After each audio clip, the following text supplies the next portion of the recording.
እቲ ስለዚ መራሒ መደብ ዲያቆን ሜሮን ስለ ዘሎ ዲያቆን መርሓ እዩ ዝመደብ ናባኻ ናበት ኣነ ንምሐ هذا تجمع يقولون شيء قال يوت يسمع لنا دياقون زين حونا እግዚአብሔር አምላክ ናይ ያገልግሎት ዘመንካ ይባርካል ካን ሁላትኩም ከእግዚአብሔር አምላክ ናይ ህይወት ቃል የስማዓልና ንኹላትና ብሓቂ ያው ሰናይ ነገር ነይሩ ማለት እዩ ኩሉ ግዜ ክንመሃር እግዚአብሔር ፈቃዱ ስለ ዝኾነ ንሕና ስለ ዘለና ዘይኮነ እግዚአብሔር አምላክ በጥበቡ ኩሉ ሻዕ ክንራኸብ በቃሉን ክንዛረብ ስለ ዝገበረና ብድጋሚ ስሙ ዝኸበረን ዝተመስገነን ይኹን ብድጋሚ ናይ እግዚአብሔር ሰላምን ጸጋ ምስ ኩላትኩም ይኹን ምናልባት ኣብ መንጎ ኣትየንም ተዛሪበ ክኸውን ይኽእል እዩ ኣሬታ ማለት እዩ ግን ብሓፈሻ እንታይ ኩሉ ግዜ ንሰምዖ ቃል ያው ክልውጠና ኣለዎ ከም ዝሓውና ዜና ዝበሎ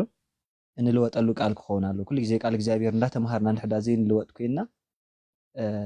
ንሕና ካብ ግእዛን ወላ ሓንቲ ደፍል ነገር የብልና ማለት ኢና ንኽንልወጥ እግዚአብሔር ይሓግዘና ያው ንኽንልወጥ ካ ንምሃር ስጋዕ ዝሃለና እግዚአብሔር ንልወጠሉ መንፈሳዊ ውሽጥና ይሕድረና ማለት እዩ ወይ ከዓኒ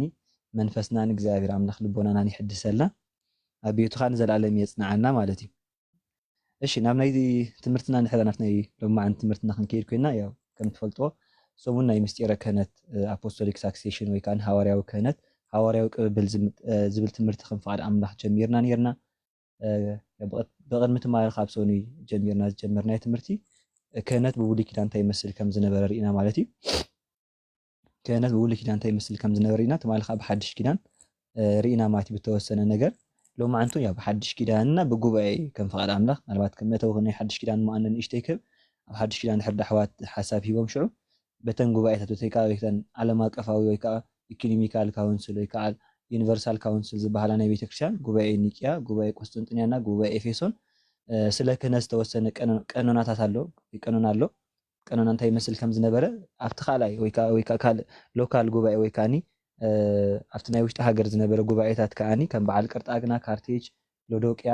ዝኣመሰሉ ጉባኤታት ከዓኒ እንታይ ተወሲኑ ነይሩ ብዛዕባ ክህነት ከም ፈቃድ ኣምላክ ከይበዝሐ ብዝተወሰነ ነገር ሳምፕል ዝኾነ ወይ ከዓ ምሳሌ ዝኾነ ናርኢና ክህነት ኣብ ቤተክርስትያን ማዕረኽ ናይ መሰረታውን ነገር ንምርኣዩ ማለት እዩ ብዙሕ ግዜ ደጋጊሙ ከም ዝተነገረና ማለት እዩ ቤተክርስትያን ሰለስተ ነገራት ኣለዋ ማለት እዩ ሓደ መስዋዕት ኣሎ መሰውእ ኣሎ እና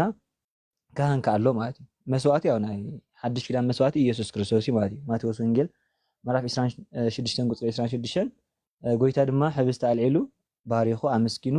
እዚ ምእንተኻትኩም ዝቆረስ ዘሎ ናይ ሓድሽ ኪዳን ስጋ እዩ መሊስኻ ጽዋ ኣልዒሉ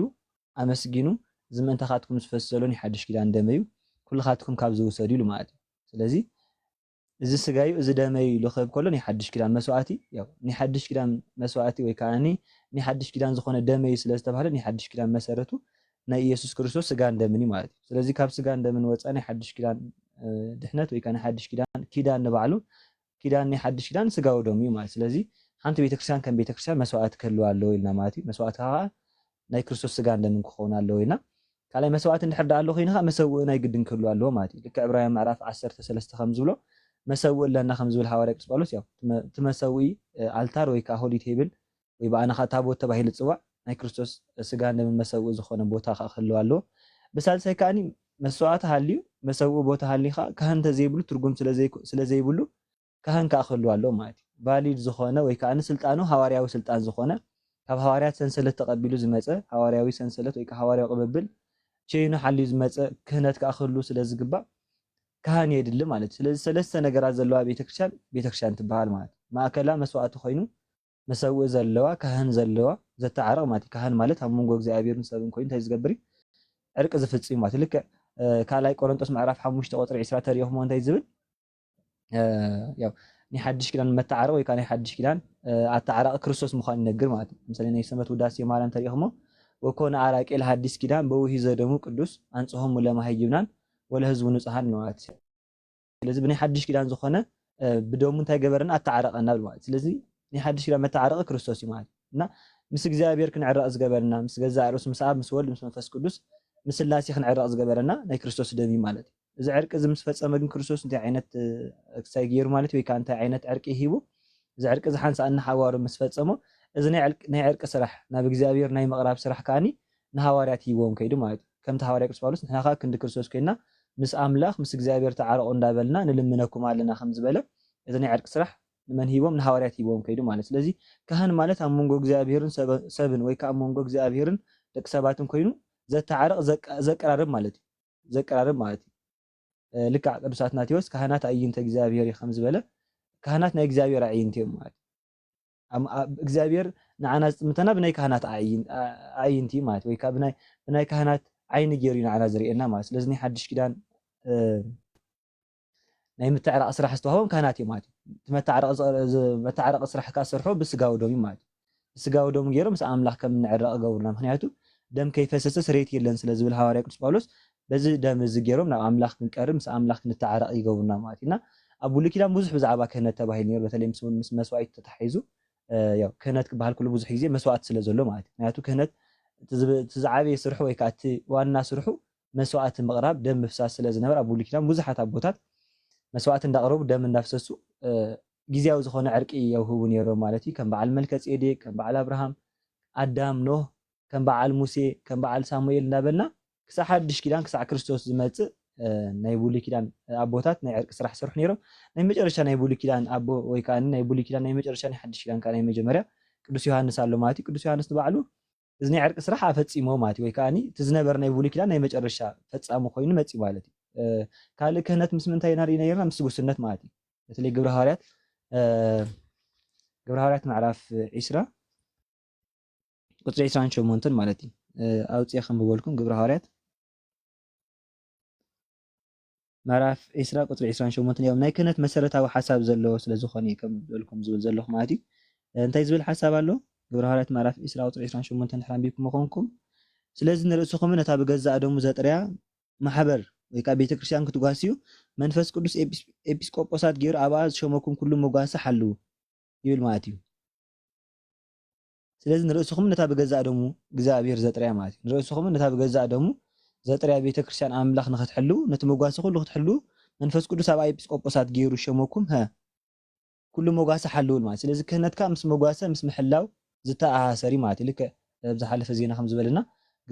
መዝሙር ዳዊት መዝሙር 22 ናብ ገጽ 23 ካብ ትግርኛ ተሪኹም እግዚኣብሔር ጓሳይ ዝጎድለኒ የለን ኣብ ልሙዕ ሸኻ ይውዕለኒ ናብ ዝዓርፈሉ ማይ መርሓኒ ይብል ምሽ ሓቀይ እግዚኣብሔር ጓሳይ ናይ ማለት እግዚኣብሔር ናይ መዓልቲ ጓሳና ናይ ለይትኻ ሓላዊ ናይ ማለት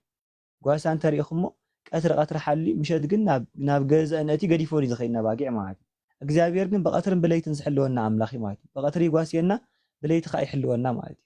እግዚአብሔር ማለት እግዚአብሔር ጓሳይና እዩ ስለዚ ካብ ኩሉ ነገር ዝሕልወና እግዚአብሔር ስለዝኾነ ጓሳ እግዚአብሔር እዩ ጉስነት ግን ንመን ሂቦ ንሃዋርያት ማለት ልክ ኣብ ዮሐንስ ወንጌል ምዕራፍ 21 ድሕሪኹም ኮንኩም ንጴጥሮስ እንታይ ኢሎ ጴጥሮስ ሆይ ተፍቅረን ዲኻ ያውት ይሓሉ ጴጥሮስ ተፍቅረን ዲኻ ወመሓሰ ይሓሉ ኣባጊዕ ይሓሉ እናበለ ሰለስተ ግዜ ክዛረቡ ከሎ ንርኢ ማለት ስለዚ ናይ ጉስነት ናይ ምሕላው ስራሕ ንመን ሂቦ ማለት እዩ ንሃዋርያት ሂቦ ማለት ክጓሲ ክሕሉ ምእመናን ከውፍሩን ክእትውን ንምእመናን ናብቲ ዝዓርፍሉ ቦታ ናብቲ ዝኸድዎ ቦታ ኣብ ኩሉ ህይወቶም ንኽሕልውን ንኽከናኸኑን ካብ ጥፍኣት ንኽሕልውን ሓላፍነት ዝተዋህቦም ካህናት እዮም ማለት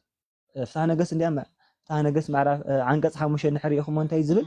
ቀሳውስትሰ መምህራን እሙንቱ ቀሳውስትስ መምህራን እዮም ይብለና ማለት ስለዚ ናይ ክህነት ናይ ካህን ናይ መጀመርያ ስርሑ እንዲያ ምጥማቕን ምቁራብን ዘይኮነ መምሃሪ ማለት እዩ ንሰብ ካብ ገቢረ ሓጢአት ናብ ገቢረ ጽድቂ ካብ መናፍቅነት ካብ ክሕደት ናብ እምነት ናብ ሃይማኖት ከምጽእ ሓላፍነት ዝተዋህቦ ንካህናት እዩ ማለት ካህን ምጥማቕን ምቁራብን እኳ ወላ ተኾነ ኣገልግሎት ዋና ኣገልግሎት ግን ስብከተ ወንጌል እዩ ማለት ስብከተ ወንጌል ብስብከት መምሃራን ምእመናን ተኽገብር ኣለዎ ክሕልውን ክከላኸልና ኣለዎ ነቶም ዝኣመኑኻ ክእምን ኣለዎ ማለት የእሚኑ ይኸጥምቕ ዘለዎ ማለት መቸም ከይኣመነ ሰብ ክጥምቕን ክቆርብን ስለ ዘይክእል ንኡሰ ክርስቲያን ዝብል በተለይ ብእውነት ብጣዕሚ ክንሓስበሉ ዝግባአና ኣብዚ ሕጂ ሰዓት ንኡሰ ክርስቲያን ዝብል ስራሕ ኣይንሰርሕና ኣለና ማለት እንኳን ንኡሰ ክርስቲያን ክንሰርሕ ነቲ ዘለዎም ክንሕልዎ ኣይከኣልና ማለት ብናትና ድኽመት ማለት እዩ ስለዚ ቤተክርስትያን ግን ንኡሰ ክርስቲያን ንባዕልና ንኡሰ ክርስቲያን ዝኾኑ ትምህርቲ ኣለዋ ማለት በዓል ሴንት ሲሪል ኦፍ ጀሩሳሌም ወይ ከዓ ቅዱስ ቄርሎስ ናይ ኢየሩሳሌም ተሪእናዮ ካታካቲካል ሌክቸር ወይ ከዓኒ ንኡሰ ክርስቲያን ኢሎም ዘዳለዎ ትምህርታት ንባዕሉ ኣሎ ቤተክርስትያን ማለት እና ስራሕ እዚ ናይ ክህነት ስራሕ ምዃኑ የረዳእና ማለት ስለዚ ዝያዳቶም ኣብ ክህነት ዘለና ኣሕዋት ማለት ዝያዳ ነዚ ነገር ዝፀቂጥና ክንሰርሓሉ ይግባአና ናይ ክህነት ስራሕ ምጉሳዩ ናይ ክህነት ስራሕ ስብከተ ወንጌል ወይ ከዓ ወንጌል ምስባኺ ማለት እና ነዚ ነገር እዚ ክንገብር ይግባአና እና ናብ ሓድሽ ኪዳን ድሕር ዳኣ መፂና ኮይና ናይ ሓድሽ ኪዳን ናይ ክህነት ጀማሪ ባዕሉ ጎይታናን ኣምላኽናን መድሓኒናን ኢየሱስ ክርስቶስ እዩ ንዝኽሪ ስሙ ንዘለኣለም ምስጋና ይኹኖ ባዕሉ ጎይታ እዩ ናይ ሓድሽ ኪዳን ክህነት መሰረቱ ማለት እሱ መጀመርያ ሊቀ ካህን ኮይኑ ንዓና ካ እንታይ ጌርና ካህናት ጌርናና ብጣዕሚ ዝገርም ናይ ጎይታ ማለት እዩ ክርስቶስ እንድሕር ኢኹም ኮንኩም ናቱ ናይ ባህሪ ዝኾነ ንዓና ብፀጋ ሂብና ማለት እዩ ክርስቶስ ካህን እዩ ሊቀ ካህን እዩ ንዓና ካ እንታይ ጌርና ካህናት ጌርና ክርስቶስ ቅዱስ እዩ ንዓና ካ ቅዱሳን ጌርና ክርስቶስ ብርሃን እዩ ንዓና ካ እንታይ ጌርና ብርሃናት ጌርና ማለት እዩ ልክዕ ዮሃንስ ወንጌል ምዕራፍ 8 ተሪኢኹም እንታይ ዝብል ኣነ ናይ ዓለም ብርሃን ይብል ሓቀኛ ብርሃን ዝኾነ ወይ ከ ናይ ዓለም ብርሃን ዝኾነ ኢየሱስ ክርስቶስ እዩ ማለት እዩ እሱ ብርሃን ኮይኑ ግን እንታይ ኢልና መይስ ንዓና ካ ማቴዎስ ወንጌል ምዕራፍ 5 ቁጥሪ 14 ተሪኢኹም ንስኻትኩም ናይ ዓለም ብርሃን ኢኹም ብሎ ማለት እዩ ሐዋርያት ንስኻትኩም ናይ ዓለም ብርሃን ኢኹም እና ብርሃን ኮን እግዚአብሔር ናይ ባህሪ እዩ ካብ ማንም ዘይወስዶ ብርሃን ናይ ባህሪ እዩ ናቱ ናይ ባህሪ ዝኾነ ነገር ግን ሐዋርያት ብፀጋ ክቦም ኮሎ ንርኢ ማለት ስለዚ እና ተኻፈልቲ ፀጋ ናይ እግዚአብሔርና ማለት እዩ ልክዕ ካብ መለኮታዊ ባህሪ ወይ ከዓኒ ካብቲ መለኮታዊ ግብረ ባህሪ ተኻፈልቲ ኢኹም ከም ዝተባሃልና ማለት እዩ ናይ እግዚአብሔር በባህሪ ዝኾነ ንሕና ያሬታ ናይ እግዚአብሔር በባህሪ ዝኾነ ንሕና ብፀጋ ክንካፈሉ ከም ንኽእል እግዚአብሔር የረዳእና ማለት እዩ ካልእ ከም ፈቃድ ኣምላኽ ትማል ዝረኣነየ ሓሳብ ንሕብር ዝክሩ ኮንኩም ናይ ብሉይ ኪዳን ክህነትን ሓድሽ ኪዳን ክህነትን ኢልና ክልተ ከፊልና ርኢና ነርና ማለት እዩ ካብ ናይ ብሉይ ኪዳን ክህነት ናይ ሓድሽ ኪዳን ክህነት ይበልፅ ኢልና ማለት እዩ ካብ ናይ ብሉይ ኪዳን ክህነት ናይ ሓድሽ ኪዳን ክህነት ይበልፅ ብኸመይ እንድሕር ኢልና ኮይና ናይ ብሉይ ኪዳን ክህነት እንተሪእና ኮይና ናይ እንስሳት ደም እዩ ዝስውእ ነይሩ ወይ ከዓ ናይ እንስሳት ደም ሒዞም እዮም ናብታ ቅድስተ ቅዱሳን ዝኣትዉ ነይሮም ማለት እዩ ናይ ሓድሽ ኪዳን ካህናት ተሪኢኹሞ ግን ናይ ክርስቶስ ደም በቃ ትኩስ ዝኾነ ኩሉ ግዜ ኣክቲቭ ዝኾነ ኩሉ ግዜ ዘድሕን ኩሉ ግዜ ዝሰርሕ ናይ ክርስቶስ ደም እዮም ዝስውእ ማለት እዩ ቤተክርስትያን ኩሉ ግዜ ቅዳሴ ተሪኢኹምሲ ዕለተ ዓርቢ ቤተክርስትያን ኩሉ ግዜ ክትቅድስ ከላ ዕለተ ዓርቢ እያ መመላለሻ ትደግሞ እንጂ ሓዲስ መስዋዕቲ ኣይነምፅና ማለት እዩ ኩሉ ግዜ ካህናት ዝስውኡ ንዕለተ ዓርቢ ስጋን ደምን እዩ ማለት ስለዚ ኩሉ ግዜ ህያዊ ናይ ክርስቶስ መስዋዕቲ ማለት ኩሉ ግዜ ዘድሕን ኩሉ ግዜ ዘንጽህ ኩሉ ግዜ ዝቅድስ ኩሉ ግዜ ዘኽብር ኩሉ ግዜ ዝባርኽ እዩ ማለት ስለዚ ነዚ ኩሉ ግዜ ህያው ዝኾነ መስዋዕቲ እዮም ካህናት ኣቦታትና በብዕለቱ እንታይ ዝገብሮ ቅዳሴ ዘቅድሱ ማለት ኩሉ ግዜ ስጋው ደሙ ዝፍትቱ እዚ ህያው ዝኾነ መስዋዕቲ ማለት ስለዚ ናይ ሓድሽ ኪዳን መስዋዕቲ ህያው እዩ ናይ ብሉይ ኪዳን መስዋዕቲ እንተሪኢኹሞ በብዓመት እንታይ ዝኾኑ መስዋዕቲ ዝቐርብ እቶም ሰባት በብዓመት እዮም ዘቕርቦ እቲ መስዋዕቲ በብዓመት እዩ ዝቐርብ እቶም ካህናት ካ ሞት ስለ ዝግድቦም ካ እንታይ መስዋዕቶም ካ ዘለዓለማዊ ይኮነ ማለት ዓመት ዓመት እዮም ዝትክኡ ዓመት ብሞት እንዳተተክኡ ኸዱ ከሉ እቲ ዝመፅእ ካህን ካ በብዓመቱ ካ እንታይ ይገብር ናፍታ ቅድስተ ቅዱሳን ኣትዩ ደም ሒዙ ቅድሚ እግዚአብሔር መስዋዕቲ የቕርብ ነይሩ ስለዚ መስዋዕቱን ፍጹም ኣይነበረን ክህነቱን ፍጹም ኣይነበረን ማለት ናይ ሓድሽ ኪዳን ግን መሰረቱ ኢየሱስ ክርስቶስ ስለ ዝኾነ መስዋዕቱን ፍጹም እዩ ክህነቱን ፍጹም እዩ ማለት እዩ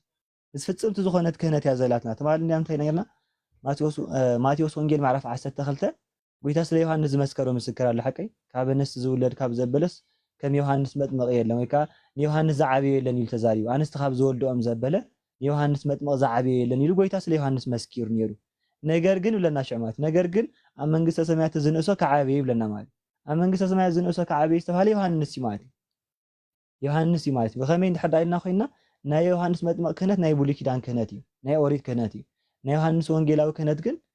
ናይ ሓድሽ ኪዳን ክህነት እዩ ወይ ከዓ ኣማናዊ ዝኾነ ክህነት እዩ ስለዚ ናይ ዮሃንስ ወንጌል ያሪታ ናይ ዮሃንስ መጥምቕ ክህነቱ ዘለዓለማዊ ክህነት ኣይኮነን ፍጹም ዝኾነ ስሬት ወይ ከዓ ፍጹም ዝኾነ ስሬት ሓጢኣት ክህብ ኣይክእልኒ ናይ ዮሃንስ ወንጌላዊ ክህነት ግን እንታይ ፍጹም ዝኾነ ክህነት እዩ ማለት እዩ እንዲያም ናይ ሓድሽ ኪዳን ካህናት ካብ መላእኽቲ ይበልጽዮም ይብሉ ቦታት ማለት ምክንያቱ ከመይ እንድሕር ኢልና ኮይና ሱራፌልና ኪሩቤል ወይ ከዓ ቅዱሳን መላእኽቲ ናይ ክርስቶስ ስጋን ደምን ክፍትቱ እንታይ የብሎም ስልጣን የብሎም ማለት እንዲያም መስዋዕቱ ክሕዝዎ ከሎ ብጉጠት ተዘይኮይኑ ብኢዶም ኣይሕዝዎን እዮም ማለት ናይ ሓድሽ ኪዳን ካህናት ግን ናይ ክርስቶስ ስጋን ደምን ንምፍታት ስልጣን ስለ ዝሃቦም ክርስቶስ ብኢዶም ተኽገብሩ ንኽፍትቱ ስጋ መለኮት ደም መለኮት ብኢዶም ክፍትቱ እንታይ ኮይኖም ስልጣን ተዋሂቦም ማለት እዩ ስልጣን ተዋሂቦም ስለዚ ካብዛ አንፃር ዮሃንስ ወንጌላዊ ካብ መን ይበልጽ ማለት እዩ ካብ ዮሃንስ መጥምቕ ይበልጽ ብምንታይ ዝበልጾ ብክህነቱ እንጂ ብዕድመት ኮይኑ ዮሃንስ መጥምቕ ይበልጽ ብትምህርቲ ኮይኑ ዮሃንስ መጥምቕ ይበልጽ ምክንያቱ ዮሃንስ ወንጌላዊ ናይ ዮሃንስ መጥምቕ ተማሃራይ ነይሩ ማለት እዩ ናይ ዮሃንስ መጥምቕ ተማሃራይ ነይሩ ማለት እዩ ስለዚ ካብዛ አንፃር ንሕዳር ኢና ኮይና ናይ መን ክህነት ይበልጽ ማለት እዩ ናይ ሓድሽ ኪዳን ካህናት ይበልጽ ማለት እዩ ዕብራውያን ምዕራፍ 7 ትማልያ ዘንበብና የዝደግምልኩም ዘለኹ ሓድሽ ነገር ኣይምጻኹን ዕብራውያን ምዕራፍ 7 ቁጽሪ 12 ከም ዝብል ሓሳብ ኣሎ ማለት እዩ እንታይ ይብለና ሐዋርያ ቅዱስ ጳውሎስ ማለት ክህነት ካብ ዝልወጥ ምልዋጥ ሕጊ እውን ክኸውን ብግዲ ይብለና ማለት እዩ ያሪታ ሰዓል ሃይም ይመስለን ገብረ ሬታ ዓጺሎ ናይ ያሪታሽ እናንተ ይብለና ሐዋርያ ቅዱስ ጳውሎስ ክህነቱ ካብ ዝልወጥ ሕጊ ክልወጥ ድማ ናይ ግድን ይብለና ማለት እዩ ልክዕ ናይ ብሉይ ኪዳን ክህነት ናይ ኦሪት ክህነት ሓሊፍ ተለዊጥ ከም ዝበልና ክህነቱ እንድሕር ለዊጥዎ ክርስቶስ መስዋዕቱ ከዓ ክልውጦ ነይሩ ማለት እዩ ክህነቱ ከም ዝተለወጠ ሕጊ እውን ክልወጥ ነይርዎ ከም ዝበለ ክህነቱ እንታይ ነይሩ ናይ ብሉይ ኪዳን ንሓደ ዓሌት ንሓደ ወገን ጥራሕ ዝወሃብ ግዝያዊ ዝኾነ ክህነት ወይ ከዓ ዘለኣለማዊ ዘይኮነ ክህነት ነይሩ ማለት ስለዚ ልክዕ ክህነቱ ከም ዝለወጡ መስዋዕቲ ከዓ ለዊጦ ማለት ምክንያቱ ኣብ ኦሪት ዝነበሩ ካህናት ናይ ደም ናይ እንስሳት መስዋዕቲ ሒዞም እዮም ናብ እግዚኣብሔር ዘቀርቡ ነይሮም ማለት ናይ ሓድሽ ኪዳን ግን እንታይ ገይሮም ማለት ካብኡ ብዝኸበረ ናይ መለኮት ናይ ክርስቶስ ስጋን ደም ወይ ከዓ መለኮት ዝተዋህዶ ስጋን ደምን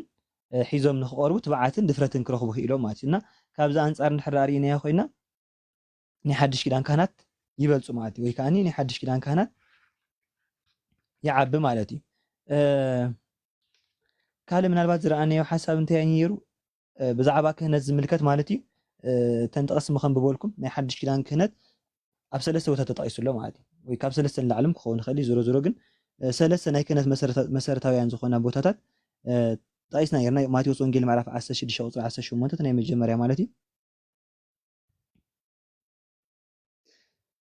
ማቴዎስ ወንጌል 16 ካብ 18 ክሳብ 19 ከምዚ ይብል ማለት እዩ ስም እግዚኣብሔር ኣምላክ ከም ብበልኩም ኣነ ኸ ኣብለካ ኣለኹ ንስኻ ጴጥሮስ ኢኻ ንማሕበረይካ ኣብዛ ከውሒ እዚኣ ክሃንፀየ ደጌታ ሲኦል ድማ ኣይክሕይልዋን እዮም መርሖ መንግስተ ሰማያት ክበከየ ኣብ ምድሪ ዝኣሰርክያ ኩሉ ኣብ ሰማይ እሱር ክኸውን እዩ ኣብ ምድሪ ዝፈታሕክያ ድማ ኩሉ ኣብ ሰማይ ዝተፈትሐ ክኸውን እዩ ኢሉ ጎይታ ስልጣነ ክህነት ንሃዋርያ ዝሃበ በዓል እዩ ማለት ልክዕ ጴጥሮስ ሰባት ንወዲ ሰብ መን ይብልዎ ኢሉ ምስ ሓተተ ጴጥሮስ እንታይ ኢሉ መሊሱ አንተ ውእቱ ክርስቶስ ወልደ እግዚአብሔር ሕያው ንስኻ ክርስቶስ ወዲ እግዚአብሔር ሕያው ኢኻ ኢሉ መስኪሩሉ ክርስቶስ ኢሉ ወዲ ሕያው እግዚአብሔር ኢኻ ኣይሁድ እኳ ንባዕሉ ክብልዎ ዘይደፍሩ ማለት ክርስቶስ ኢኻ ዝብል ንመጀመርያ ኣፅዲቁሉ ምክንያቱ ኣይሁድ እንተሪእናዮ ኢየሱስ ምባል ፀገም የብሎም ንኣይሁድ ማለት ኢየሱስ ወዲ ዮሴፍ ምባል ሽግር የብሎም ስለዚ ኢየሱስ ዝብል ስም ምንም ሕቶ ኣይፈጠረሎም ንኣይሁድ ክርስቶስ ዝብል ስም ግን ብዙሕ ግዜ ቃወሞ ነይሮም ምክንያቱ ክርስቶስ ማለት ቅቡእ ማለት እዩ ክርስቶስ ማለት መሲህ ማለት ስለዝኾነ ነዚ ስም ዝቃወሞ ነይሮም ጴጥሮስ ግን እዚ ክልቲኡ ስም መስኪር ማለት እዩ ክርስቶስ ዝብልን ወዲ ሕያው ኣምላኽን ዝብል ቃል ምስ መስከረ እንታይ ኢልዎ ጴጥሮስ ንስኻ ክቡር ንኡድ ምስጉን ኢኻ ስለዚ ቤተክርስትያን ኣብ ልዕሊ ኢኻ እንታይ ክገብረ ክሃንፃየ ያ መቸም ጴጥሮስ እምኒ ኮይኑ ኣብ ልዕሊ ቤተክርስትያን ኣይተህነፅን እያ እንታይ ዳ ኣብ ናይ ጴጥሮስ እምነት ኣብ ናይ ጴጥሮስ ትምህርቲ እያ ቤተክርስትያን ተመስሪታ ዘላ ማለት ቤተክርስትያን ትኽክል እያ ትበሃል እዚ እምነት እዚ ምስትሕዘይ ማለት እዩ እንታይ ዝብል ኢኻ ክርስቶስ ወዲ ሕያው ኣምላኽ ዝብል ማለት እዩ ክርስቶስ ኣማላዲ ዝብሉ ኣለዉ ክርስቶስ ፍጡር እዩ ዝብሉ ኣለዉ ክርስቶስ ነቢ እዩ ዝብሉ ኣለዉ ክርስቶስ ዕሩቕ ብእሲ ተራ ሰብ እዩ ዝብሉ ሰባት ኣለዉ ግን ቤተክርስትያን ተመስሪታትሉ ዘላ ቃል ግን ወይ ከዓ እምነት ግን እንታይ ዝብል ክርስቶስ ወዲ ሕያው ኣምላኽ ኢኻ ማለት እዩ ወዲ ሕያው ኣምላኽ ማለት ኣምላኽ እግዚኣብሔር ኢኻ ማለት ስለዚ እዚ ቃል እዚ ንቤተክርስትያን ኣፅኒዕዋ ዘሎ ማለት እዩ ስለዚ እንታይ ኢልዎ ሽዑ ካብኡ ቀፂሉ መርሖ መንግስተ ሰማያት ወይ ከዓ ናይ ሰማያት ቁልፊ እንተክገብረከ ክህበከየ ኣብ ምድሪ ዝኣሰርካዮ ኩሉ ኣብ ሰማይ እሱር ክኸውን ኣብ ምድሪ ዝፈትሐከኻ ኣብ ሰማይ እንታይ ክኸውን ፍቱሕ ክኸውን ኢልዎ ማለት እዩ ስለዚ ናይ ሰማያት መፍትሕ መቸም ሓደ ሰብ ናብ ገዛ ክኣቱ ኮይኑ መፍትሕ ክህልዎ ኣለዎ ማለት መፍትሕ ዘይብሉ ሰብ ናብ ዝተዓፀወ ገዛ ክኣቱ ኣይክእልን ስለዚ ናይ መንግስተ ሰማያት መፍትሕ ዝተዋህቦም ንሃዋርያት እዮም ዝኣሰርዎ እሱር ኣብ ሰማያት እሱር ክኸውን ኣብ ምድሪ ዝፈትሕዎ ከዓ ኣብ ሰማይ ፍቱሕ ክኸውን ስልጣን ዝሃቦም ንሃዋርያት እዩ ማለት እዩ እና ኣብዚ ቃል እዚ እንታይ ኢና ንርኢ ክህነት ንሃዋርያት ክቦም ኮደ ኢና ንርኢ ማለት እዩ ስለዚ ናይ መጀመርያ ክህነት ዝሃበሉ ቦታ ኣብ ፊልጶስ ቂሳርያ ዝተባሃለ ቦታ ንሃዋርያት ክህነት ዝሃበሉ ቦታ ተባሂሉ ዝውሰድ ማለት እዩ ካልኣይ ከዓ ማቴዎስ ወንጌል 18:18 እንታይ ዝብል ቃል ኣለዎ ኣብ ምድሪ ዝኣሰርክሞ ኩሉ ኣብ ሰማይ እሱር ክኸውን እዩ ኣብ ምድሪ ዝፈታሕክሞ ኩሉ ድማ ኣብ ሰማይ ፍቱሕ ክኸውን እዩ ብሓቂ እብለኩም ኣሎ ክብል ማለት እዩ ደጊምዎ ማለት እዩ ልክዕታ ናይ ክህነት ሂብዎም እታ ስልጣን ኢና ኣብዝኻ ደግሞ ኣሎ ማለት እዩ ኣብ ምድሪ ዝኣሰርክሞ ኣብ ሰማይ እሱር ክኸውን እዩ ኣብ ምድሪ ዝፈታሕክሞ ከዓ ኣብ ሰማይ እንታይ ክኸውን እዩ ፍቱሕ ክኸውን እዩ ዝብል ቃል ማለት እዩ ናይ መጨረሻ ዮሃንስ ወንጌል እያ ሰለስቲአን ከም ብበልኩም ብሓደ ሓሳበይ ክብ ናብ ኣሕዋት ክኸይድ ማለት እዩ ምናልባት ኣነ ነዊሕ ግዜ ሒዘ ከየሰልቸወኩም ዮሃንስ ወንጌል ምዕራፍ 20 ቁፅሪ 22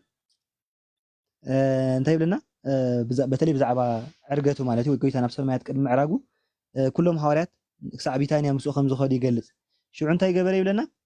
ያሬታ ያው ዕርገቱ ሌለ ተጋጊ ያሬታ ቅድሚ ዕርገቱ ዝነበረ ታሪክ ይመስለኒ እሺ ቅድሚ ዕርገቱ ዝነበረ ታሪክ ዮሃንስ ወንጌል ምዕራፍ 20 ቁፅሪ 22 እንታይ ዝብል እዩ እዚ ኢሉ ድማ ኢሉ ማለት እዩ እዚ ኢሉ ምስ ወደአ ድማ ኦፍ በለሎም እሞ መንፈስ ቅዱስ ተቐበሉ ሓጢኣቶም ንዝሓደኩምሎም ይሕደገሎም ንዝሓዝኩምሎም ከዓ ይተሓዘሎም ማለት እዩ ኦፍ ኢሉ መንፈስ ቅዱስ ተቐበሉ ኢሉ ሽዑ እንታይ ኢሎም ሓጢኣቶም ንዝሓደኩምሎም ክሕደገሎም እዩ ሓጢኣቶም ንዝሓዝኩምሎም ከዓ እንታይ ክገብረሎም እዩ ክተሓዘሎም እዩ ማለት እዩ ስለዚ ናይ ሰማያት ቁልፊ ሂብዎም ነይሩ ኢልና ማለት እዩ ኣብዚ ሓጢኣት ናይ ምሕዳግን ናይ ምፍታሕን ማለት እዩ ወይ ከዓ ሓጢኣት ናይ ምሓዝን ናይ ምሕዳግን ስልጣን ሂብዎም ማለት እዩ ኦፍ ኢሉ መንፈስ ቅዱስ ተቐበሉ ኢሉ ስልጣነ ክህነት ሂብዎም ማለት እዩ እና እዘን ሰለስተ ኢንተሪእና ናይ ሓድሽ ኪዳን ናይ ክህነት መሰረተ ማለት እዩ ወይ ከዓ ናይ ክህነት ሚዛናውነት እየን ምናልባት ሓንቲ ጠቕሲ ክውስኸሞኒ ሓንቲ ጠቕሲ ክውስኽ ናብልኩ ዳ ይብዛሕልኩም ከይብሉ እምበር ሓንቲ ጠቕሲ ክውስኽ ሉቃስ ወንጌል ምዕራፍ 24 ቁፅሪ 50 ድማ ሉቃስ ወንጌል 24 ቁፅሪ 50 ናይ መጨረሻ ምዕራፊ ቁፅሪ 50 ይብል ንወፃኢ ክሳብ ቢታንያ እንተ ናይ ዕርገ ዝበልኩም እዚኣ ንወፃኢ ድማ ክሳብ ቢታንያ ወሰዶም ኢዳ ኣልዒሉውን ባረኾም ኮነ ድማ ክባርኾም ከሎ ካብኣታቶም ተፈልዩ ናብ ሰማያት ዓረገ ይብልና ማለት ንወፃኢ ድማ ክሳብ ቢታንያ ወሰዶም ኢዳ ኣልዒሉውን ባረኾም ለና ማለት እና በዛ ግዜ እዚኣ ናይ ኩሉ ማለት ናይ ዲቁና ናይ ክህነትና ናይ ጵጵስና ማዕርግ ሰዲ ሂብዎም ማለት እና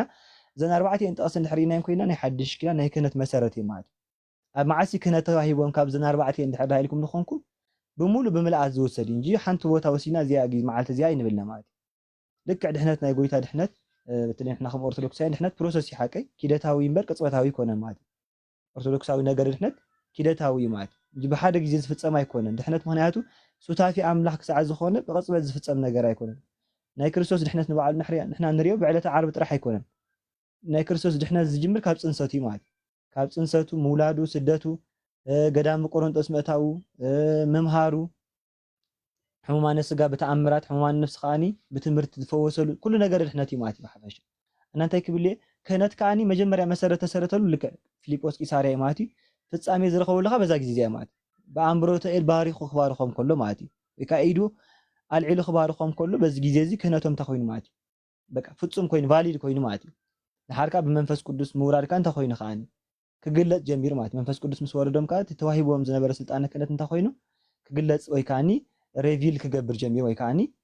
ናብ ህዝቢ ክግለጽ ጀሚሩ ማለት ስለዚ ዘን ሰለስተ ናይ ክህነት መሰረትን መደምደምን ማለት ሰለስተ 4 ጠቕሲ ተሪና ክህነቶም ፍጹም ዝኾነሉ 3-4 ጠቕሲ እንተ ክንገብር ንኽእልና ክንወስድ ንኽእልናና እዘን ኩለን ብዛዕባ ክህነት ተነገራ ናይ መፅሓፍ ቅዱስ ናይ ሓድሽ ኪዳን ሓሳባት እዮም ማለት ኢና ካብዛ አንጻር ክንሪኦ ንኽእልና ማለት ካልእ ብተግባር ከዓ እንታይ ዓይነት ናይ መፍትሐን ናይ መእሳርን ስልጣን ሂቦም ድሕር ኢልኩም ኮንኩም እዚኣ ተዛሪበ ክውድ እየ ማለት እዩ ዮሃንስ ወንጌል ምዕራፍ 11 ንሕሪ ኢኹም ኮንኩም በተለይ አልዓዛር ሞይቱ ኢሎም ንጎይታ ምስ ነገርዎ ናበይ መጽእ ይብለና ናብ ኢየሩሳሌም ከም ዝመጸ ማለት እዩ ሽዑ እንታይ ገይሮ ኣበይ ቀቢርኩም ኢሉ ሓቲቱ ብድሕሪኡ ቦቶም ሰረይዎ እንታይ ኢሉ አልዓዛር ውፃእ ንዓኻ መቃብር ኢሉ ማለት እዩ ንአልዓዛር ካብ መቃብር ፀዊዕዎ ማለት እዩ አልዓዛር ክወፅእ ከሎ ካብ መቃብር ምስ መግነዝ ይወፅእ ተኣሲሩ ምስ መግነዙ ተጠምጢሙ ይወፅእ ማለት እዩ ሽዑ ጎይታ እንታይ ገይሩ ኪዱ ንሐዋርያት ኪዱ ፍትሕዎ ኢልዎም ማለት እዩ ናቲ ማሉን ተንኪፍያ ነይሩ ካብ ምትንሳእን ካብ ሞት ተንስእ ካብ ምባልን መግነዝ ካብ ምፍታሕን ዝኸብድ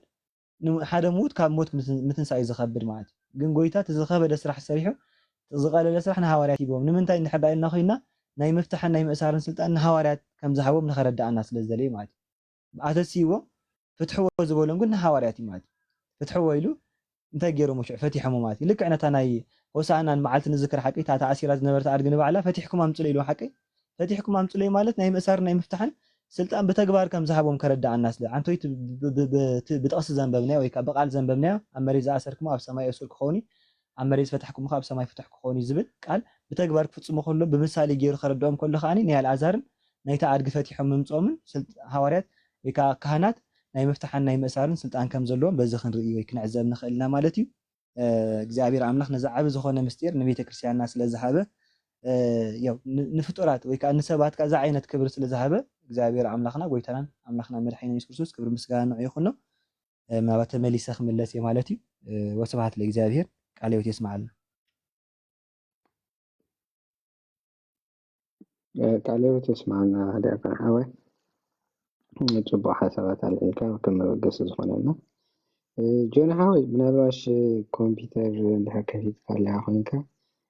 ቀዳሞት ኣቦታት ቤተክርስትያን ብዛዕባ ክህነት ካብ ዝብልዎ ገለገለ ዋላ ተርጉም ካሊእ ወይ ገለ ጌርካ እንተተቕርበልና ፅቡቅ ነይሩ ብድሕሪ ከዓ እቶም ካልኦት ሓሳብና ክንዛረቡ ሰላም ከመይ ፀኒሕኩም ዲያቆነይ ኩላትኩም ሰላም ለኹም ኩላትኩም ይኹን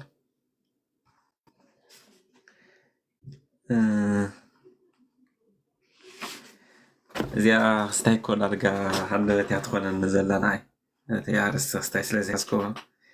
ግን ደሓን ከም ፍቓድ ኣምላኽቲ ትምህርቲ ስለዝምሃርኩሞ እታ ካብ ብእንግሊሽ ምትርጓም ኣብዚኣ ናይ ሞድሎተ ጽድቂ ዲያቆን ያረጋል ዝፀሓፋ ማለት እዩ ካብ ቀዳሞት ኣቦታት ኢሉ ዘርዚሮም ኣሎ እሞ ካብኣ ክንርኢ ተዘይተጋጊኹም ሓይሽ ጽቡቅ ቀፅል ኩሉ ሓደ ኣሎ يقتل اه እሺ أو كلهم بالكم ولا فيديو خفته طيب أو كل هذا تجمع ولا እሺ حرك ካብ ቀዳሞት ኣቦታት ስለ ክህነት ዝብል እንታይ ኢሎም ተዛሪቦም እናበለይ ብጣዕሚ ፅብቕቲ መፅሓፍ እያ ኣብ እንተረኺብናያ ነንብባ ኢና ነቲ ሙሉ ሶላ ሶላ ሶላ ዝብል ኣብታ ናይ ክርስቶስ ትብል ምስ መፀት ንክርስቶስ ጥራሕ ድዩ ካህን ዝበሃል ወላስ ካህናት ኣለዎ እዮም ዝብል እቲ ክርስቶስ ናቱ ዝኾነ ከምዚ ዲያቆን ሓውና ክመረና ፀንሐ ንዓና እውን ከም ዝሃበና ስለዚ ካህናት ክህሉ ከም ዝኽእሉ ብዝብል ነጥብታት ብዙሕ እናተንከፈ እዩ ዝኸይድ ማለት እዩ እቲ ካብኡ ነጥቢ ከዓ ንኣብነት ክርስቶስ ክርስቲያን ንበሃል ማለት ክርስቶስ ንሱ ዝፅውዐሉ ንሕና ግን ብማን ክርስቲያናት ንበሃል ወልዲ እግዚኣብሔር ዝፅዋዕ ንሕና ድማ ውሉዳት ንበሃል እንዳበለ እቲ ናይ ክህነት ድማ ሊቀ ካህን ክርስቶስ ክኾን ከሎ ንሕና እቲ ኣቦታትና ድማ ካህናት ንባሎም ዝተረፈ ከም ዘይኮነ ኣብ ቡሉይ ዝነበረ ከዓ ኣብ ሓድሽ ኪዳን ብዝያዳ ዝበለፀ መፀ እምበር ከም ዘይጠፍአ ብምባል ካብቶም ዝተተክኡ ማለት ግዝረት ብጥምቀት ክትከኣ ከሎ ክህነት ካብ ኣሮን ክህነት ናይ ኣሮን ዝነበረ ከዓ ብክህነት ክርስቶስ መስዋእቲ ብደም ዝነበረ ከዓ መስዋእቲ ብናይ ክርስቶስ ደሙ ንስኡን ማለት እዩ ብዝብል የምፅኦ ማለት እዩ ተቐዲሙ ሓሳብ ድሕሪ ብታ ናይ ቀዳሞት ኣቦታት ድሓን ትኺለ ክኸይድ እየ ካብቶም ቀዳሞት ዝነበሩ ቦታት ቅዱስ ቀሌሜንጦስ ናይ ሮም ማለት እዩ ካብ 27 ዓመተ ምህረት ክሳብ 97 ዓመተ ምህረት ዝነበረ እታ መፅሓፍ እንታይ እያ ትብል መድሎተ ፅድቂ እያ ካልኣይ ቁፅሪ 2 ናይ ዲያቆን ያረጋል ፀሓፋ እያ ኣብ ገፅ 395 ኣለኹ እንታይ ብል ቅዱስ ቀሌሜንጦስ ዘሮም ማለት እዩ ጴጥሮስ ናይ ላውዶቅያን ህዝቢ ኣብ ዝቕፅል መዓልቲ ንክእከቡ ኣዘዞም ኣብኡ እውን ንዑ ይስዕቦ ካብ ዝነበሩ ሓደ ኣብ ልዕሊኦም ጳጳስ ገበሮ ንካልኦት ድማ ቀሽሽ ትገበሮ ንብዙሓት እውን ኣጠምቆም ከምኡ ድማ ብደዌና ጋንንትን ይሳቀዩ ዝነበሩ ኩሎም ፈወሶም ንብዙሓት ኣጠምቆም ናይ ቅዱስ ቁርባን ምስጢር ምስኣቶም ድሕሪ ምፍፃሙ ኣብ ልዕሊኦም ኩሉ ነገሩ ፍፁምን ቁኑዕን ዝነበሮ ማሮ ዝተባሃለ ጳጳስ ሸመሎም ምስኡ እውን 12 ኣቅሽሽትን ዲያቆናትን ሸመሎም ንናይ ቤተ ክርስቲያን ኣገልግሎት ኩሉ መልክዕን ስርዓትን ኣትሓዘሎም ህዝቡ ኣብ ዝእዝዘሎም ነገር ኩሉ ንጳጳሶም ማሮን ክእዝዝዎ ኣዘኻኽሮም ሕጂ ሜሮን ዘይኮነስ ማሮን ዝበሃል ጳጳስ እንታይ ከም ዝገበረ ማለት እዩ ንዑ ከም ሸመሎም እሞ ምስኡ ከዓ ምስቲ ማሮን ዝተባሃለ ጳጳስ 12 ቅሽሽትን ዲያቆናት ከም ሸመ መን ጴጥሮስ ማለት ሕጂ ቅዱስ ቀሌሜንጦስ ዘሮም ኣብቲ ግዜ ሃዋርያ ዝነበረ ማለት 27 ዓመተ ምህረት ክሳብ 97 እየ ዝብል ዘለኹ ሕጂ ምስ ሃዋርያ ዝተመላለሰ ተምሃሮ ሃዋርያት ዝነበረ እዩ ማለት እዩ ሕጂ እቲ ኣፖስቶሊክ ሳክሴሽን ወይ ድማ እቲ ናይ ክህነት ኣገልግሎት ብሃዋርያት እናተዋሃበ ካህናትን ዲያቆናትን ጳጳስን እንዳሸሙ ስርዓት ናይ ኣገልግሎት ከም ዘቆመሎም ይነግረና ኣሎ ማለት እዩ ካልእ ቅዱስ ኣግናጢዮስ ካብቶም ቀዳማይ ክፍለ ዘመን ዝነበሩ ተምሃር ሃዋርያት ከዓ ቅዱስ ኣግናጢዮስ ምጡል ኣንበሳ እንብሎ ሓደ ከዓ እንታይ ይብለና ንኩሉ ነገር ከም ሓሳብ እግዚኣብሔር ንምግባር ተጠንቀቁ እቲ ጳጳስ ኣብ ቦታ እግዚኣብሔር ኮይኑ እንዳማሓደረኩም እቶም ካህናት ድማ ኣብ ጉባኤ ሃዋርያት ቦታ ኮንኩም ዲያቆናት እውን ንዓይ ኣዝዮም ዝፈትው እዮም እሞ ንናይ ኢየሱስ ክርስቶስ ተልእኮ ንምክዋን ሓደራ ዝተቐበሉ እዮም ኣብ ካልእ መልእክት ሃበ ማግሌዝያውያን ትብል እንድያ ምዕራፍ 6 እዚኣ ክንብብ ፀኒሐ ምዕራፍ 13 ከዓ ብኣካልን ብመንፈስን ቅዱስ ኣግናጢዮስ እዩ ብኣካልን ብመንፈስን ፍጹም ዝኾነ ሓድነት መታን ኩሉ ኢየሱስ ክርስቶስ ንኣቦኡ ከም ዝተገዝአ ሃዋርያት እውን ንክርስቶስ ንኣቦም ከም ዝተገዝኡ ንጳጳስ ከምኡውን ሓደኹም ነቲ ሓደ ተገዝኡ ብምባል ሃዋርያት ልክዕ ንክርስቶስ ከም ዝተገዝዎ ንጳጳስ ድማ ከምኡ ኣኽብርዎ እዚ ዓይነት ክብረት እዚ ዓይነት ግዝኣት ክትገብርዎ ከም ዘለኩም ሓደራኹም ይብል ባይዘ ወይ እዛ ቃል እዚኣ ኣብ ዲድስቅል ኣላ انت رخيبنا ننبب باينا بتنام جمرتا زعا باسات كنزوزهم كم زل الناس قلت هذا يزين بالميراث رخيبي اللهم مالتي كنزوزهم كم زل الناي مالتي نيس كريستوس كم تجزوهمكم نتبع باس تجزوه تنورو زلهم سب زي كونه بموت ما متان كتملطو من انتنا خمز موتلنا كم يس كريستوس تنورو مهلاكم نعاي جلس كوين يزرعيني زلو سلازي خا بزيت باباس زخون ነገር ክትገብሩ ይግባአኩም እዩ ብርግጽ ልማድኩም ከምዚ ከም ዝኾነ ይፈልጥ እየ ከምኡውን ብዛዕባ ጳጳስ ክዛረብ ፀኒሑ እጅኻ ናብ ኣቕሽቲ ትኸይዲ ማለት እዩ ከምኡውን ንኣቕሽቲ ከም ሃዋርያት ኢየሱስ ክርስቶስ ክትግዝእዎም ይግባአኩም ንናይ ኢየሱስ ክርስቶስ ምስጢራት ዘገልግሉ ዲያቆናት እውን ኣብ ኩሉ መንገዲ ንኩሉ ሰብ ዝሕግሱ ክኾኑ ግቡእ እዩ ንሳቶም ናይ ምግብን መስተን ዲያቆናት ኣገልገልቲ ዘይኮኑ ናይ ቤተክርስትያን እግዚኣብሔር ኣገልገልቲ እዮም ስለዝኾነ ከዓ ንነብሩ ልክዕ ከም ሓዊ ከም ምጥንቃቕ ገይሮም ከርሕቑውን ክጥንቀቑን ይግብኦም ብምባል ይምዕድ ማለት እዩ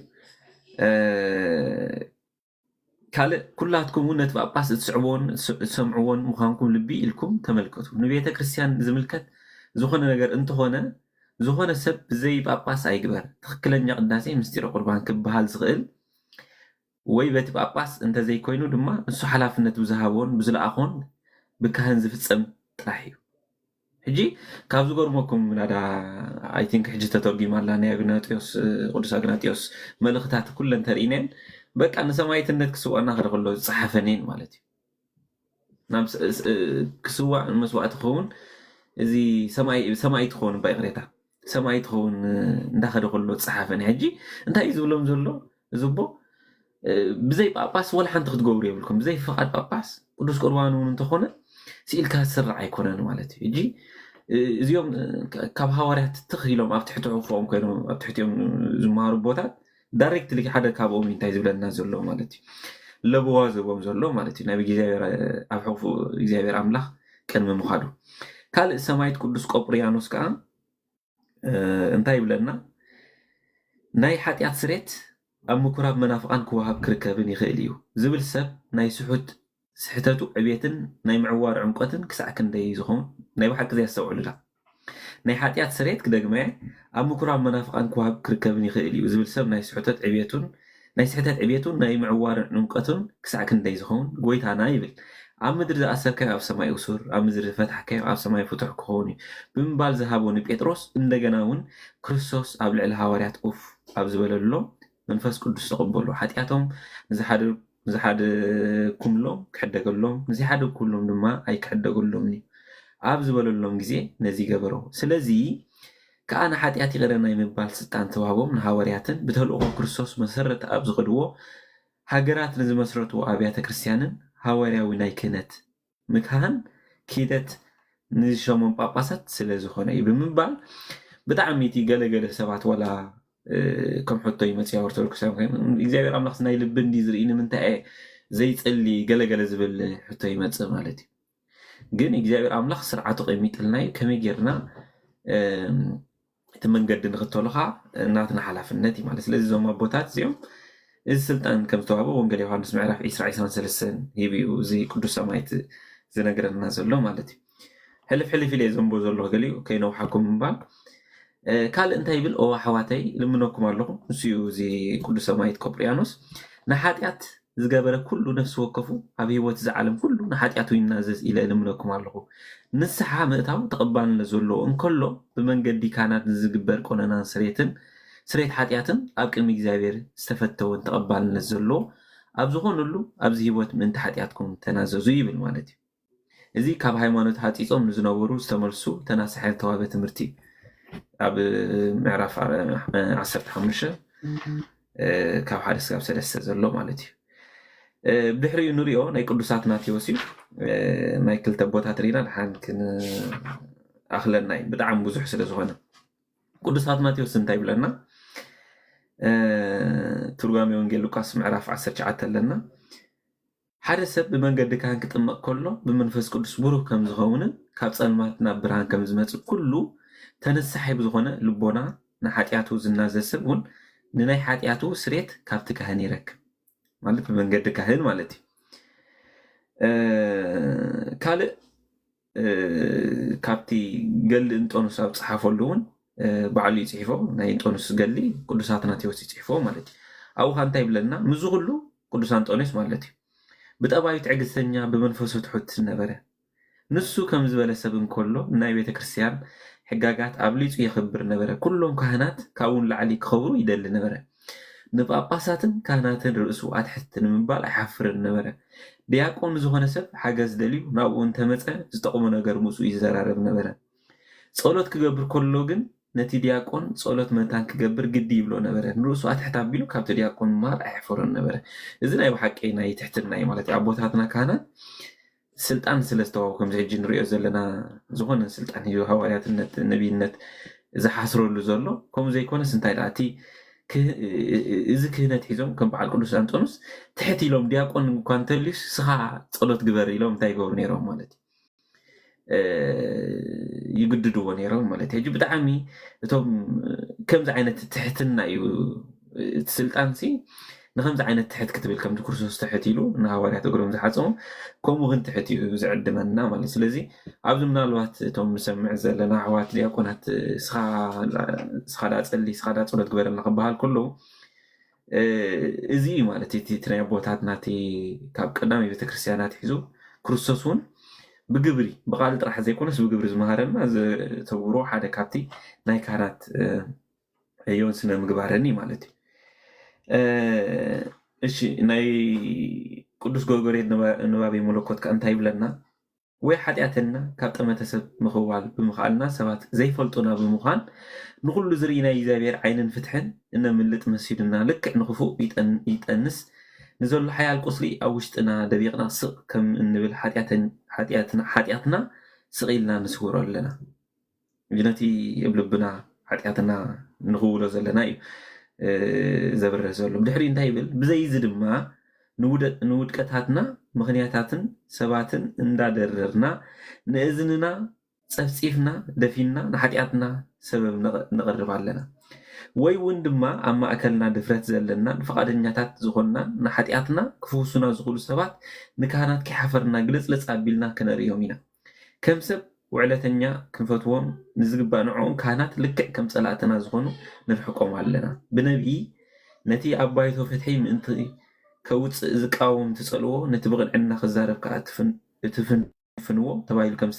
استنقر خونا زي أبتن بيت عموت معرف حموش فقل عسر تزلو نايكالو سبات بكا بزعبا هيوتنا تقم زي تقم من ورخ نعلل نايكالوت مستيرات خنقر نزي بك عزنا انداقلنا عفنا عند خفتنا منو معلتين وعللنا يزولو مالتي نتي حاتياتنا نعنا خاب እግዚአብሔር አምላክ ዘርሐቀና ግን ብልብና ሰዊርና ናቶም እነዚህ ነገር እዚ ከናግፉና ዝኸሉ ካህናት አቦታትና ግን ግልጽ ለጻቢልና ከሐፈርና ከነግሮም ግን እንታይ ንኾን ኣለና ንኽወላ ኣለናሞ እዚ ከምቲ ትንቢት አሞጽ ዝበሎ نت أبايتو فتح من تخوص إذا قوم تصلوا نتبغعنا زارب كأتم تفنفنو تبعي للسنقري بمبالك قصصهم كلنا نرأيهم على شيء سلزي زي انتهي زكس أنا زلوا قدس غرغوريوس نبابي ملكوت نتي حنس لك سبات انتهي غونيوم وينما انتهي خاطر إيه بقى حاتيات يحفروا مالتي نتي كنهم سب زقوروا حاتيات نسب يفرحوا مالتي كنمي إيجابي يوم كم زلوا ندارا إيقوان تقوروا جن نسبات لنفرح أبقى نسبات زخون نخستان قبرين دلن مالتي نجي نزي أبقى نسب استأمن النغا أبقى سمايا وابويك أمونين زبولو نزي نحفر لهم زي بلنا بمبالي زكست زلو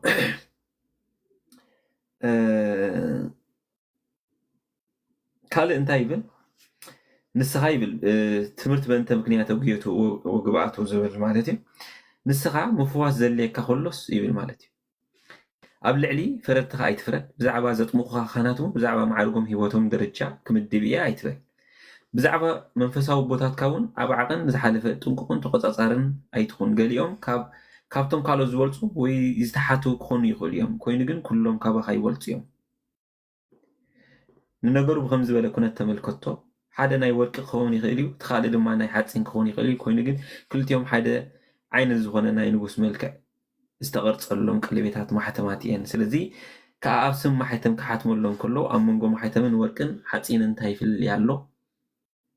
ምንም ክሳዕ ክንዝኣክል ተመራመርን ጎበዝ እንተዳ ኮይንካ ኣየናይ ማሕተም ናይ ወርቂ ናይ ሓፂን ከም ዝኾነ እስከ ፈሊኻ ንገረኒ እናበለ እዚ ክንፈርድ ከም ዘይብልና ኣብ ልዕሊ ካህናት ኣቦታትና እውን ክንፈርድ ከም ዘይብልና ይገልጸና ማለት እዩ ናይ መወዳእታ ናይ ቅዱስ ባሲልዮስ ክብላ እንዴ ድሕሪኡ ብዙሕ ስለ ዘሎ ኣይ ቲንክ ሒዞኩም እናተሰኮፍከ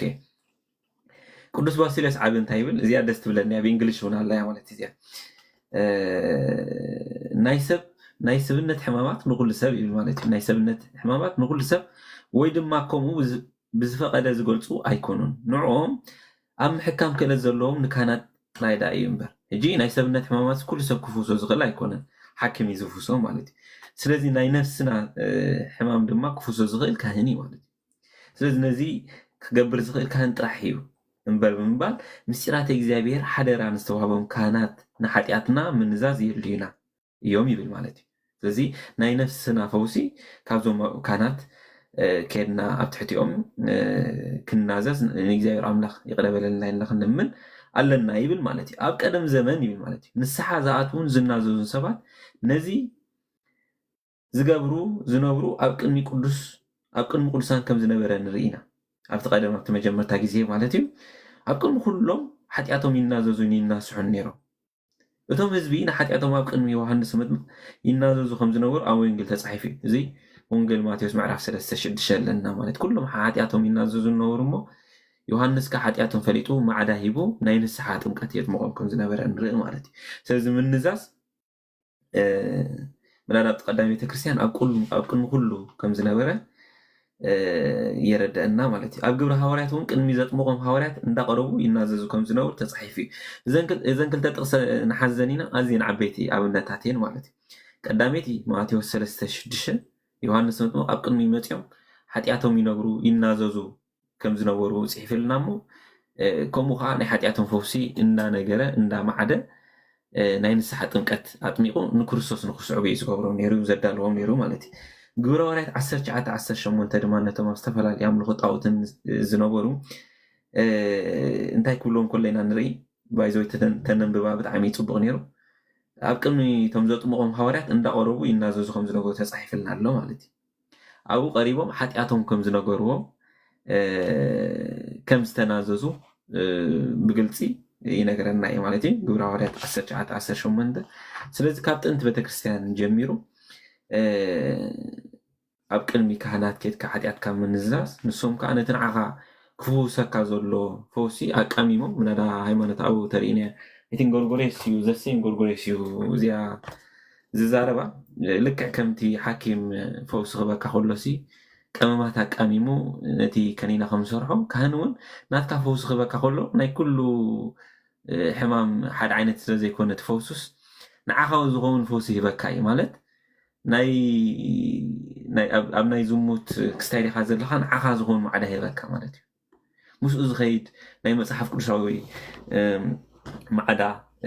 ትምህርቲ ከምኡ እንቶም ብቦዓውዲ መፅሓፍ ቅዱስ ይነግረካ ማለት እዩ ብናይ ወልፊ ሽጋራ መስተ ዲኻ ተታሒዝካ ንዑ ዝኸውን ምክሪ ይበካ ሕጂ ከከምቲ ኣድላይነትና ሲ ከም ዝህበና እዩ ዝገልጽ ማለት እዩ ብጣዕሚ ሃይማኖታዊ ከፊድና እንተንቢብና እውን ብጣዕሚ ፅብቕቲ እያ ተዓውዲ እንተረኺብና ኣይ ቲንክ ከኣኽለኒ ድሕሪኡ ብዙሓት ኣቦታት ልዕሊ 5 ዝኾኑ ኣለዉ ብድሕሪኡ ከይነውሓናከ ይኣክል ኮይኑ ስምዐኒ ሕጂ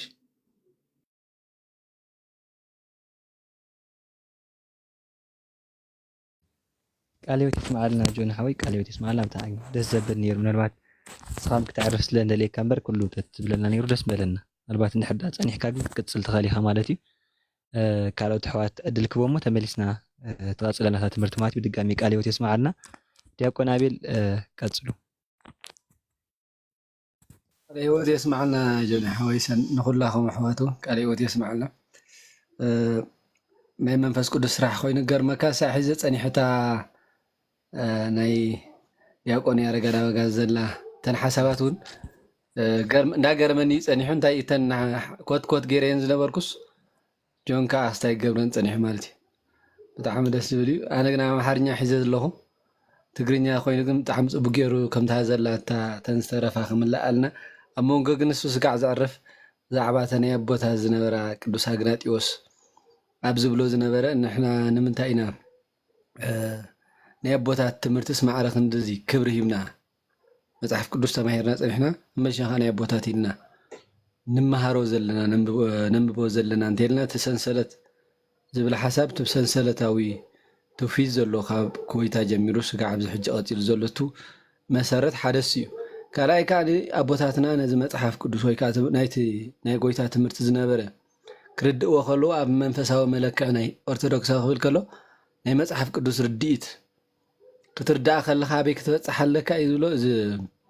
ዲስፓሽን ዝበሃል ወይ ከዓኒ ኩሉ ግዜ ዲያቆን ከንብብ ከሎ ዝብላ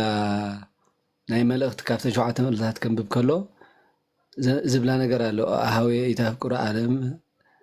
ወይ ዝሃለው ዓለም ዓለም ናይ ሓላፊ ውእቱ ወፍትወት ናይ ሓላፊ ውእቱ እስመ ኩሉ ሓላፊ ውእቱ እንዳበለ የምፃይ እንታይ እዩ እቶም ኣሕዋተይ ዓለም ኮነ ብዓለም ዘሎ ይትፍተው ዓለም ሓላፊ እዩ ኩሉ ዘሎ ፍትወታት ሆነ ሓላፊ እዩ እቶም ኣቦታትና እንታይ በፅሖም ብፍላይ ከዓ ጆን ክነግረና ፅንሕ ናይ ቅዱስ አግናጢዎስ ዝነበረ ንነፍሱ መስዋዕት ገይሩ ቅርብ ማለት ናፍቲ ሰማዕትነት እንዳኸደ ከሎ ዝፀሓፎም ፅሑፋት እዮም ማለት እዩ ሕጂ እቲ ፍትወታት ናይ ዓለም መኒኖም እንታይኦም ብፍትወት ክርስቶስ ተኣሲሮም ብክርስቶስ ፍቅሪ ተታሒዞም ከለዉ ብዛዕባ እታ ሰማያዊት መንግስቲ ዘላ ብዛዕባ ወንጌል ሕጊ ወንጌል መንግስተ ሰማያት ከም ዝብላ ማለት እዩ ይነግሩና ማለት እዩ ሕጂ ኣብ ከምዚ ኮይኖም ስለ ዝነግሩና ዘለው እቶም ኣብ ፍትወት ዓለም ዘለና እንታይ ኢና ንመርፅ እቶም ኣቦታትና ዘለው ትምህርቶም ንሰምዕ ማለት እዩ ሕጂ ንሕና ንምንታይ ኢና ናብኦም ሰምዕ ዘለና ፍትወት ናይ ስጋ ጌርና በቲ ናይ ስጋና ፍትወት ጌርና ነቲ ናይ ቃል እግዚኣብሔር በቲ ናህና ፍትወት ከይንርድኦ ምንቲ ማለት እዩ ሓሳባትና ጌርና በቲ ናህና ርድኢት እንተኸይድና ሕጂ ኣብቲ ኦርቶዶክሳውና ናይ ፕሮቴስታንታዊ ርድኢት ዝፈልዮ ቀንዲ እንታይ እዩ ሕጂ በቲ ኢንቴሌክት ዝበሃል በቲ ልቦኑ እዩ ድመዝኖ ንኩሉ ነገር ማለት እዩ እቲ ልቦና ፍትወት ዓለም ሒዝዎ ኣሎ ዶ ብፍትወት ስጉእ ዲ ትርጉሞ ዘሎስ ወይስ ካብቲ ፍትወት ዓለም ወፂኡ ዝብል ከዓ ቀንዲ መለክዒ እዩ እቲ ካብ ርእስቲ ኣይወፃኹም ኮይነ ይስማዓኒ እተን ጀን ሓውና ዘለዓላካ እንታይ ነይሩ ካብታ ክህነት ብሉይ ኪዳንና ሓዲስ ኪዳን ዘለዋ ሰጋገራ ብሉይ ኪዳን ናብ ሓዲስ ኪዳን ክንመፅእ ከለና ኣብ 3 ከፊልና ኢና ንሪኦ ሓደ ከም ዘለዎ ዝሓለፈ ኣሎ ከይጎደለ ከይተመልአ ከም ዘለዎ ማለት እዩ ዝተተክኡ ከዓ ኣለዉ እዮም ዝተተክኡ ንምሳሌ ሕጂ እዚ ክህነት ኣብ ኣሮን ጥራይ ዝነበረ ኣብ ኣሮንና ደቁን ዝነበረ ፀኒሑ ከዓ ኣብ ኩሎም ሌዋውያን ዝኾነ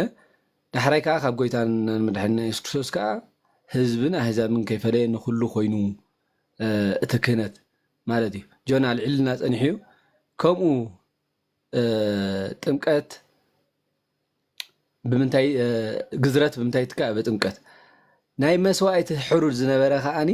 ሕሩድ ዝነበረ መስዋዕቲ ከዓኒ ብምንታይ ትካእ ብቁርባን ማለት እዩ ናይ ጎይታና መድሓኒና ኢየሱስ ክርስቶስ ኣብ መስቀል ኮይኑ ዝገበሮ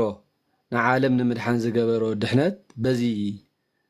ነብሱ ባዕሉ ትድስዋእ በጊዕ ባዕሉ ኮይኑ እቲ መስዋዕቲ ዘቕርብ ባዕሉ ኮይኑ እቲ ተቐባሊ ከዓ ባዕሉ ኮይኑ እታ ናይ ኦሪት ዝነበረት ናይ ዲበላታት ናይ ኣጣል ናይ በጊዕ ናይ እንስሳታት ጌርካ ስሬት ሓጢኣት ትግበር ነበረት ኣብዚ ትትካእ ማለት እዩ ሕጂ ኣብታ ናይ ቤተ ክርስቲያንና ዝነበረት ከዓ ሓንቲ ሓሳብ ተን ትምህርቲ ዲያቆን ጆን ሓውና ከም ጌሩ ተዝቕፅለልና ተዝውዳእልና ፅቡቅ ነይሩ ናይ ቅዱስ ዮሃንስ ኣፈወርቅ እንታይ ዝብላ ቤተ ክርስቲያን ኣብ በዓል መንፈስ ቅዱስ ጰራቅሊጦስ ተመስሪታ ይብልና ኣባ ጆርጅ ሰጋስጫ ከዓ እንታይ የምፅዋ ቤተ ክርስቲያን ካብ ጎኒ ናይ ጎይታና መድሓኒና ኢየሱስ ክርስቶስ ብዝወፀ ማይ ብዕለት ዓርብ ተመስሪታ ይብለና ቅዱስ ያሬድ ከዓኒ ከምፅእ ከሎ ሕጂ እዚ ኩሉ ሓደ ዓይነት ሓሳብ ንመፅእ ቅዱስ ያሬድ ከዓ ኣብቲ ናይ ኪዳነ ምህረት ዘሎ ምልጣን እንታይ ይብል ለዛቲ ቤት ሃነፃ ኣብ ለዛቲ ቤት ሰረራ ኣብ ቀዲሙ ወሃነፃ ወልድ ወፈፀማ መንፈስ ቅዱስ ኢሉ እዮም ፀና ነዛ ቤት እዚኣ ነዛ ናይ ክርስቶስ ጉባኤ ዘላ ናይ ክርስቶስ ማሕበር ዘላ መጀመርታ ኣቦ መስሪትዋ ሳረረ ኢሉ መስረተ ዝብል ብተስታይ ኣለዎ ብምስክር ኣለዎ ማለት እዩ ሳረረ ሰርሐ እውን ይብለ እዩ ብክልቲኡ የኺድ እዩ ነዛ እዚኣ መቐዲሙ ኣቦ ሰሪትዋ ወልዲ ደሞ ሃኒፅዋ መንፈስ ቅዱስ ከዓ ፈፂምዋ ማለት እዩ ሕጂ እዚ ርዲኢት ተሒዝና መፅሓፍ ቅዱስ ዘለዎ ካይዳ እንተሪእናዮ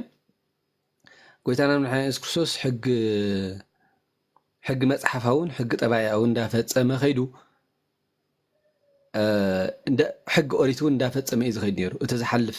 ሕጊ እውን ፈፂሙ እዩ ንምሳሌ ግዝረት ፈፂሙ ዳሕራይ ግን እቲ ሕጊ እዚ ብምንታይ ብጥምቀት እዩ ዝትካ ማለት እዩ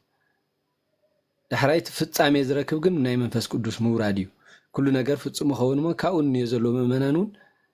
ብሕጊ ወንጌል ሕጊ ኦሪት ከም ዘለቶ እቲ ዝሓለፈ ሓሊፉ እቲ ዝትካእካ ተተኪኡ ሕጊ ኦሪት ከዓ ከምዚ ኢላ ትኸይድ ነራ ማለት እዩ ሕጂ ብዝያዳ ግን ጆና ሓወይ ሒዝክያ ዘለካ ብላይ ናይ ቅዱስ ዮሃንስ ኣፈወርቂ ዘለዋ ናይ ጎርጎርዮስ ናይ መለኮት እውን ዘላ ቀፂልካ እንድሕር ሒዝናያ ኩላህና ብፅቡቅ ተማሃርና ነርና ዝነጠበ ዝጎደለ ብኣፈ መላእክቲ ብኣፈቶም ትጓን መላእክቲ ይኣርመለይ እሺ ይፅናሓልና ቃለ ሕይወት የስማዓልና ዲያቆን አቤል ሓውና ቃለ ሕይወት የስማዓልና ናይ ዘመን አገልግሎት ከይባርኽ ጆን ሓውናም ቃለ ሕይወት የስማዓልና ብድጋሚ ምናልባት ቁርብ ካዕርፍ ኢደይ በቃ ችግር የለን ክምለስ ክእል ማለት ጆሲ ወሪድካ ዲኻ እሺ ናሁ ሰናይ ቀፅሉ ሞ ያው ካብኡ ወልደ የሱስ ሓውና ተቐፅሉ ካብኡ ጆን ተመሊሱ ክቅፅለልና የተዘቋረፀ ማለት እዩ ናሁ ሰናይ ሰላም በለልና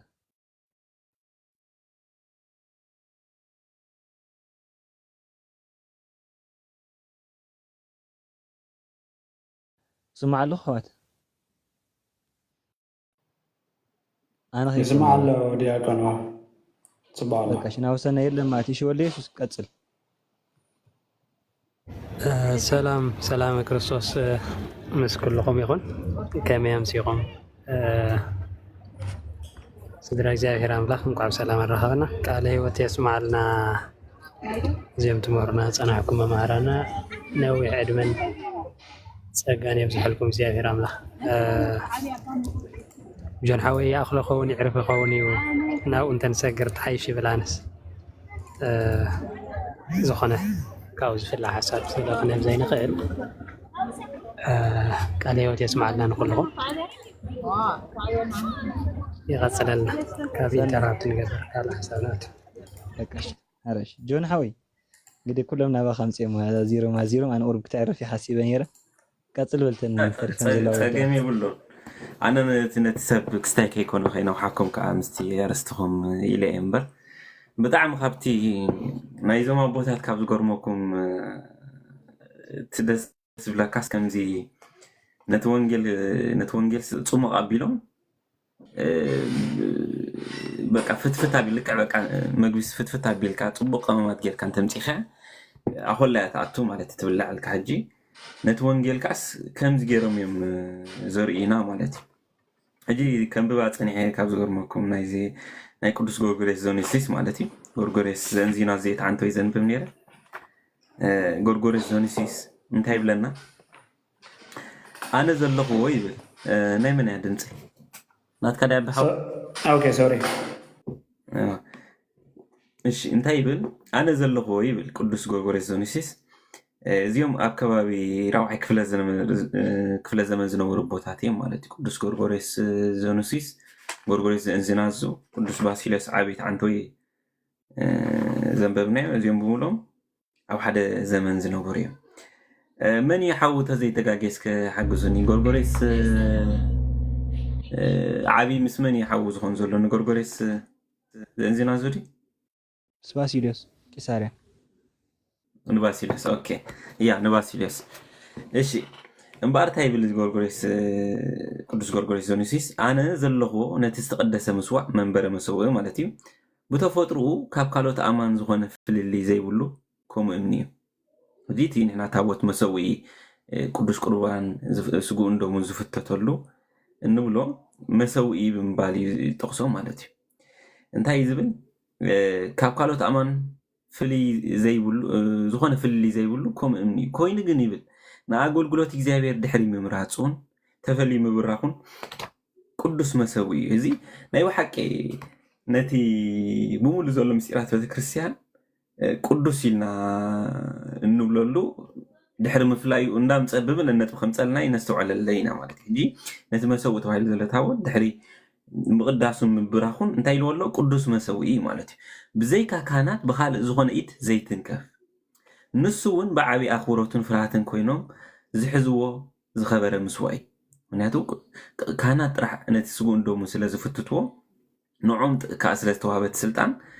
بزيكون كال انت خغورهم زي بلو ختنكفهم زي بلو ينقرنا مالتي انت حبستون مجمرتا ترى حبستيو نا قدس قربان حج هاي مسالو مالتي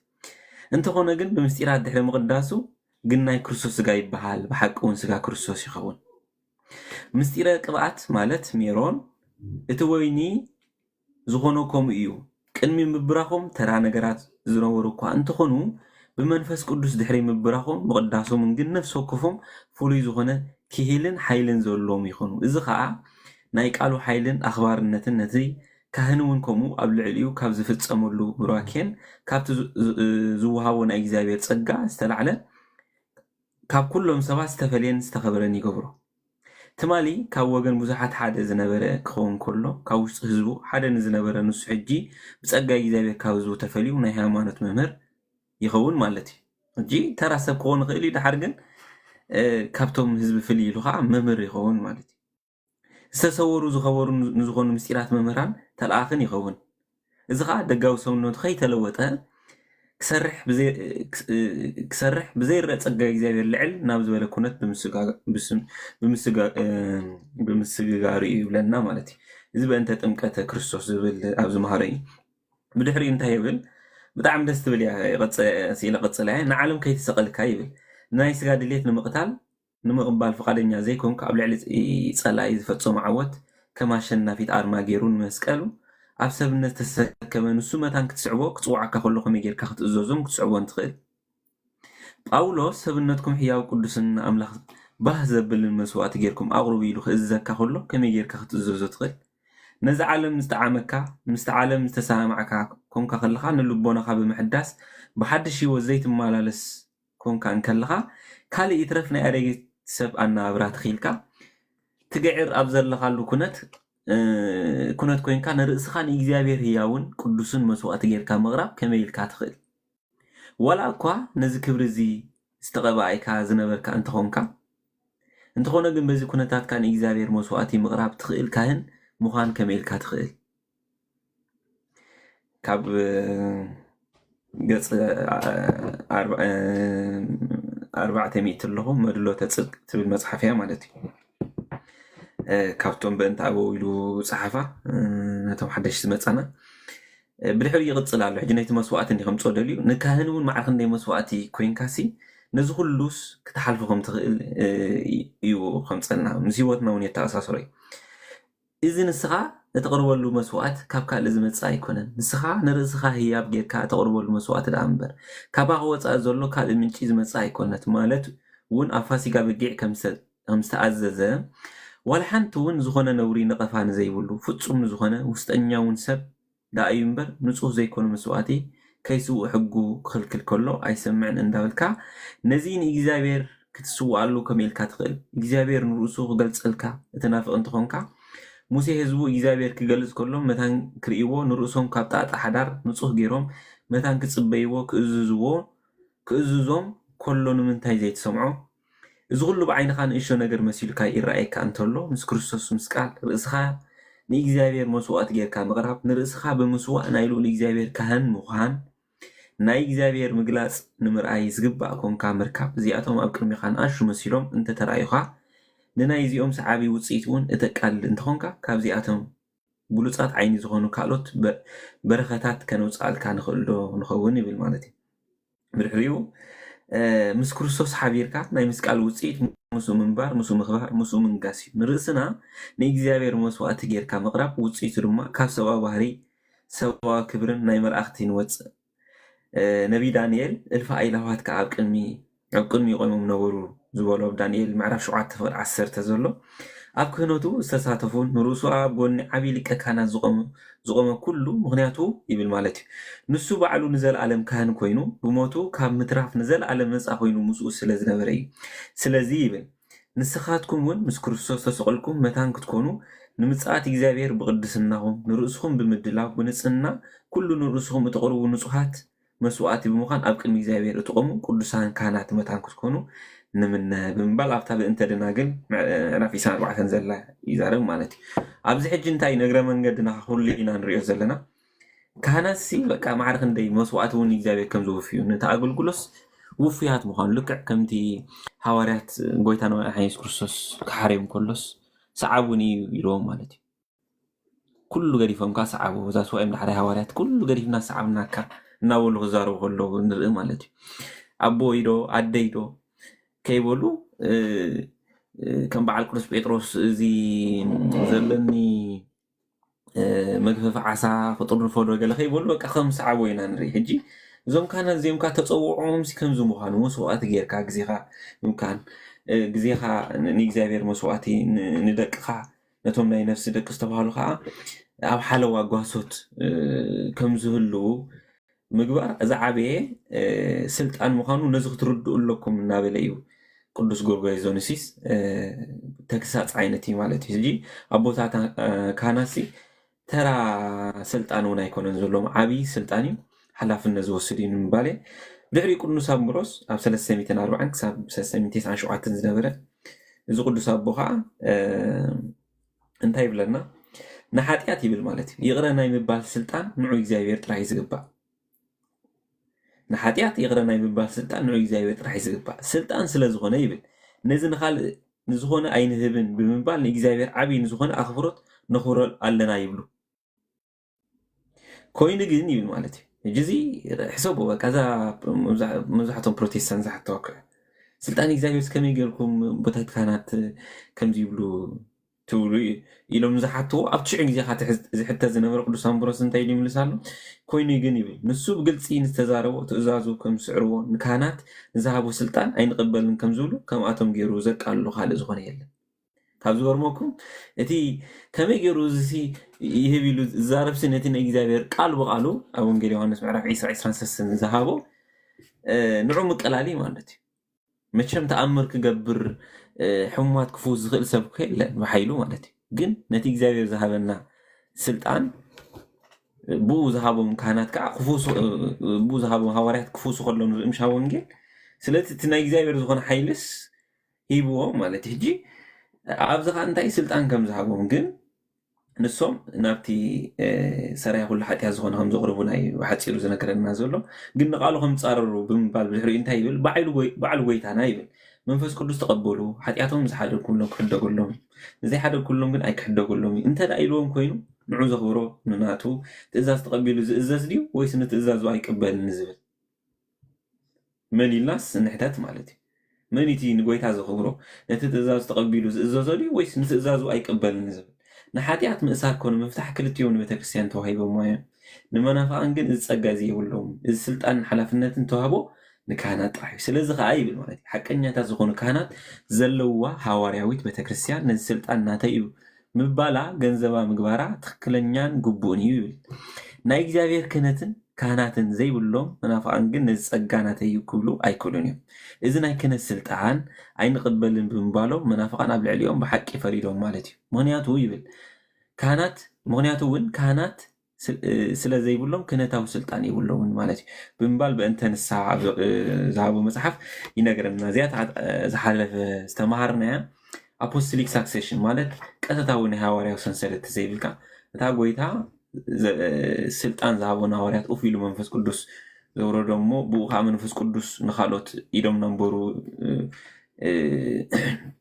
ይሸምዎ ዝነበሩ ከምኡውን ዝተፈላለየ ዝገብሩ ዝነበሩ ማለት እዩ እዚ እንተዘይብልካ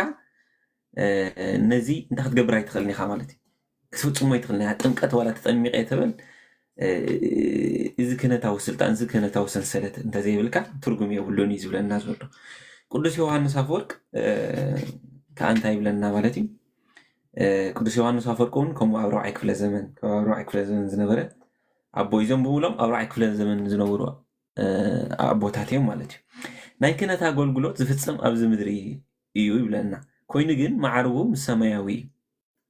እዚ እውን ግቡእ ነገር እዩ። ምክንያቱ ነዚ ምስጢር ዝመስረቶ ሰብ ወይ መልኣኽ ወይ ካሊእ ሊቀ መላእክቲ ወይ እውን ካልእ ፍጡር ሓይሊ ዘይኮነ ባዕሉ መንፈስ ቅዱስ እዩ። ነስተውዕል ኣላ ነዚ ምስጢር እዚ ናይ ክህነት ስልጣን ዝመስረቶ ሰብ ኣይኮነን። ቤተክርስትያኑ ባዕላ ተሰማሚዕ ኣይኮነትን ወይ መልኣኽ መፂና ቅዱስ ሚካኤል ሊቀ መላእክቲ ኮይኑ ይኮነ ወይ ዝኾነ ፍጡር ኣይኮነ እንታይ ዳ ባዕሉ መንፈስ ቅዱስ እዩ ይብለና ማለት እዩ። ዝቦ ብስጋ ዘለዉ ሰባት ናይ መላእክቲ ኣገልግሎት መታን ክውክሉ ዝመስረቶ ባዕሉ እቲ በዓል ቤት መንፈስ ቅዱስ እዩ። ስለዚ ከዓ ይብል ዝተሾመ ካህን ልክዕ ኣብ መንጎ እዞም ሓያላት ኣብ ሰማያት ከም ዝቆመ ዝኣክል ኮይኑ ንፁህ ክኸውን ይግብኦ። ናይ ሓድሽ ኪዳን ፀጋ ቅድሚ ምምፅኡ ዝነበሩ ነገራት እኳ ቃጭላቱ ኣብ ደረት ሊቀ ካህናት ኣብ ኤፉዱ ዝነበሩ ኣእማን መዕጠቂኡ ቆቢዑ ነዊሕ ቀሚሹ ናይ ወርቂ ንዋየ ቅዱሳን ኣብ ውሽጢ ዝነበረ ዓሚቕ ስቕታ እዚ ኩሉ ኣዝዩ ሰፊሕ እዩ ነይሩ ይብል። እዚ ኣብ ዘፀአት ምዕራፍ 28 ዘሎ ብምሉእ እቲ ናይ ሊቀ ካህናት ኣከዳድና መዕጠቂኡ ቆቢዑ ኩሉ ነገረት ብምዝርዛር ብድሕሪ እንታይ ይብል እንተኾነ ይብል እንተኾነ እውን ሎሚ ኣብ ዘመነ ፀጋ ማለት ዘመነ ወንጌል ሓድሽ ኪዳን ነቲ ዝኾነ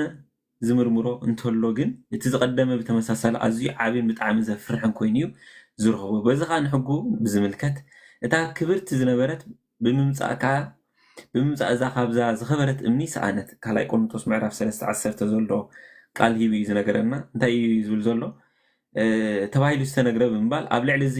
ከምኡ ኮይኑ እዩ ዝረኽቦ። ጎይታ ክስውእ ከሎ ክትሪኦ ከለካ ኣብ ምስዋኡ ደቂሱ ክትሪኦ ከለካ እቲ ካህን በቲ ዝተሰውአ መስዋዕት ቆይሙ ክፅሊ ክትሪኦ ከለካ ይብል ኣብ ስርዓት ኣምልኾ ዘለዉ መላእ ኣቅደስቲ ብምልኦም ባኡ ዝኸበረ ደም ክነዝሑ ክትርኢ ከለካ እንታይ ደኣ እንዳረኣኻ ሕጂ እውን ገና ኣብ ማእከል ሰባት እየ ዘለኹ ኣብ መሬት እየ ትብል ዘለካ። እጂ ነቲ ምድራዊ ነገር ንሪኦ ዘለናስ ከመይ ጌርካ ኢኻ ነዚታት ኣቐሚጥልና ከሎ ነዚ ኩሉ መንፈሳዊ ነገር እናረኣኻስ ኣብ ምድራዊ እየ ዘለኹ ኢልካ ትሓስብ እዩ ማለት እዩ። ብድሕሪኡ ምዚ ብኣንፃሩ ብቐጥታ ናብ ሰማይ ዶ ኣይወስደካ? ንስጋዊ ሓሳብ ኩሉ ካብ ነብስካ ኣውፂኻ ደርቢኻ ስጋ ዘይለበስካ መንፈስ ክሳብ ዝኾነ ኩነት ንሰማያዊ ነገር ክትሓስብን ከተሰላስልን ዶ ይግባእካ? ኣቤት ክሳብ ክንደይ ዘገርም ነገር እዩ! እንታይ ዓይነት ናይ እግዚኣብሔር ንሰብ ምፍቃር እዩ! ኣብ ላዕሊ ምስ ኣቡኡ ዝተቐመጠ ንሱ ባዕሉ ኣብዛ ሰዓት እዚኣ ብኩሉ ኣይዳዊ ይተሓስ ይብለና። እዚ በእንተ ክህነት መፅሓፉ እዩ። ጋሻ ዝመስል ነገር ክዛረብ እየ ኮይኑ ግን ኣይግረምኩም ይብል። ኣይትጠራጠሩ እውን ተራ ሰብ እውን እንተ ኣቕረቦ ጳውሎስ ወይ ከዓ ጴጥሮስ እንተ ኣቕረቦ እቲ መስዋዕቱ ንሱ ሓደ እዩ። ክርስቶስ ንደቂ መዛሙርቱ ዝሃቦም ሎሚ እዞም ካህናት ዘቕርቦ ሓደ እዩ። ክርስቶስ ንደቂ መዛሙርቱ ዝሃቦም ሎሚ ካህናት ኣቦታትና ዘቕርቦን ሓደ እዩ። እዚ ካብኡ በኋላ ሓደ ዝንእስ ኣይኮነን። ምክንያቱ እዚ መስዋዕቲ ዝቅድሶ ሰባት ዘይኮኑ ነቲ ንሃዋርያት ዝሃቦም ዝቀደሶምን ዘኽበሮምን ንሱ ዳ እዩ። ሎሚ ከዓ ካህን ዝብሎም ቃላት ኣብዚ ግዜቲ በዓል ቤት እግዚኣብሔር ዝተዛረቦም ንሳቶም ዝኾነ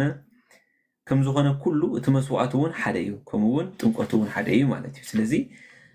ሓደ መስዋዕት እዩ ማለት እዩ። ጳውሎስ እንተሰውኦ ተቕረቦ ወይ ጴጥሮስ እንተቕረቦ ማለት እዩ። እቲ ካህን ይብል ንመንፈስ ቅዱስ ክስውእ ከሎ ኣዝዩ ዘፍርሕ ንዝኾነ መስዋዕት ክስውእ በብዓመቱ ናይ ኩላትና ጎይታ ብኢድ ዝድስስ እንታይ ዓይነት ማዕረግ ኢና ንህቦ? ይቕሬታ በብመዓልቱ ንናይ ኩላትና ጎይታ ብኢዱ ዝድስስ እንታይ ዓይነት ማዕረግ ኢና ንህቦ? ምክንያቱ ስጉኡን ደሞ ምትንካፍ ምድሳስ ማለት ንጎይታ ምትንካፍ ማለት እዩ። ምክንያቱ ስጋይ እዚ ዝደመ እዩ ስለዝበለና። ስለዚ በብመዓልቱ ነዚ ናይ ጎይታ ኢዱ ዝድስስ እንታይ ማዕረግ ኢና ንህቦ ብምባል ካብ ዝገርመኩም ኣቦታትና ካህናት ድሕሪ ቅዳሴ መስቀል ዘሳልሙና ኣእዳዎም ዘሳልሙና እውን ካብ ዝተላዕለ እዩ። እቲ ኢዶም በቲ ቅዱስ ደሙ ማለት ብክርስቶስ ከም ዝተቀደሰ እቲ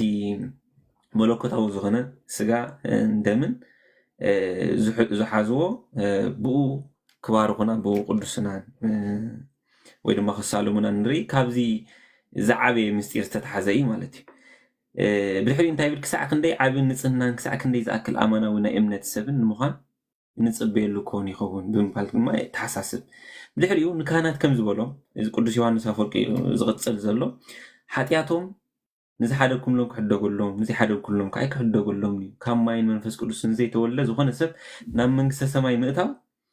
زي كده انت خوينو نناي قويتا سغا انت زي بلعن دوم انت زي ستين كابزل عالماوي هوت وصاي زخون انت خوينو ازوم نغرات كله زفصمو بزيኦም استقدسو ايداو انت خوينو مالتي ون نناي اتوم كانت ايداو مالتي ايه جير حسابو كماي منفس كرس زي تولى من سماي زي اتو انت خوينو سغا اندم قويتا اغزابير زي بلع خازل عالماوي هوت زي وسر ወይ ድማ ካብ ዘላልማዊ ህይወት ወፃኢ እንተ ኮይኑ ናይዞም ኩሎም ነገራት እዚኦም ዝፍጽሙ ካህናት እዘን ኣዳው እንተ ኮይነን ኣዳወይ ማለተይ ካብ ዝምባል ናይዞም ካህናት ኣዳው እንተ ኮይነን ይብል ማለት እዩ ንዝኾነ እንተኾነ ካብዚኦም ወፃኢ ካብ ሓዊ ሲኦል ከተምልጥ ከመኢልካ ይከኣል ንዕውታት ንዝተዳለዉ ኣኽሊላት ክረክብ ከመይ ኢሉ ይከኣልዎ ይብለና ማለት እዩ እንጂ እቲ ኣፖስቶሊክ ሳክሴሽን ንብሎ ዘለና ኣነስ ባዕለይ ክጥምቀ ክትብል ኣይትኽእልኒ ኢኻ ወይ ክስተው ደሓን ዓርከይ ከማይ ከምዚ ነንሕድዶም ጣምቆ ክስታይ ንሪኦ ዘለና ካልእ ፕሮቴስታንት ኣሕዋትና ንሪኦ ከምኡ ዝበሃል የለን ማለት እዩ እቲ ጎይታ ብስልጣን ዝሃቦ ካብኡ ብሰንሰለታዊ ዝመፀ ስልጣን ክህነት ምህላው እቲ ነዚ ስርዓት እዚ ቫሊድ ዝገብሮ ብድሕሪ እንታይ ይብል ብተፈጥሮ ሰብ ንዝኾነ ስጋ እንደምን ዝኾነ ንሱ ይብል ማለት እዩ ንጹህን ቅዱስን ናብ ዝኾነ ባህሪ ንምቕራብ ዝኽእል ምዃኑ ክሳዕ ክንደይ ዝበፅሕ ኣዝዩ ፍሉይን ዓብይን ፀጋን ምዃኑ ምርዳእ ዝኽእል ሰብ እንተሎ መንፈስ ቅዱስ ንካህናት ክሳብ ክንደይ ክብርን ፀጋን ከም ዝሃቦም ብግልፂ ምርኣይን ምርዳእን ዝከኣሉ ይኸውን ምክንያቱ እውን ንዓና ንምድሓን ወሳንን መሰረታውን ዝኾኑ ምስጢራት ዝፍፅሙ ብናይ ኣገልግሎቶም ምክንያት እዩ ኣብ ልዕሊ መሬት ዝነብሩ ዝመላለሱን ሰባት ኮይኖም ከለዉ ሰማያዊ ንዝኾነ ምስጢራት ናይ ምፍፃም ሓላፍነት ተዋሂቦም እዩ እግዚኣብሔር ንመላእክትን ንሊቃነ መላእክትን ንዘይሃቦም ስልጣን ካህናት ተቐቢሎም እዮም እሞ ምክንያቱ ንመላእክት ኣብ ምድሪ ዝኣሰርኩም ኣብ ሰማይ እሱር ኣብ ምድሪ ዝፈትሐኩም ኣብ ሰማይ ፍቱሕ ክኾኑ ኣይተባሃለሎም ብምባል ማቴዎስ 18:18 ዘሎ ቃል እግዚኣብሔር ይጠቕሰልና እዚኣ ታትዓንቶይ ሓውና ዲያቆን ሜሮን ንዝጠቕሳ ዝነበረ ኣቦታትና ካህናት ስልጣነ ክህነት ልዕሊ መላእክቲ እውን በዚ ነገር እዚ ልዕሊ መላእክቲ ክኽብሎም ይኽእል እዩ ምክንያቱ ሊቃነ መላእክቲ ወይ ድማ መላእክቲ ስጋ እንደም ወይ ድማ ንመለኮት ወላ እኳ መንበሩ እንተፀወሩ ክፀርዎ እውን ኣይከኣሉን ክትንክፍዎ እውን ኣይከኣሉ ማለት እዚ ግን ነቲ ኣማኑ ዝኾነ ስጋ እንደሙን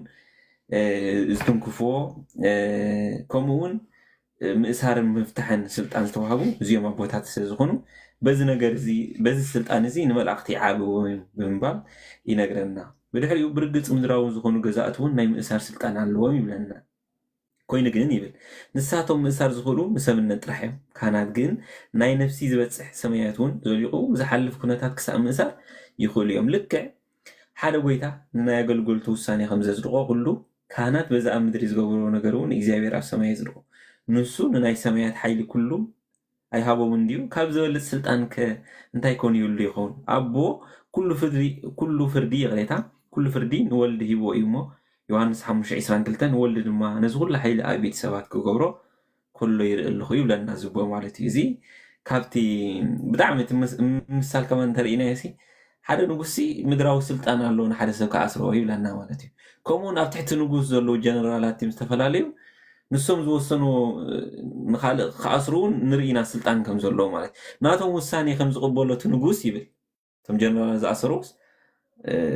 ከም ዝቕበሎ ኣቦታትና ካህናት እውን ክውግዙ ከለዉ ልክዕ ከምቲ ንኣርዮስ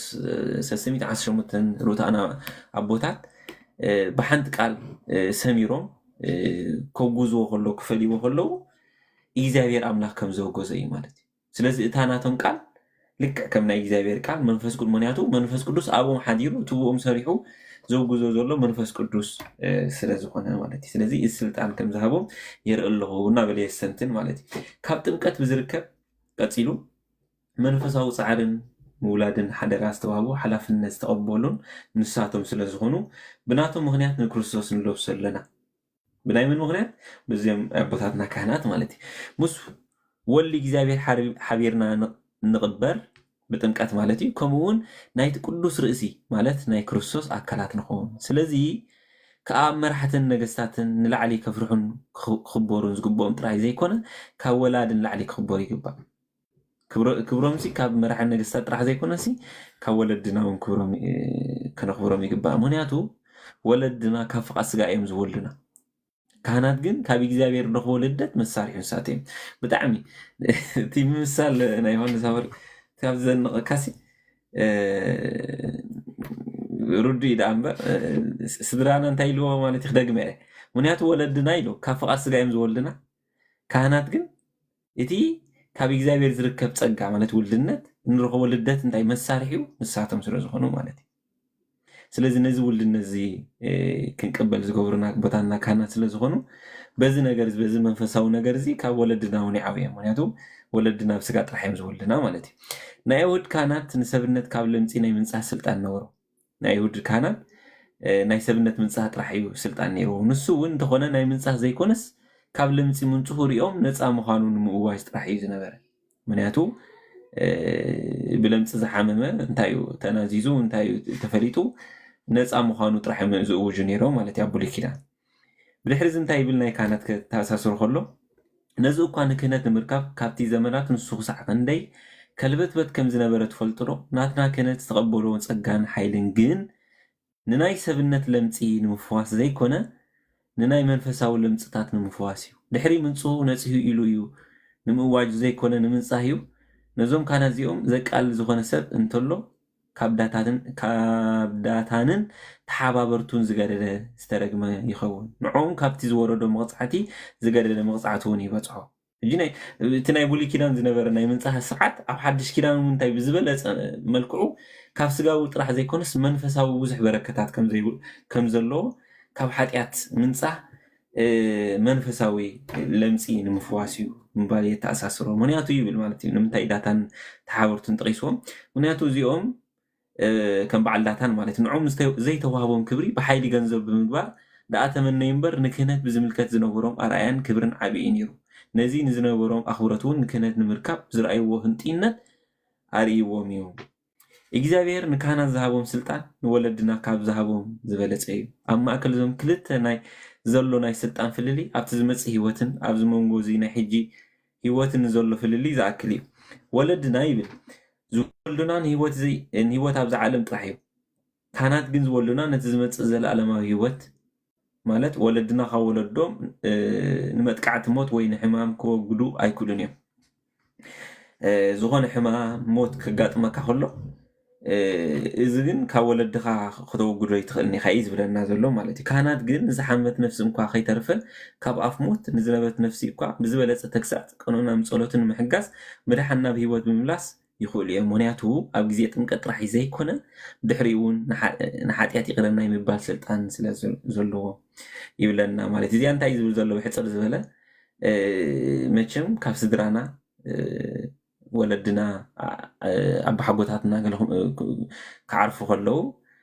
በቃ ብሓዘን ኢና ነፋንዎም ነወግዶውን የለን ሓሚሙ ክንሪኦ ከለና ነወግዶ የለን ካብ ስጋውስ እግዚኣብሔር ኣምላኽ ይቀበሎ እግዚኣብሔር ኣምላኽ ይፈውሶ እናበልና ኢና ንምሕፀን ማለት እዩ እዚ ሕጂ ወለድና ክህቡን ኣይክእሉን እዮም ኣብ ስጋው ሓሚሙ ኢሎም ዝወደይ ኢሎም ክሕውዩን ኣይክእሉን እዮም እዞም ካህናት እዚኦም ግን እንታይ ይብለና ኣሎ ነታ ብነፍሲ ዝሓመመት ማለት መጀመርታ ብጥምቀት እንረኽቦ ፀጋታት ወይ ድማ ፈውሲ ጥራሕ ዘይኮነስ እንታይ ድሓር እውን ሓጢኣት ምስ ንገብር ብንስሓ ተመሊስና ንረኽቦ መንፈሳዊ ፈውሲ ካብዚ እውን ስልጣን ስለ ዘለዎ ብምባል ያዕቆብ ምዕራፍ 5:14 ዘላ ጥቕሲ ይጠቕሰልና እንታይ ትብል ኣብ ማእከልኩም ዝሓመመ እንተሎ ንመራሕቲ ቤተክርስትያን ይፀውዕ ንሳቶም ካብ ስም ጎይታ እናቐቡ ይፀልሉ ብእምነት ዝተገበረ ፀሎት ድማ ነዚ ሕሙም ከተሕውያ ጎይታ እውን ከተንሶ እዩ ሓጢኣት ገይሩ እንተኮይኑ ክሕደገሉ እዩ እዚኣ ንስደዳ ኢና ምክንያቱ ዓባይ ነጥቢ እያ ኣብ ማእከልኩም ዝሓመመ እንተልዩ ባይዞ ኣብዚ ኣነ ካብቲ ብዙሕ ግዜ ተተሓሳስበኒ እንታይ ቅዱስ ተክሊል እዚ ቅዱስ ቀንዴል ምስጢረ ቀንዴል ማለት እዩ ብቦታትና ካህናት ዝፍፀም ጥራሕ እዩ ማለት እዩ እዚ ናይ ምፍዋስ ፈውሲ ንቦታትና ካብቲ ሓደ ዝተዋሃበ ስልጣን እዩ ማለት እዩ ስለዚ ዝሓመ እንተሎ እንታይ ኢልና ቃል ኣምላኽ እንታይ ይብለና ኣሎ ካብቶም መራሕቲ ሽማግለ ፀዊዕ ኢሉ ማለት እዩ ወላ ኣብ ሓድሽ ኪዳን እንተርኢናዮም ሃዋርያ ቅዱስ ጴጥሮስ ነታ ዝሞተት ክርስቲያናት ኮይኖም ነይሮም ሞይታ ከተንስእዋ ክእሉ ግን ንጴጥሮስ ከይዶም ፀዊዖሞ ማለት እዩ ሕጂ እቶም ሽማግለታት እቶም ሃዋርያት ወይ ድማ ስልጣን ዝተዋሃቡ من مخانم فولي أقول كم زحريون مزحف قدس بقول سي نجرنا أبزخ أنت يزول زلوا نمرحتي تابعت كريستياني تصوع مويل نسوم دما وسوم قويتا زيت النقو أو يتقللوا الجزء مجمرت خمس قاو نجرو نختحني مالتي بدك ريخ أنت يبل تابع من التجارة صلوت نتحمم كتحوية خمس قاو قويتاون كتون سوي حتى يديرون تغيرون كحدة كلي نخلتي هذا بس قاو خفوسي بمنفساون حتى يديرون تغيرون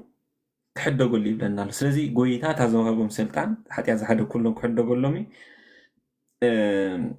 حتى يتم زحس كلهم كحتى حازوا لهم يستبهلت سلطان أما الاختيار يقوم نري على مالتي بكفري منياتو مستيرة كنديل زبا هو مستيرة كنديل كفت سام كل انتهي حمام نايت سبيس في اللات مالتي موزع حتى جزي ما يشولت كنا أي تفوسنا النبل كاب ما شلت ما شلت نتر انتايو تي مخنيات كان زخون ني حاتياتنا كان مخنيات سلا زخون نياتو اب حاتيات انت اللي كان من اغزابير املاح يقدر ختبل عليك مالتي سلازي ابوتاتنا كانت كا انميتي كاب تحمامنا مفواسم تايم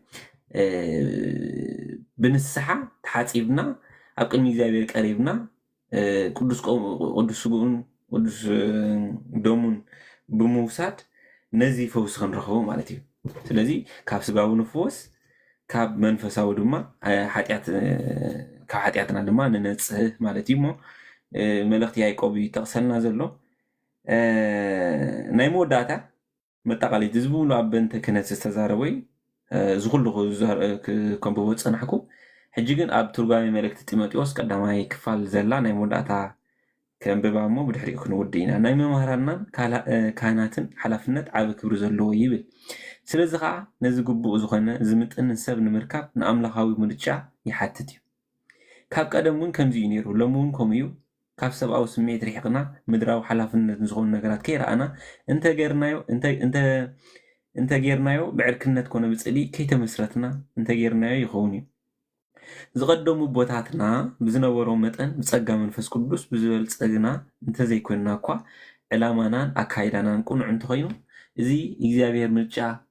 كم نركب كغبرنا زخل وكل نغري حواريات نماتياس كمرصو خلو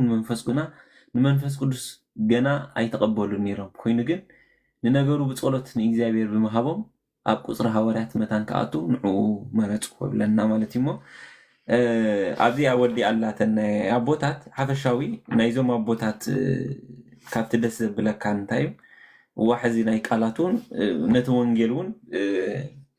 بزبل أملك من هذا يوحنا سافور كنتاي استفلا لأبنات نجستات أيهود أبوتاتنا نديتاتنا نمسة مصو من نوادا درة تي كانت زلهم سلطانسي فولي أقول قلتكم مخانو كبرون كم زلوا بالمنقاري زنقرنا كم بعد قدس غورغوريزونيسيس لما ندا قصص مالتي ندا قصص مسواتي ناي كان صراحه سي عاب مسوات زحاتتي بزحات نفسات لكع كم تغواسا باقي زخونه غويتانا كومون عيتي غواسوتسي غريفلناي مالتي زوم غاسوتسيوم كا خينطف حلافنت الله منبال مسواتي غيركا نفسخا مقراف لك ام تخرصص مسواتي غير زقرب كوم دما نحنا نفسنا مسوات غيرنا نقول ነገር كم تحاور استدلو كوم دلو كتكون لك عنا بلينت كاهن معدا زرب قدس غورغوريزونيسيس ስለዚህ በጣዕሚ አቦታት ክንብል ከለና ርኡሶም ዝሕሙም ሰባት አለው አቦታት ክበሃል ከሎ ግን እንታይ ነቲ ናይ መንፈስ ቅዱስ ተገሊጾም ጽሓፎ ሐዋርያት ነው በመንፈስ ቅዱስ ተመሪሖም ክትርጉሙና ከለው እዩ ማለት ነቲ በመንፈስ ቅዱስ ተጻፈ በመንፈስ ቅዱስ ተመሪሕካ ተዘይተርጉም ከ እንታይ ማለት እዩ ትርጉም ይብሉ ስለዚህ መንፈስ ቅዱስ ካስተፈላለየ ምግላጽ ይብሉን حنت مقلاطي زلو كله خاي سامع انت خوينخا زاسوينا ابوملوم ابوتات سامع تمرت نركب مالتي ابز حجوان كن انا خمس تغلي تصلي مالتي من يزغلاص زلو ايدنو يقايري مال كم جنرز قاير انت خوينو بتعمي زشكر مالت ስለዚህ ابوتات كنبل كلنا بقى بقتتا نتي بهالي نتي غزيتي اب تحت حوارات تمارو كوفيلوم كم تمايرهم كابوها كم ممركا بزحت مش ممهران مرة قلت لهنا كم ممرهم كف في لهم تماهيرهم سي تاس تماهروها أنا خالتكم الخلو زي السيمي مزحلفوها مالتي حجي بدايركت اللي كابهم تماهروا تخيل أخذ متخلها مها كي تفعل عليه حساب كن خلنا نزي نخي نقبل حساباتنا ويدما رأسنا نتعرف نعبد تخينها بتعمي كستايمو ثانك يو سلازهابكم نعدل أنا ويحيى من الوقت تنويعي غريتها مالتي دكا تخين لباتا كابر علينا نايتا متحف دياكون جوني اوكي እሺ طعم ጽبغت متحف قدسة كم ببادل لهم أبا حوي بقى أشرح من الوقت سكس عزوت مالتي ايش قصوا دياكون سوري ما منغاتيكا أرش جري يقول سجن يقول نحني إيش قال يوتي يسمع لنا جون حونا يكتكابر يريكم ولا حنش نحريه بقى هو ناي تا مولوت كلاي قطري زي قدامي كودلي ያለሁ ግን بطعم ጽبغت يا مالسي كمزي بكل عينت يا تجليس عزلة انتم بمنا بطعمي صبغي مجمرتا بمن انتن حموش سولا زلوا ايو زخيد مصحف قدس طرح يزبل بمولو منقد ديرو يا مالتي ناي بوتات طرح زي كونس مصحف قدساوي انتم صوت قصتات بخمي ترجمه بخمي جيجا مخانو سولا غراتيا زبل ጸጋ ጥራሕ ዝብልውን እንታይ እዩ ምዕራፍ 3 ሶላ ፊደ እምነት ጥራሕ ዝብል بمولو تكرسوس تراي زبلون مزدانا كانت يا تتحاز مالتي جزيا بملاين خنم بازلنا ابزي خن بقولكم صنيح ابزنا يوداتا ني ابوات زغلص اي خن بصنيح زو مول تنبيبنا ግን بطعم مشالله سفي حرديت كلوناي اذا مصحف سيال على 400 500 ገጽ ይዘለዋ انت رخيبنا يا ابي كنرخبا نخل مسلوكم اب جرمن كنرخبا نخلينا مالتي زي ማህበረ ቅዱሳን ያትብል ተዘይ ተጋገ ዌብሳይት አላቶ كنرخبا نخلينا انا كابዚ ሎካል ግዜያ ግን ነንብብ ባይና ማለት ናይ በሐቅ ወላ ምሻሎ ናይ ፕሮቴስታንት እቲ ቀንዲ ዚኤኔ ዶክትሪኖምስ ዚኤኔ ማለት زين انت حرفليت كاين انت حر انت ايام زولو زولو تتردي خيام نفسه كفنكا انت حر بخم تتردي خيام بحكي تا ونجل ستقاليل الله زي مصحف كوينات تسمع انه مو طبقت مصحف يعني بالي anyway thank you جون حاوي او خلص سكرين شوت غور اخلهم حسيو يا ምናልባት ረም ሆነ ሆለ በመሐርኛ በትግርኛ ስለተዳለወት ከያው ቀላሊ እሺ በቃ እስኪ አሬ ስክሪን ሾት ጎራ አሞኒ ንሕዳ መጽሐፍ ደሊኹም ማሽዑ جيركم تخوني هم ساعة جمعتنا نقاليو تسمعنا جون حوي حق ጸጉ እግዚአብሔር አምላክ ይብዛልካ ናይ አገልግሎት ዘመን ካይ ባርኻልካ ካልኦት ኩላትና ብታሕት ክንመሃር ጸንሕና ምናልባት ገለገለ ያው ናይ ምግባር ጉድለት አለ መስለኒ ካብ ትምህርት ንላዕሊ ያው ዝያዳ ሰላምታ ንብዝሕ ሰባት አለና ሞኒ ዝያዳ ትምህርት ተምሃሩ ማለት እዩ ምንጻና ዘይተረፈና ግዜና ምስዋና ዘይተረፈና ኩሉ ግዜ አንተ ይውን ዲያቆን ዜና ዝበልዎ ስለዘሎ ቃሉን ንጥቅምና ምንት ኾኑ ወይ ከተማሄርና ምንት ክንቅየር كل جزء نبقى له تندهب زيادة يبلت ما تبقى حنسا سلامي لان تأتينا تنمهر زيادة زبالة زي كالاي كاني حاونا عبير مالتي من الوقت زحلفكم تمرتين حدا على خينو عرفتنا توش تأتيكم يوتيوب تخفي تسلزل أو أتيكم سابسكرايب كبر لايك كبر موني زحلفكم تمرت خاء أتيكم تمهر من الوقت أب حاوي تخسي نقدمي تمسألهم تخون كاتا ويب سايت ويكاتا ناي يوزر نيم نقدمي تمصلم او شتاتيهم كتريو ماتي تمرتات ناي زحلفكم دحد على خوينو كنمصخلنا بقى يو እግዚአብሔር لنا ያን መጽና ዝኹላትና ማለት ስለዚህ እግዚአብሔር ዝኸብረሉ ስራሕ ክንሰርሕ ይግባአና ክብል ምናልባት ያሬታ ከም ምኽሪ ወይ ከም ማዕዳይ ተሕሰቦ ከም ሓሳብ አፍታናቴ ፕሮፋይል ክኸዱ ኸልዮም ዲያቆን አፍታናቴ ከይዶም መስኮትኩም አፍታ ፕሮፋይል አፍታ ቢዮ ትብል ደላ አፍታ ጎና ዩቲዩብ ቻናል አላትኩም ክታይ ግበሩ አይኹም ወይ ካብ ዝታሕቲ ኻስ ይደልኩም ኣለኹም ማለት እዩ اوكي እሺ አባይ ቴንክ ዩ በቃ ያው ሀገዘራ በጣም ዝደኽሙ ሕዋት አለው እግዚአብሔር አምላክ ናይ ደኻሙ ማዓስ ዋጋ እግዚአብሔር አምላክ ይሃበልና ኩላትና ያው አቀዲማ ከም ዝበልኩም ሁሉ ግዜ እግዚአብሔር ንሐሰብና ክርስቶስ ንሐሰብና ክንመጽእ ማለት እዩ ማንም ሰብ ንሰብ ኢሉ ዝመጽእ የለና ኣብዚ እግዚአብሔር ኢልና ክሳዕ ዝመጸና እግዚአብሔር ዝሕጎሰሉ ስራሕ ክንሰርሕ ኩላትና ኸ ንኽንልወጥ ክንፅዕር ማለት እዩ ምክንያቱ ተማሂርና እንድሕር ዘይ ንልወጥ ኮይና ልክዕ ኣብ ቤተክርስትያን ተሪእናስ እምኒ ኣሎ ገረባ ኣሎ ህንፃ ኣለዉ እና ዕድሚ ሙሉእ ስለ ዝተቐመጠ ምንም ለውጢ ዘምፅእ ኣይኮነን ክልወጥ ኣይክእልኒ ማለት እዩ ኩሉ ግዜ ቃል እግዚኣብሔር ስለ ሰምዒት ኣይልወጥን እዩ ንሕና ግን ሰባት ኢና ማለት እዩ ካብ ግእዛን ነገር ወይ ካብ እንስሳ ወይ ካብ ገረብ ወይ ካብ እምኒ ኣእምሮ ዝሓስብ ስለ ዘለና ያው ክንልወጥ ኣለና ቃሉ እንድሕር ክልውጠና ዘይክኢሉ ብጣዕሚ ከቢድ እዩ ማለት እዩ ብእውነት ሓቂ ቤተክርስትያን ማዕረ ክንደይ ፀጋ ከም ዘለዋ ሃብቲ ከም ዘለዋ ናይ ቦታታት ትርጓሜ ማዕረ ክንደይ ምስጢሩ ክውዳእ ዘይክእል ምዃኑ በዛ ሎማዓን ጥራሕ ዘንበብናይ ሓንቲ መፅሓፍ ማለት እዩ ናይ ዲያቆን ያረጋል መፅሓፍ ካብ ናይ ኣቦታት ትምህርቲ ብሰፊሕ ርኢና ማለት እዩና ብሓቂ ብዛ ቤተክርስትያን እዚኣ ኮይና እንድሕር ዘይተጠቂምና ብጣዕሚ ከቢድ እዩ ማለት እዩ ዋግኡ ብጣዕሚ ንቕበሎ ዋጋ ብጣዕሚ ከቢድ ክኸውን እዩ ማለት እዩና ኩላትና ንክንጥቀም ንክንመሃር ንፈቲ ማለት እዩ ሂወትና ክርስትና ሂወትና ለውጢ ዘለዎ ምእንቲ ክኸውን ክንፀሊ ይግባአና ክንመሃር ይግባአና ኣቦታት ቀሪብና ክንሓትት ይግባአና ኩሉ ናይ ቤተክርስትያን ትምህርቲ ብዘሎ ማለት ኣይኮነን ግን ብዝተወሰነ መልክዕታ ቤተክርስትያን እንድሕር ዳ ክነሪኣ ክኢልና ወይ ከዓኒ ኣብ ቤተክርስትያን ዘሎ ትምህርቲ በቃ ቦላ ብማንካ እንድሕር ዳ ኣብ ዝሃልዩ ዝበለፀ ነገር ግን ኣብቲ ቤተክርስትያን ከይድና ናይ ቤተክርስትያን ትምህርቲ ክንመሃር ይግባአና ይኽብልይ ገሬታ ደጊመ ሓሳቡ ስለ ዝደገምክዎ ብድጋሚ ቃል ሂወት የስማዓልና ኣሕዋትና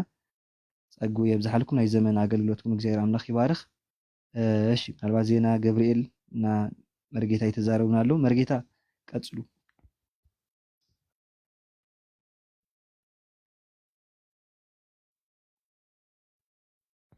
አሎ መርጌታ ሰላም ይበሉናና ይቀፅሉ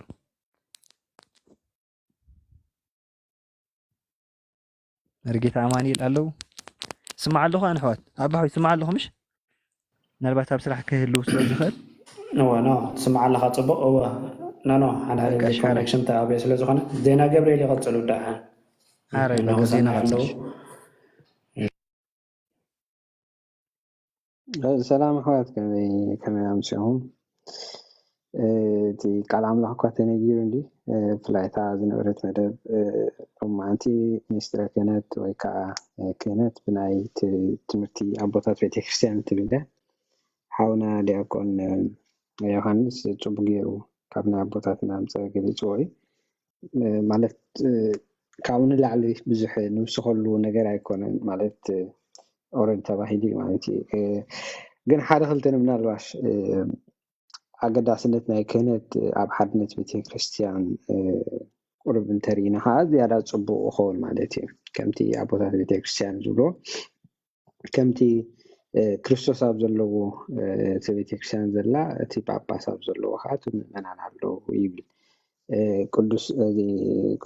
ኣይ ቲንክ ቅዱስ ሄራኒዮስ ይመስለኒ ኣግናጢዮስ ሄራኒዮስ እዩ ብዛዕባ እዚኣ ከምዚ ዝዛረብ ጡልጡልያን እውን እንታይ ይብል ብዘይካ እቲ ጳጳስ ቤተክርስትያን የላን ይብል እንጂ ቤተክርስትያን ክትህሉ እንድሕር ዳ ኮይና እቲ ርእሳ ቤተ ክርስቶስ እዩ ካብ ክርስቶስ ሓደራ ዝተቐበሉ ከዓ ሃዋርያት ካህናት ኣለዉ ኣቦታት ካህናት ሃዋርያት ኣለዉ ስለዚ ነታ ቤተክርስትያን ነታ ክርስቶስ ዝመስረታ ዝሕልዋ ንሳቶም እያ ስለዚ ብዘይኮም እታ ቤተክርስትያን ክትህሉ ይትኽእል እያ ማለት እዩ ከምቲ ክርስቶስ ናብ ዓለም ዝለኣኹም እቲ ንዓኹም ዝቕበል ንዓይ ይቕበል ዝበሎም ስለዚ ንሶም ኣምባሳደራት ናይ ክርስቶስ እዮም መልእኽተኛታት ናይ ክርስቶስ እዮም ሰብ ኣብቲ ጓሳ ምጉስነት ሓለውቲ ናይ ተናባጊዕ ንሶም እዮም ማለት እዩ ስለዚ ብዘይኮም ቤተክርስትያን ክትህሉ ይትኽእል እያ ምክንያቱ እቲ ሓደራ ተቐቢሎም ስጋዕ ምፅኣት ጎይታ ነታ ቤተክርስትያን ዝሕልዋ ንሕና ከዓ ናብ ምስሊ ወዲ ኣምላኽ ንክንዓቢ ንክርስቶስ ክንመስል ክርስቶስ ኣባና ክሰኣል ዝፅዕሩልና ንሳቶም እዮም ከምቲ ሃዋርያ ጳውሎስ ዝበሎ ማለት እዩ ናቱ ፃዕሪ ስጋዕ ክርስቶስ ኣብቶም ምእመናን ዝሰኣል እዩ ኣገልግሎተይ እናበለ ይዛረብ እዩ ሃዋርያ ጳውሎስ ማለት ስለዚ ናይቶም ኣቦታት ካህናት ተልእኮ ወይ ከዓ ሓላፍነት ከዓ ንሕና ኩላትና ንክርስቶስ ንክንመስል እዩ ስለዚ እቶም ሓላፍነት ዝተዋህቡ ኣብ ዘይብሉ ንክርስቶስ ክንመስላ ይንኽእል ኢና ማለት እዩ ስለዚ ኣገዳስነት ናይ ክህነት ኣብዚ ዝመፅእ ማለት እዩ ሓዋርያት ሓላፍነት ተዋሂቦም ከምቲ ንኣርድእቲ ዝቐብኡ ንኣብነት ጳውሎስ ንሕዳ ርኢናዮ ንጢሞቴዎስ ንቲቶ እቲ ሓላፍነት ክህቦም ከሎ ንርኢ ማለት እዩ እሶም በዓል ጢሞቴዎስ ቲቶ ከዓ ነቶም ድሒሮም ወፁ ሃዋርያን ሃቦ بدحو خاطهم أبوታት ቤተክርስቲያን ንብሎም ብከምኡ ከዓ እስካዕ እዞም ኣብዚ ሕጂ ዘለዉ ኣቦታት ቤተክርስቲያን ካህናት እንዳተዋራረሰ መፅኡ ማለት እዩ። ስለዚ ኣብ ቤተክርስቲያንና ዘሎ ማዕርጋት ኣብ ሰለስተ እዩ ዝፍለ ምናልባሽ እቲ ናይ ኣቦታት ስለ ዝገለፅዎ ንምድጋም ከይከውን ኢለ እቲ ማዕርጋት ኣብ ሰለስተ እዩ ዝኽፈል እቲ ሓደ እቲ ጵጵስና ኣሎ እቲ ኤጲስቆጶስነት ኣሎ እቲ ዲቁና ኣሎ እዚኦም ሰለስተ ደረጃታት ኣሎ እዚ ሕጂ ምስ ምንታይ ኢና ነተሓሕዞ ከምቲ ቀዳሞት ኣቦታት ቤተክርስቲያን ዝነበሩና ብፍላይ ከዓ ቅዱስ ቀሌምንጦስ ናይ እስክንድርያ ዝፀሓፎ እቲ ሰለስተ ማዕርጋት ናይ ክህነት ምስቲ ሰለስተ ማዕርጋት ናይ መላእክቲ ገይሩ የተሓሕዞ ማለት እዩ። እቲ መላእክቲ ኣብ ሰለስተ ደረጃታት እዮም ዘለዉ እቲ ማዕርጋት እኳ ሸዓተ ተኾነ ግን ኣብ ሰለስተ ደረጃታት እዩ ዝኸፍሎም መፅሓፍ ቅዱስ ማለት እዩ። ሓደ እቲ ኪሩቤልን ሱራፌልን እቶም መናብርቲ ዝበሃሉ ኣለዉ ከምቲ ኣብ ዘፀአት 18 ተገሊፆም ዘለዉ እቶም ኪሩቤል እቶም ሱራፌል እውን ኣብ ኢሳያስ 6:2 ተፃሒፎም ከም ዘለውና እቶም መናብርቲ ከዓ ኣብ ቆሎሴ 1:16 ኣለውና ማለት እዩ። እዚኦም እቶም ሓደ ደረጃ እዮም ማለት እዩ። ድሕሪኡ እቶም ሃይላት ሊቃናት ስልጣናት ዝበሃሉ ከዓ ኣለውና ኣብ ቆሎሴ 1:16 ተጠቂሶም ኣለዉ ማለት እዩ። ናይ ኣጋይስት እዚ ሊቃናት ስልጣናት እዚ ሊቃናት ስልጣናት ማለት እዩ። ድሓር ኣብቲ ሳልሳይ ከዓ እቶም ሃይላትን ሊቀ መላእክትን መላእክትን ካለውና ማለት እዩ። እዚኦም ሕጂ እቶም ሳልሳይ ደረጃ ማለት እዩ። ስለዚ መላእክቲ ክንብል ከለና እቶም ታሕቲ ደረጃ ልዕሎም ከዓ እቶም ሊቃነ መላእክቲ ኣለዉ ብልዕሎም ሃይላት ኣለዉ ከምኡ እናበሉ ማለት እዩ። ሊቃናት ስልጣናት እናበሉ ከዓ ቅፅሉ ማለት እዩ። ኣብ ቤተክርስቲያንና ካልእ እቲ ፓትርያርክ ኣሎ ፓትርያርክ እቲ ሊቀ ጳጳስ እቲ ጳጳስ ኣብ ሓደ ደረጃ እዮም ዘለዉ ኣብ መንጎኦም ናይ ደረጃ ፍልል የለን ማለት እዩ። ጳጳስ ፓትርያርክ ክበሃል ከሎ ጳጳስ እዩ ንባዕሉ እቲ ሊቀ ጳጳስ ክበሃል ከሎ ጳጳስ እዩ ማለት እዩ። እቲ ድሕሪኡ ዘሎ ከዓ እቲ ኤጲስቆጶስ ወይ ከዓ እቲ ካህን ዝበሃል ዘሎ ማለት እዩ። እቲ ሽማግለ ወይ እቲ ቀሲስ ንብሎ ዘለና ማለት እዩ። ንሱ ከዓ ምናልባሽ ዝንፍቀ ካህን እቲ ቆሞስ ከዓ ዝበሃል ማለት እዩ። እዚኦም ከዓ ብሰለስተ ደረጃ ክንከፍሎም ንኽእል ማለት እዩ። ኣብቲ ናይ ዲቁና እንተሪእና ከዓ 5 ደረጃታት ኣለዎ እሱ ሊቀ ዲያቆን፣ ዲያቆን፣ ንፍቀ ዲያቆን፣ ኣናግኖስጢስ ወይ ከዓ ኣንባቢ ወይ ከዓ መዘምር ማለት እዩ። እዚኦም ከዓ ሰለስተ ደረጃታት ኣለዎ ማለት እዩ። ስለዚ እቲ ሓላፍነት ናይ ቤተክርስቲያን ብሰለስተ ደረጃታት ተኸፋፊሉ ዝወሃብ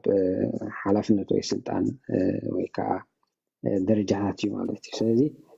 ቤተክርስቲያን ብከምዚኣ ትኸይድ ማለት እዩ። ምናልባሽ ኣብኡ ኢንዲቴይል እንድሕር ኣቲና ምናልባሽ ክሰፍሐና ስለዝኽእል ድሓን ካልእ መዓልቲ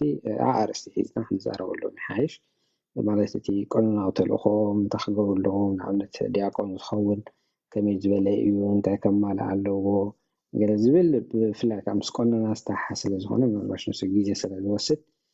ዝያዳ መፅናዕቲ ጌርና እተን ቀኖናቱን ናይ ቤተክርስቲያን ኣንቢብና ካህን እንታይ እዩ ሓላፍነቱ ደረጅኡ እንታይ እዩ እቲ ኣብ ቤተክርስቲያን ዝገብሩ ኣገልግሎት እቲ ጳጳስ ከ እንታይ እዩ እቲ ዲያቆን ከ እንታይ እዩ ኢልና ክንከፋፍሎ ንኽእል ኢና። ግን ብሓፈሹ ኣብ ሰለስተ ደረጃታት ከም ዝከፋፈል ክንፈልጥ ፅቡቅ ኮይኑ ይስማዓኒ ማለት እዩ። ካልእ ምናልባሽ ኣነ ኣለኩላ ብዙሕ የብለይን ክብል እንደልየ ማለት እዩ። ካልኦት ኣሕዋት ግን ዝያዳ ፅቡቅ ጌሮም ክገልፆ ስለዝኽእሉ ናብኦም ዕድል ክበኩም። ምናልባሽ ዲያቆን ዝኣማኒኤል እዩ ዘይተዛረበ መስለኒ ዲያቆን ዝኣማኒኤል ናባኻ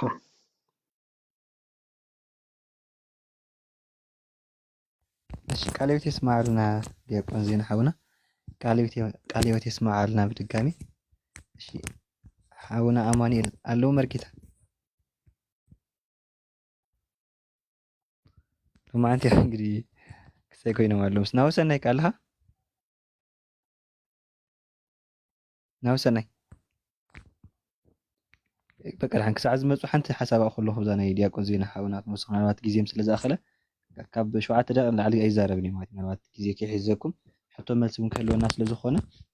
ከም ፍቓድ ኣምላኽ ዜና ሓዊ ፅባሕ ዶ ክንቀፅላታ ናይ ክሳይ ናይ ጉባኤት ሓሲበ ነይሮሞ ኣነ ንእሽተይ ነገር ኣዳልየ ነይረ ግን ግዜ ስለዝኣኸለ ፅባሕ ዶ ክንሪኦ ተን ዓበይቲ ጉባኤታት ብዛዕባ ናይ ክህነት ዝምልከት ብዝተወሰነ ማለት እዩ ብጣዕሚ ሰፊሕ እሺ ናይ ግን ድሓን ዋላ ሓንቲ ካልእ መዓልቲ እውን ክንገብሮ ንኽእል ኢና መደብ ሒዝና መፂና سيدي زاربنا أرستات حد جليون يبلنا نكسيت كحلو لقى تخرلو أنا تعلمه بدرجة إن تا باباس بالبينا تا كانت بالبينا تا دياكون بالبينا غيرنا كرين صبوين عن نوعنا ممكن فلتا مالتي دياكوناتهم بزحات علينا يكوننا لأن حزمبر تي درت حلافنتنا بمخالفة الأخوان أنت مخالف زين فلت بزحات علينا هذا الجمبير كامالتي سيدي كلاتنا بيبنا متينا ندحب دقا كم زجرنا نهدنا تزاها خيرنا تي زلنا حلافنت معرفنا زين مخالف كنفلت نخيلنا مالتي توم كاناتونكم توم كانات بفلاي كعادينا بزعبا كانت زيادة ديسكاس تغيرنا صبوي معرخ ندي مالسي تي معاقات بيتكشانسي أجي أقداشي مالت بيتكشان بانا خصرف تخيلها بيتكشان بانا خد مقوس تخيلها نحنا مثلنا بيتكشان سيزي معالت تنقبر لن صبوني يرج بحقن كم حسبنايا يعني بزعبا كانت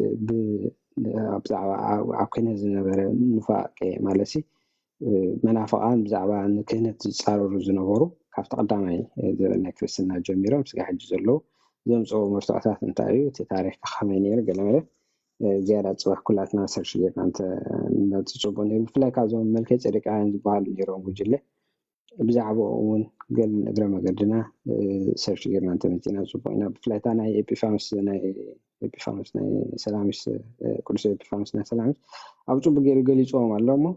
كلاتنا تا مصحف انت أنبيبنا انت نتصبونيرو كم ببعض دلتلي أنا شكرا لكم خلي جنونا لا تمثلني جنونا كسر لكم خير دي بزعبا زي صباح كنزاربنا كانت من صارتي ناي من تمرت ملكوت مالتي منافع أنت يبلو توم تتعرفتي بتكشان حنتاي تبلينا زيادة خناعتنا مالتي يا لو ما عتقن دحن أبزلو نالباش حساباتكم هاو تزلها حتى من السنكا أنت تقبل جبو كون يسمعني كتلحات تنايش زين حبيب بدقامي قالوا تسمع لنا الوقت تمحاس على عين حسابي زلنا كلاتنا ጊዜ ኣፂርና ዝነበርና ፅባሕ ናይ ሕቶም መልስን እዩ ማለት እዩ በተለይ ካብ መናፍቃን ዝመፅእ ሕቶታት ኩላትና ካህናት ኢና ዝብልና ክርስቶስ ጥራሕ ካህን ዝብል ደቂ ኣንስትዮ ክህነት ክቕበላ ይኽእላ ዶ ዝብል ናብ ሓፈሻ ምስኡ ተኣሲሩ ክመፅእ ዝኽእል ብዛዕባ ክህነት ክሕተት ዝኽእል ሕቶታት ኢና ሓሲብና ነርና ፅባሕ በታ ዘላ መደብ ትኹን ማለት እዩ ስለዚ ናይ ጉባኤት ካልእ መዓልቲ ክንፈቅድ ኣምላኽ ብጣዕሚ ሰፊሕ ብጣዕሚ ገፊሕ እዩ ማለት እዩ ጉባኤት ብል መፅሓፍ እውን ኣለ ኢልና ተዛሪብና ስለ ዝነበርና ቀዳይ تا ጉባኤት ብል መፅሓፍ ንባዕሉ ተንቢብና ብጣዕሚ ብዙሕ ጉባኤታት ኣሎ ዓለም ኣቀፋዊ ወይ ካኒ ብዓለም ደረጃ ዝተገበረ ዩኒቨርሳል ዝኾነ ካውንስል ኣሎ ሎካል ዝኾነ ካብ ውሽጢ ሃገር ዝተገበረ ጉባኤታት ስለ ዘሎ ያው ከም ፈቅድ ኣምላኽ እንታይ ዓይነት ውሳኔ ተወሲኑ ኢልና ንክህነት ንጵጵስና ንዲቁና ዝምልከት ካልእ ግዜ ክንርኢና ስለተባሃለ ኣብይ ሓሳብ ክውስኽ ሓሲብ ነይረ ዓንተይ ምናልባት ናብታ ዓንተይ ሓሳብ ክመልሰኩም በተለይ ብዛዕባ ክህነት ሰፊሕ ዝኾነ ሓሳብ እኳ እንተሃለወ ዓንተይ ካብታ ዜና ዘምፅእ ሓሳብ ትዝበለን ነገር ተነይሩ ለምሳሌ ናይ ክህነት ደረጃ በሰለስተ ደረጃ ከፊልና ክንሪኦ ንኽእልና ኢሉ ብናይ መላእኽቲ ደረጃ ኣቐሚጡ ሰለስተ ዓይነት ናይ ክህነት ደረጃ ዲቁና ክህነትና ጵጵስና ከም ዘሎ ነጊርና ማለት እዩ ምናልባት ተማልም ተተንኪፋ ነይራ ከም መዘኻኸሪ ክደግማ ስለ ዝደለኹ እየ ማለት እዩ ብናይ ብሉይ ኪዳን ምሳሌ እንድሕር ዳ ወሲድና ኮይና ሰለስተ ናይ ክህነት ደረጃ ከም ዝነበረ ክንርኢ ንኽእልና ማለት እዩ እና ናይ መጀመርያ ናይ ክህነት ስልጣን ዝተዋህበ ወይ ከዓኒ ብክህነት ደረጃ ከገልግል ዝጀመረ ናይ በተለይ ሕጊ ምስ ተዋህበ ምስቲ ሕጊ ወይ ከዓ ምስቲ ናይ ታቦት ኣምላኽ ምግልጋል ዝጀመረ ኣሮን እዩ ማለት እዩ ስለዚ ኣሮን ሊቀ ካህናት ኮይኑ ኣብታ ቤተ መቅደስ ከገልግል ነይሩ ካብ ኣሮን ከዓኒ በኹር ዝውለዱ ከዓኒ ሊቃነ ካህናት እንዳኾኑ እቲ ብዓመት ዝግበር ዝነበረ መስዋዕቲ ናብታ ቅድስተ ቅዱሳን ሒዞም ይኣትዉ ነይሩ ማለት እዩ ካብ ኣሮን ተወሊዶም ግን በኹር ዘይኮኑ ካልኣይ ሳልሳይ እንድሕር ዳ ኮይኖም እቶም ደቂ ከዓኒ ካህናት ኮይኖም ኣብታ ቀዳሚት ዘላ ህንፃ ናይ ቤተክርስትያን ወይ ከዓ ናይ ቤተ መቅደስ ኮይኖም ከዓ ናይ መስዋዕትን ናይ መብራህትን ስርዓት ዝፍፀም ዝነበረ የገልግሉ ነይሮም ማለት እዩ ግን ካብ ኣሮን ዘይውለዱ እንድሕር ዳ ኮይኖም ሌዋውያን ኮይኖም ካብ ኣሮን ዘይውለዱ ኮይኖም ከዓኒ እሶም ካቲ ዓይነት ክህነት የገልግሉ ነይሮም በቃ ነቲ ቤተ መቅደስ ምፍራስን ምስራሕን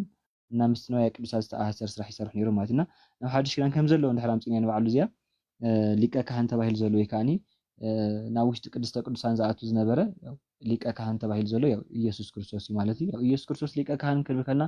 ካልኦት ሰባት ሊቀ ካህን ክንብል ከለና ማለት ተገሊጹ ነይሩ በተለይ ዜና ሓውና ብስፍሓት ነጊርና ነይሩ ማለት እዩ ሊቀ ካህን ወይ ከዓ ሊቀ ካህናት ዝበሃል ክርስቶስ እዩ ማለት እዩ ግን ክርስቶስ ሊቀ ካህናት ካልኦት ሊቀ ካህናት ዝበሃሉ ብማዕረግ ደረጃ የለውም ማለት ኣይኮነን። ክርስቶስ ሊቀ ካህን ዝኾነ መስዋዕት ንምቕራብ ወይ ከዓኒ ነቲ ናይ ዕርቂ ስራሕ ንምስራሕ እዩ ማለት እዩ። ግን ሊቀ ካህን ክሶ እናተባህሉ ዝፅውዑ ሰባት ክህልው ይኾኑ እዮም፣ ግን ምስ ክርስቶስ ሓደ እዮም ማለት ኣይኮነን። ሊቀ ካህን ተባህሉ ሶም ንኣገልግሎት ቤተክርስትያን ዳ እምበር ልክዕ ከም ናይ ክርስቶስ ስራሕ ይሰርሑ እዮም ማለት ኣይኮነን። ናይ ክርስቶስ ስራሕ ክሰርሑ ዝኽእል ፍጡር የለን ማለት እዩ። ግን ዝሮ እንታይ እዩ ሊቀ ካህን ዝብል ስም ያው ተመሳሳሊ ክኸውን ይኽእል ንሰብ እውን ክወሃቦ ይኽእል ግን ዝሮ ካብ ምንታይ አንጻር ካብ ኣገልግሎት አንጻር ካህናት ኣለው። ካብቶም ካህናት ሓለቃ ንምዃን ሊቀ ካህን ክምረፅ ይኽእል፣ ሊቀ ዲያቆናት ክምረፅ ይኽእል። እዚ ግን ምስ ክርስቶስ ዝነፃፀር ኣይኮነን። ናይ ሓድሽ ኪዳን ሊቀ ካህን ክርስቶስ እዩ ማለት ናይ ሓድሽ ኪዳን ሊቀ ጀማሪ ናይ ክህነት ንሱ ስለዝኾነ ናይ ካህናት ሓለቃ ንሱ እዩ ማለት። ስለዚ ናይ ኣሮን ቦታ ክርስቶስ ተተኪኡ ማለት እዩ። ናይ ኣሮን ብኹር ደቁ ከዓኒ ያው ሊቀ ካህን ዝኾኑ ከም ዝነበሩ ከም ዝበልናዮ ማለት እዩ ሊቀ ክህነት ዘገልግሉ ኣቦታት ኣለው። ናይ ኣሮን ኮይኖም ከዓ ካልኣይ ሳልሳይ ደቁ ኮይኖም ከዓኒ ብክህነት ደረጃ የገልግሉ ከም ዝነበሩ ያው እሶምን ካህናት ኢልና ክንሕዞም ንኽእልና። ሌዋውያን ተባሂሎም ዘለዎ ከዓኒ ካብ ሌዊ ወገን ዝኾኑ ከዓኒ እቲ ናይ ቤተ መቅደስ ስራሕ ይሰርሑ ከም ዝነበሩ ከዓኒ ናይ ሌዋውያን ምሳሌ ከዓ ዲያቆናት ማለት እዩ። ዲያቆናት ኣብ ተልእኾ ጳጳሳትን ንካህናት እንዳተለኣኹ ዘገልግሉ ኣቦታት ወይ መሬታት ዘገልግሉ ኣሕዋት እዮም ማለት እዩ። ስለዚ ዲያቆናት ተለኣኽ ማለት እዩ ንጳጳስን ንካህንን ዝለኣኽ ብኣገልግሎት እግዚአብሔር ኣምላኽ ዝተግህ ማለት እዩ። እና ስለ ማዕርጋተ ቤተክርስትያን ወይ ከዓ ስለ ክህነት ክንዛረብ ከልና ግን በተለይ ቀዳማይ ጢሞቴዎስ ምዕራፍ 3:8 ዲያቆናት እንታይ ዓይነት ባህሪ ክህልዎም ከም ዝግባእ ይነግረና ማለት እዩ። በተለይ ብሰፊሕ ፅባሕ ክንርኢና ኩላትና ካህናት ኢና ዝብል ሓሳብ እንድሕዳኣ ርኢና ኮይና ፅባሕ ብዝያዳ ስለ ዝምለስ ግን እንታይ ብለና ሃዋርያ ቅዱስ ጳውሎስ ንጢሞቴዎስ ኣብ ዝለኣኸ ቀዳሚት መልእኽቱ ምዕራፍ 3:8 ዲያቆናት ከምኡ ነቲ ምስጢር እምነት ኣብ ንጹህ ሕሊና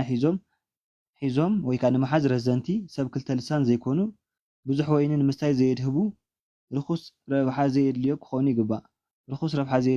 ይግባእ። እዚኣቶም ቅድም ይመርመሩ መንቅብ ዘይብሎም ተኾኑ ሽዑ የገልግሉ። ኣንስቲ ከምኡ ረዘንቲ ዘይሓምያ ጥንቁቃት ብኩሉ ኣሙናት ክኾና ይግባእ ኢሉ ሽዑ ቁፅሪ 12 እንታይ ይብል እቶም ዲያቆናት ኣፀቢቖም ምስ ኣገልገሉ ዓብይ ማዕርግን ብእምነት ኢየሱስ ክርስቶስ ብዙሕ ትብዓት ይረኽቡ እዮም እሞ ሰብ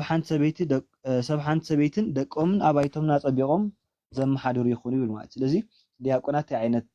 መስፈርቲ ክህልዎም ኣለዎ ወይ ከዓ እንታይ ዓይነት ሂወት ክህልዎም ኣለዎ? ብህዝቢ ዝተመስከረሎም ክኾኑ ኣለዎም፣ ክልተ መልሓስ ዘይዛረቡ ክኾኑ ኣለዎም፣ ሓንቲ ሰበይቲ ዘላቶም ክኾኑ ኣለዎም፣ ገዝኦምና ወይ ከዓ ቤቶምን ስድሮምን ኣመሓዲሮም ዝኽእሉ ክኾኑ ኣለዎም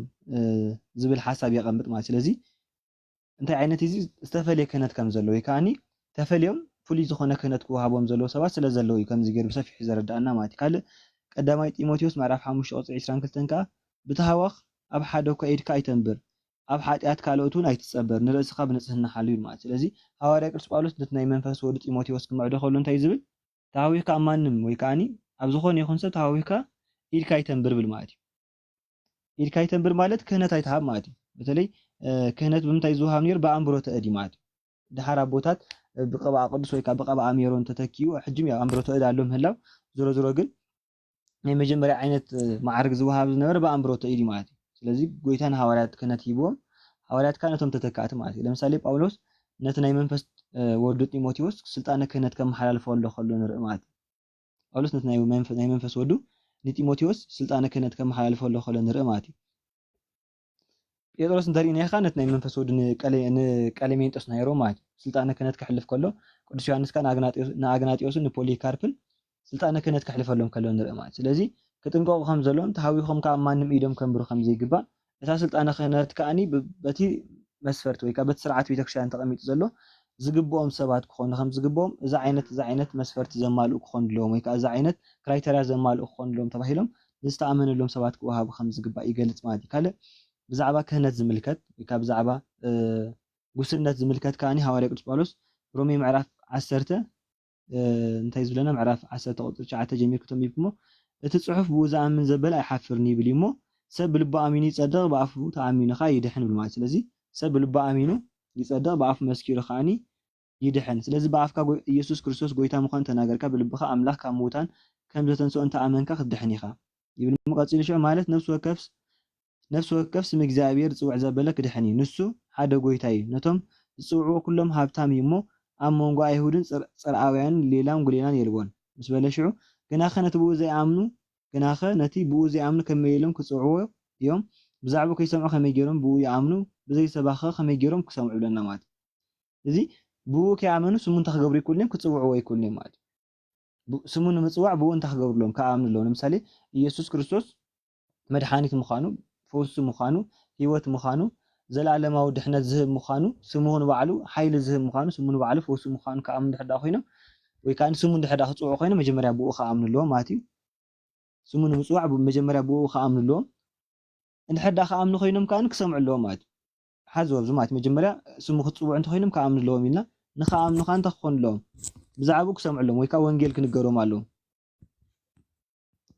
سلازي بزي سباخ خا يجيرهم كسمعوا لنا مات بزي سباخ خا يجيرهم كسمعوا سؤال شو عذر حموش أنت يبل كمي آيجارتهم سناي زبسرو كندي صبوي زبل صحف أنت زي تلاخص كمي يجيرهم كسبك يخون مات سلازي آيجارتهم سناي نجر ويكان ناي وانجيل سرح حزم ويكان وانجيل حزم زخرسي كندي سناي صبوني مسؤال شو أنت يزبل زبل صحف كم زلو أنت زي تلاخص كمي يجيرهم كسبك يخون مات سلازي كلا أخلهم ماتي أو أقول في تكسان أبعيو إجزابير زلوا سبات أنت خون لهم كلا أخلهم هاريات نبعلو تلا يخون يومات قويت على يخون مكيدنا بكل عالم بسمع ابن ولد منفس كل سنة معكم زعزتكم كل كحلونا نجركم لك مزامرتي جوار وميلو عزيز وي مع سلازي تلا أخو خون لهم ماتي كهنات نجي زي تلا أخ خمهر زي تلا أخ مستيرات في تكسان كفت سماي كأني ماتي ما نمسب نجزع رسو نبي حواريا ويكاني وانجيلا وغيرو تخبراي كأني كشيء ما يكلني ماتي لكن لا أخذ حد أخوينا أفتى بيتكسان كله على ماتي أفتى بيتكسان زي العكال بمنم تعمر ممهر يخون كهان كوين خمس عيكل مات كل نجار زلف تبي تكساني منفس كل زلف تبي تكساني مستيرات زلف تبي تكساني دحنا زلون أفتى بيتكساني مات بتري سينت سيبريان قدوس كوبريانوس ناي كارتيج ويكان ناي لودوك يان تايبل ياريتا ناي كرتاغنا قدوس كوبريانوس ماتي there is no salvation outside the church كبيتكسان وصا دحنات يلن مات دحنا زلو بيتكساني ስለዚህ ኣብ ቤተክርስትያን ወፃ እንድሕዳ ኮይና ወይ ከዓ ቤተክርስትያን ወፃ እንድሕዳ ኣለና ኮይና ድሕነት ብምንም ተኣምር ክንረክብ ኣይንኽእልና ማለት ስለዚ ክህነቱም ዘሎ ኣብ ቤተክርስትያን እዩ ምስጢራቱም ዘሎ ኣብ ቤተክርስትያን እዩ ወንጌል ንባዕሉ ዘሎ ቤተክርስትያን እዩ ቤተክርስትያን ወንጌል ፅሒፋቶ ማለት እዩ ቤተክርስትያን ተዘይትብል ነይሮ ወንጌል ኣይመሃለዎም ማለት እዩ ምክንያቱ ጎይታ ቤተክርስትያን መስሪት ይኸይዱ እንጂ መፅሓፍ ፅሒፉ ይኮነን ከይዱ ማለት እዩ ስለዚ እታ ጎይታ ዝመስረታ ቤተክርስትያን ወንጌል ወይ ከዓ መፅሓፍ ቅዱስ ፅሒፋቶ ማለት እዩ ለምሳሌ ግብረ ሐዋርያት ምዕራፍ 2 ቁጥር 38 ወይ ከዓ ግብረ ሐዋርያት ምዕራፍ 2 ተሪኢኹም ወሲ ብናይ ቅዱስ ጴጥሮስ ስብከት 3000 ዝኾኑ ነፍሳት ናፍታ ቤተክርስትያን ተሓዊሶም ወይ ከዓ ናፍታ ቤተክርስትያን ኣባላት ኮይኖም ይብለና ማለት እና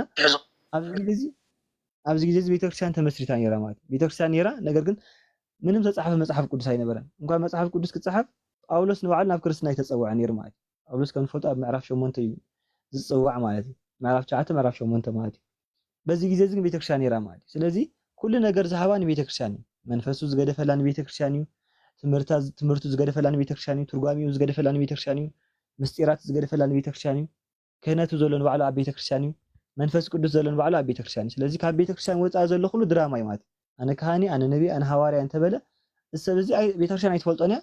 ኣይተለኣኸን ከይተለኣኸ ካነ ዝኣገልግሎት ዝተገብር ኣይክእልኒ ከፈፅም ኣይክእልኒ ምክንያቱ ከይተለኣኸ እንተክገብሩ ይክእሉ እዮም ክሰብኩ ይክእሉ እዮም ስለዚ ማለት ኩሎም ተለኣኺ እዮም ጳውሎስ ንባዕሉ ተለኣኺ እዩ ብጣዕሚ ዝገርም ጳውሎስ እኮ ብጎይታ ተፀውዐ ሃዋርያ ብጎይታ ዝተመልሰ ሃዋርያ እዩ ነገር ግን ጎይታ ስለተፀዋዕን ጎይታ ስለተገለጸለ ኢሉ ወንጌልና ምስበኽ ኣይከደም ማለት በቐጥታ ናብ ሃገር ዓረቢ ወይ ከዓ ናብ ምድሪ ዓረብ ከይዱ 3 ዓመት ኣብኡ ከም ፀንሐ ተመሊሱ ግን ናብ መን ይመጽእ ኢሉና ናብ ኢየሩሳሌም መጺ ንኬፋ ወይ ከዓ ንጴጥሮስ ከም ዝረኸቦ ምስኡ ከም ተዛረበ ይነግረና ማለት ምክንያቱ እንታይ ስለዘሊ ክላኣኽ ኣለዎ ማለት እዩ ነታ ቤተክርስትያን ሓለቓ ዝነበረ ወይ ከዓ ነታ ቤተክርስትያን ሓደራ ተዋሂቦ ዝነበረ ቅዱስ ጴጥሮስ ነይሩ ማለት እዩ ንሃዋርያት እንታይ ዝገብሮም ዝነበረ ዝእክቦም ዝነበረ ወይ ከዓኒ ልክዕ ከም ፓትርያርክ ኮይኑ እንታይ ዝገብሮም ዝነበረ ማለት እዩ መምርሒ ዝህቦም ዝነበረ ወይ ከዓ ከም ኣቦ ኮይኑ ዝዓልዮም ዝነበረ ቅዱስ ጴጥሮስ ስለ ዝነበረ ካብ ንዑ ምስኡ ተራኺቡ ኢና ብወንጌል ስብከት ከይዱ እንጂ ጎይታ ተገሊጽለይ ኢየሱስ ተራእየኒ ወይ ከዓ ኢየሱስ ኣዛሪብኒ ኢሉ ናብ ስብከተ ወንጌል ኣይከደም ማለት ጳውሎስ እንኳ ተኾነ ማለት ናብ ዘመንና ዘለው ግን ሕሰቦ ማለት ብገዛ ርእሱ ሰብ ዲያቆን ጳጳስ ዝሸይም ክህሉ ይኽእል ወይ ከዓኒ ነቢ ሃዋርያ ገይሩ ንገዛ ርእሱ ሸይም ድህሉ ክኸውን ይኽእል ግን ካብ ቤተክርስትያን ወፃ ምንም ክገብር ኣይክእልን ማለት ቤተክርስትያን ክሳዕ ዘይፈቐደትሉ ቤተክርስትያን ክሳዕ ዘይኣዘዘቶ ብገዛ ርእሱ ማንም ሃዋርያ ይኹን ነቢ ወይ ከዓኒ ወንጌላዊ ክኸውን ኣይክእልን ካህንን ጳጳስን ክኸውን ኣይክእልን ቤተክርስትያን ክሳዕ ዘይፈቐደትሉና ስልጣን ዝተዋህበ ንቤተክርስትያን እዩ ማለት እዩ ንማዕረኽ ክንደይ ክብሪ ወይ ከዓ ማዕረኽ ክንደይ ፀጋ ከም ዘለዎ ካብኦም ብምንታይ ንፈልጥ ንሕሪኩምኒ ሓንቲ ንምናባት ናይ መጨረሻ ጥቕሲ ከንብበልኩም ማለት እዩ ግብረ ሐዋርያት ምዕራፍ 19 ማለት እዩ ዓንቱ እዮም ተንኪፋ ነይሩ ተዘይተጋጊ ጆን ሓውና ግብረ ሐዋርያት ምዕራፍ 19 ተንቢብኩም እንታይ ዝብል ኮነ ድማ ይብለና ማለት እዩ ኣጵሎስ ኣብ ቆሮንጦስ ከሎ ጳውሎስ በተላዕለ ሃገር ሓሊፉ ናብ ኤፌሶን መፀ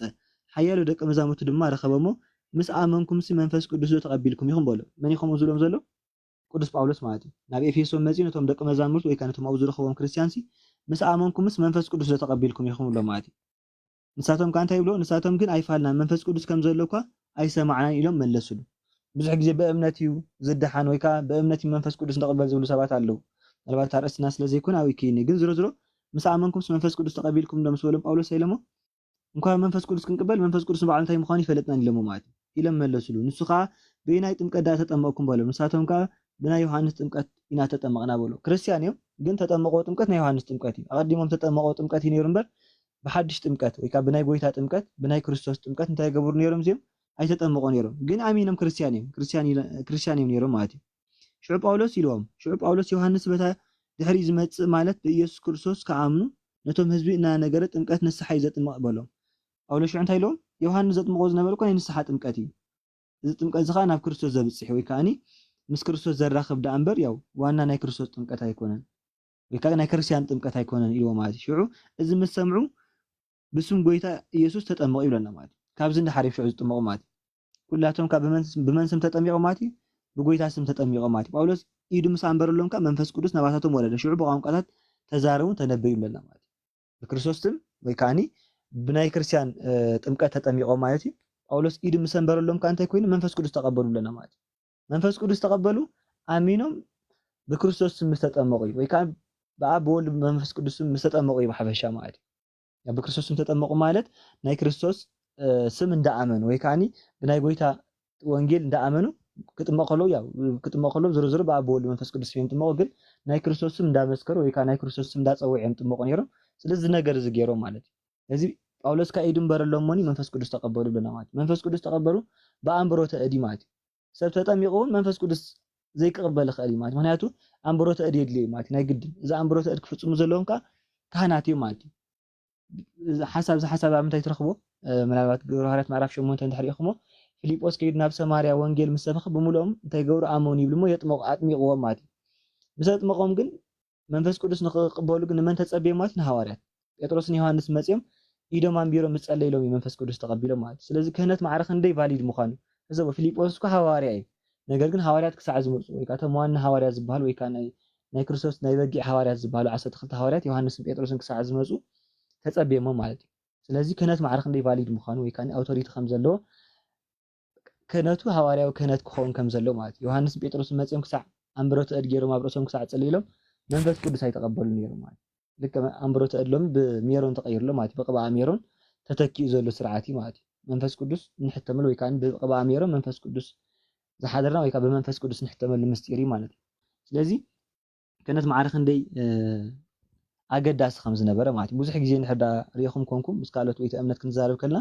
ጥምቀት ንድሕነ ዲ ኣይኮነን ስጋው ደሞ ኣማናዊ ዲ ኣይኮነን ኢና ንዛረብ ማለት እዩ ምክንያቱ ጥምቀት ኣማናዊ ኢሎም ስለዘይኣምኑ ቁርባንን ኣማናዊ ኢሎም ስለዘይኣምኑ ማለት እዩ ግን ጥምቀትን ቁርባንን ንባዕሉ ተዝቅበሉ ጥምቀት ኣማናዊ ተዝብሉ ጥምቀት ንድሕነት ተዝብሉ ቁርባን ንባዕሉ ኣማናዊ ናይ ክርስቶስ ስጋ እንደምን እኳ ተዝብሉ ከሳምዓነ ዝዓበየ ነገር ግን ክህነት ኣሎ ማለት እዩ ክህነት ካብ ኦርቶዶክሳዊት ወይ ካብታ ቤተክርስትያን ካብታ ናይ ክርስቶስ ቤተክርስትያን ትበሃል ወይ ከዓ ካብታ ዩኒቨርሳል ቸርች ትበሃል ዓለም ኣቀፋዊት ቤተክርስትያን ትበሃል ወፃእ ዘሎ ክህነት ቫሊድ ዝኾነ ክህነት ኣይኮነን ወይ ከዓ ተቐባልነት የብሉ ማሓፈሻ ማለት እዩ ፌክ ዝኾነ ክህነት እምበር ትክክለኛ ክህነት ዘሎ ኣብ ቤተክርስትያን እታ ቤተክርስትያን ዓለም ኣቀፋዊት ወይ ከዓኒ ብዓለም ደረጃ ዘላ ሓንቲ ቤተክርስትያን ማለት እዩ ኣብዚ ሓንቲ ቤተክርስትያን ዘየላ ኣካል ግን ኣካል ቤተክርስትያን ኣይኮነን ክህነቱም ትክክለኛ ክህነት ኣይኮነን ማለት እዩ ስለዚ እንተጥመቐውን ጥምቀቱ ተቐባልነት የብሉን ስጋው ደሙ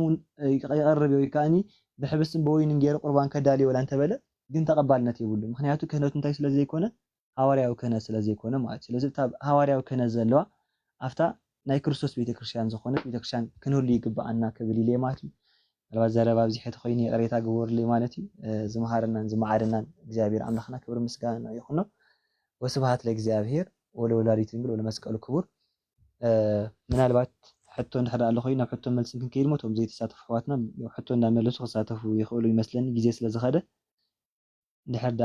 ኣለዉ ኮይኖም ማለት እዩ መርጌታ ኣማኒኤል ናሁሰናይን ሓሳብ ስለዝይሃቡ ሕቶ እንድሕር ኣሎ ኮይኑ ናብ ሕቶ ክንከይድ ተቐበልዎም ኣሕዋት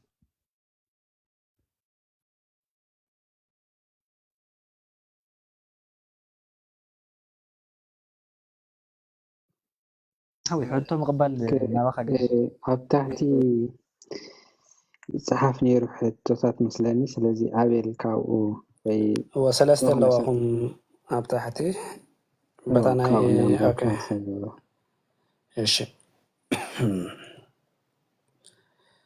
أوكي أب حدش كيدان نتي كهن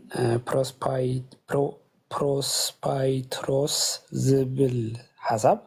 شماغلا بزبل يو تترجمو زلو أمو بخمي كنردو ألنا تبل حسبه زيادة هم مجمر تعطم لسوا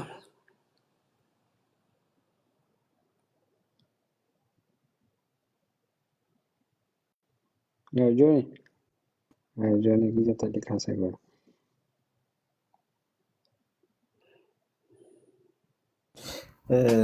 ድሓን ኣብታ ካልእ ሕቶ ይቕፅሉ ወይ ቀፅሉ ንስኹም ክንሪኣ ታጥቕሲ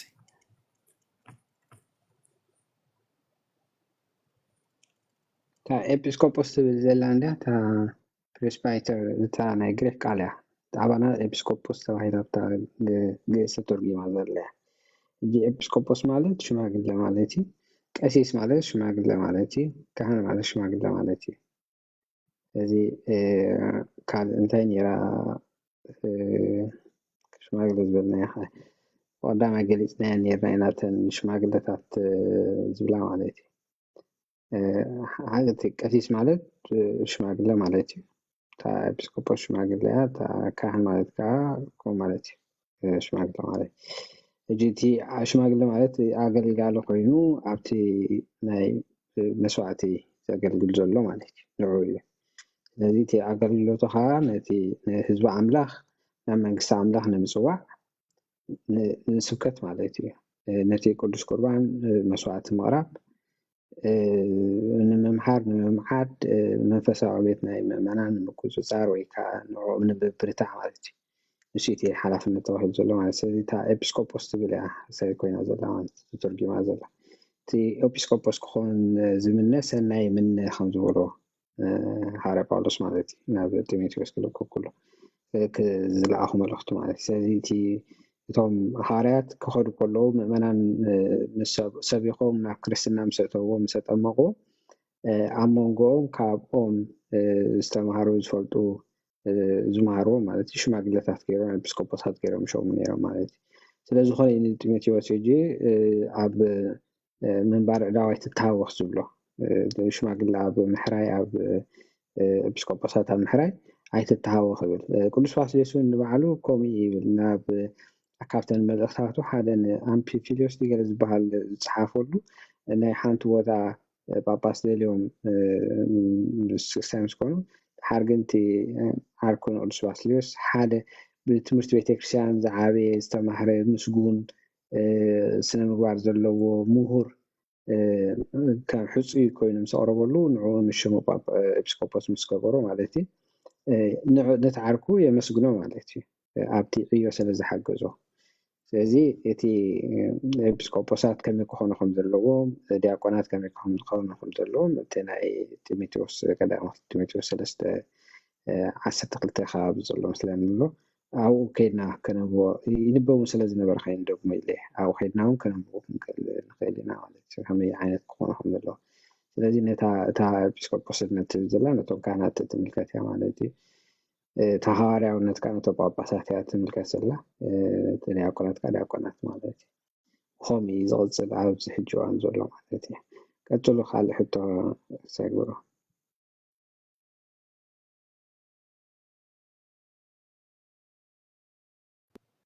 ዜና ሓዊ ካብኣ ከለኻ ማት ጆን ወላይ ቀፅሊ ሓን ፀገም ይብሉን ኣብ ትርጉም እያ እዛ ሕቶ ነይራ እሞ ንእሽተይ ኣባኻ ክትውስኽ ኢለ ኣብ ትርጉም ፕሪስፓይተር ዝብል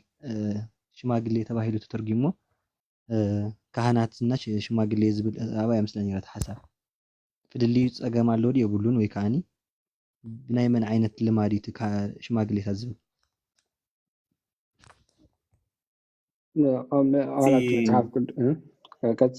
ኣብ ራእይ ዮሃንስ እንታይ ደይ ክውስኽ ደልየ እታ ፅቡቅ እንዲሃ ገሊፅከያ ራእይ ዮሃንስ ምዕራፍ 4 ምን ክኸፍተለይ ዝኽእል ኣሎ ኣቢላትካ ቀረባ ብግእዝ ብትግርኛ ርአየለይ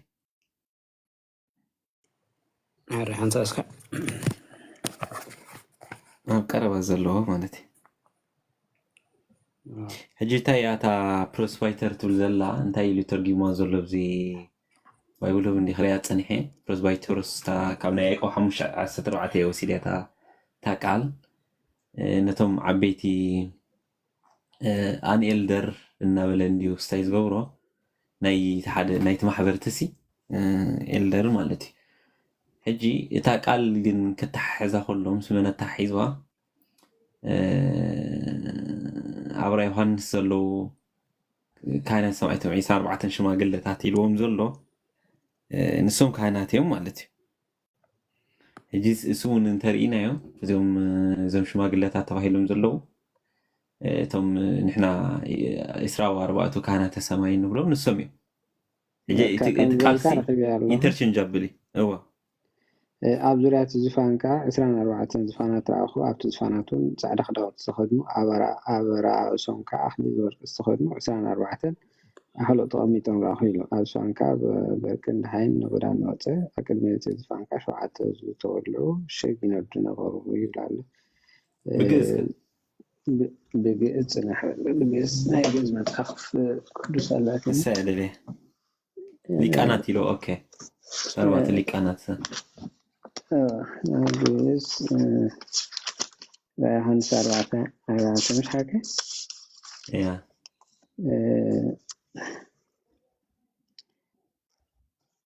هو برهان زي عودة لو قلت منبر يمثل هبرو كما مرد وعودو لو قلت منبر 24 منابت ودي بوتون منابت ينبر 24 لقانات ويلبسوا صعدو الباس ودي على أكيلات زورق يبلع اوكي هجي دحان anyway انت ابزياتي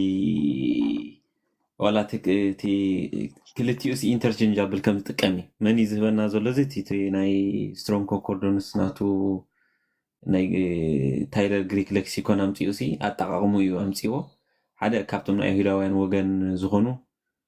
ሽማግለ ኾኑ ኸሊኦም ብራንክ ኢልዮም ጽዎ ቢሉ ኻልኣይ ከዓ ኣሞን ክርስቲያንስ ሕጂ ኣብ መንጎ ኣይሁዳውያን ካብቶም ሽማግለታት ኢሎም ተፀውዑ ብዙሕ ጥቕስታት ይብልና ኣሎ ወይ ድማ members of the great council ናይቲ ሕብረት ትሲ ናይቲ ሳን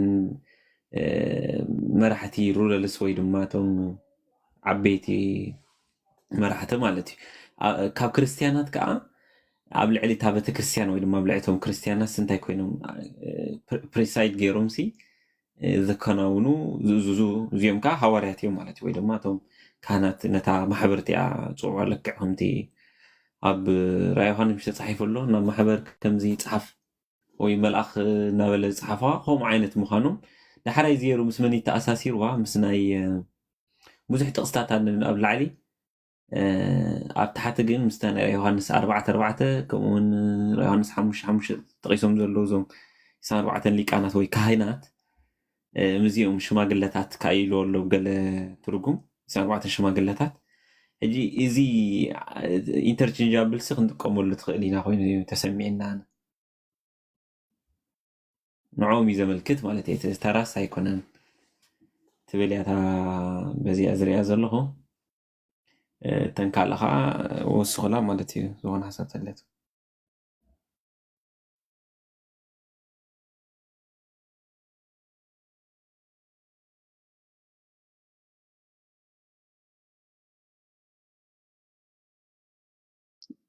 ስለዚህ አይ ቲንክ ታሕቱ ተመሊሰ እቲ ኤጲስቆጶስ ዝብል ዘሎ እቲ ቀሲስ እቲ ካህን ሓደ ዓይነት ትርጉም ዘለዎ ሽማግለ ዝብል ብእንግሊዝኛ ከዓ ኤልደር ኢሎም ኣሎ እቲ ኤልደር ማለት እቲ ሽማግለ ማለት እዩ ስለዚ እቲ ሽማግለታት ተባሂሎም ዘለዉ ከዓ እቶም ነዞም ንብሎም ዘለና እንቶም ኤጲስቆጶሳት ኣብ መፅሓፍ ቅዱስ ሕጂ ኣገሌ ሽማግለታት ኢሉ ይትርጉሙ ኣገሌ ኤጲስቆጶሳት ኢሉ ይትርጉሙ ማለት እዩ ብፍላይ ናይ ግሪክ ተኮይኑ ኤጲስቆጶሳት ይብሎም ኣብዚ ናይ ትግርኛ ዝነበረ ከዓ ሽማግለታት እንዳበሎም ዝትርጉሙ ኣሎ ማለት እዩ ስለዚ ክልቲኡ ሓደ ዓይነት ትርጉም ዘለዎ ማለት እዩ እዚ ሕጂ ነቶም ካህናት ናይ ሓድሽ ኪዳን ዝገልፅ ቃል ኮይኑ ኢና ንረኽቦ ማለት እዩ በቲ ናይ ኣርማይስቲ ኮይንካ ከዓ እንተሪኢኻ ከዓ እቲ ቃሽሾ ዝብል ወይ ከዓ እቲ ዓባናውን ቀሳውስቲ ንብሎ ማለት ካብኡ ዝተወሰደ ካብ ናይ ኣርማይስቲ ዝተወሰደ ቃል እውን ኣለና ማለት ስለዚ ሓደ ዓይነት ትርጉም እዩ ዘለዎ ስለዚ እታ ሕቶ ምናልባሽ ንፅርቲ ተዘይኮይና ደይቡ እንተዝሓታ ፅቡቕቲ ነራ እታ ሕቶ ሲ ከምኡ ድዩ እንድሕር ኮይኑ ከምኡ ማለት እዩ ሽማግለታት እዩ እቲ ትርጉሙ ማለት እዩ ዲያቆን ዓንደ ማርያም ደይብለኮ ሰላም በሉና እሞ ቀፅሉ ኢኹም ዲያቆን ዓንደ ማርያም سلام سلام أخوات كما ينسيهم قال تسمع لنا كلهم دياقون يكون كنا أبحى وي تسمليسات اللي عليه تسمع اللي تمليسات اللي عندي أمر أنت عادي أنا من على باتفتي أنا تقرينيا أفرجاكم أبو زح نجرات كستايكم زول عندنا على ملكت عبنت بدرسان زبل ما بزحتو لا تكهولو بمحضر تترجمون تتوكي له وي ሃይማኖት ዝብል ብእምነት ተተምኪኡ ሎ ሕጂ ሞረት ሽማግለ ዝብል ሲ ናይ ዕድመ ሓደ ካብቲ ዞም ኣሕዋትና ፕሮቴስታንት ናይ ክህነት ኮንሰፕት ቀንዲ ሓሳብ ስሒቶሞ ዘለው እቲ ሽማግለ ስለ ዝረኸቡ ሽማግለ ማለት ድማ ኣማኑ ኮይኑ ብዕድመ ዝደፍአ ተኮይኑ ዕድመ ማለት ሲ ኣብ ትግርኛ ኣረጊት ኣይበሃልኒ ኣረጊት ፀርፊ ግን ሽማግለ ትብለና ሓደ ዓብ ሰብ ወይ ድማ ሸምጊሉ ትብሎ حجي مورغان هم زولكم ماغن شماغلا زبل قالسن عدمن ناغلغلوت ودما نمرحنتون كاغلغل خيليو بهم تردي يالهم نالات دياقون ارغال تنكفا بيلو على حساب ابزي مصحف كمزي اسكاندي تراغوماس كان زبل ودما ايريس يلولت نعوزت كناي غريخ خستايو غن حتى مليسات اللي يالا عن كان معلت خامور بزعبو استاجرنا هنمص نخلينا بتوسخ بيالاتنا مسلكم بان غير صنيع صب غيرين بكون ابتي تو حدا حمشن زي ابايزو جروم يو تقيم الله مالتي تحازا كله انتي لو مالو كاب حمشه انت تحيزنا يا كلتي ان تحازا كلتي اني طاسن ذا ديكو زينا غبريل زبدا كمت انا زاززكو غيركا استرف من تخسرع يبل اب كتمون شماغلتات كشين بزي مغنياتي اب قطري زحدكو خايبل حج شماغلتات تا إلدرس تا بروسبايترس أبزي مش تقيسة شد الشخيط خاشعو نتي إبسكوبوس كامن كبزي بلو نتي ما قلز ولا إبسكوبوس ولا زلو مرات إنجليش عينة صغر الكلمة مخانو مرات تايلو والله appoint elders in every city as I directed him سولا if anyone is blameless نتي أمن كبزي بلو جي نتي elders كي تقصتي إبسكوبوس نتي elders النا بلاي قال صوم على استاذي نتي إبسكوبوس نتي شماغل زبل حدا ايه مالتي نتي كاني زملكت بحصر زباله تيتو حدا حمش شلاتنا ايش دياقون قال تسمع له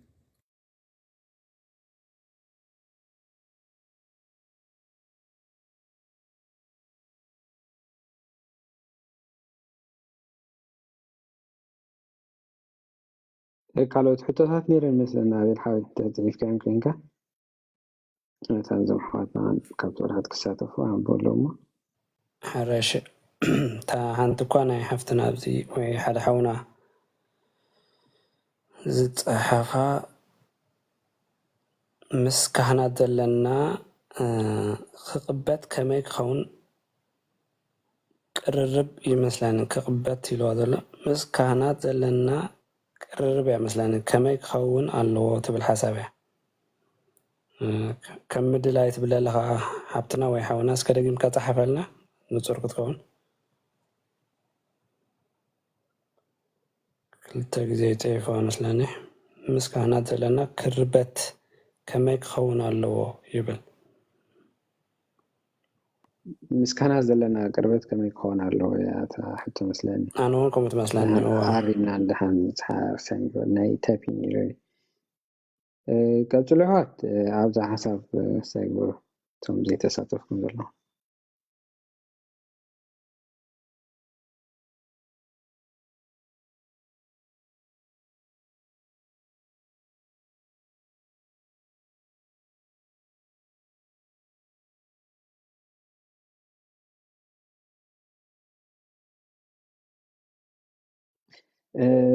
ቀፅሎ እንታይ ሽም ክንጠቅስ ዋላ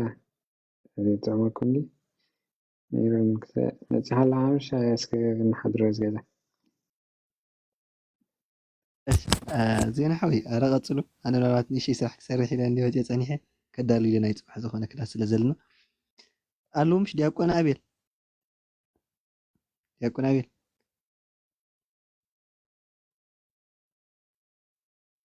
الله ديكون أبيل ترى أنا خد لما أنت أتيني بدك أسدر له مثلني وي مرجيتها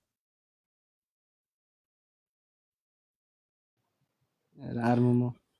محمد جيتا كودك يسي زخون ماشي قري كنا وردو من عجنا وسنة الآن كنا زارع مهنيات ولا عالم كتاكين ذاك حتى عطلات سبب الماجتش تحصل سلسل شو زلو تي مس عاب نفسنا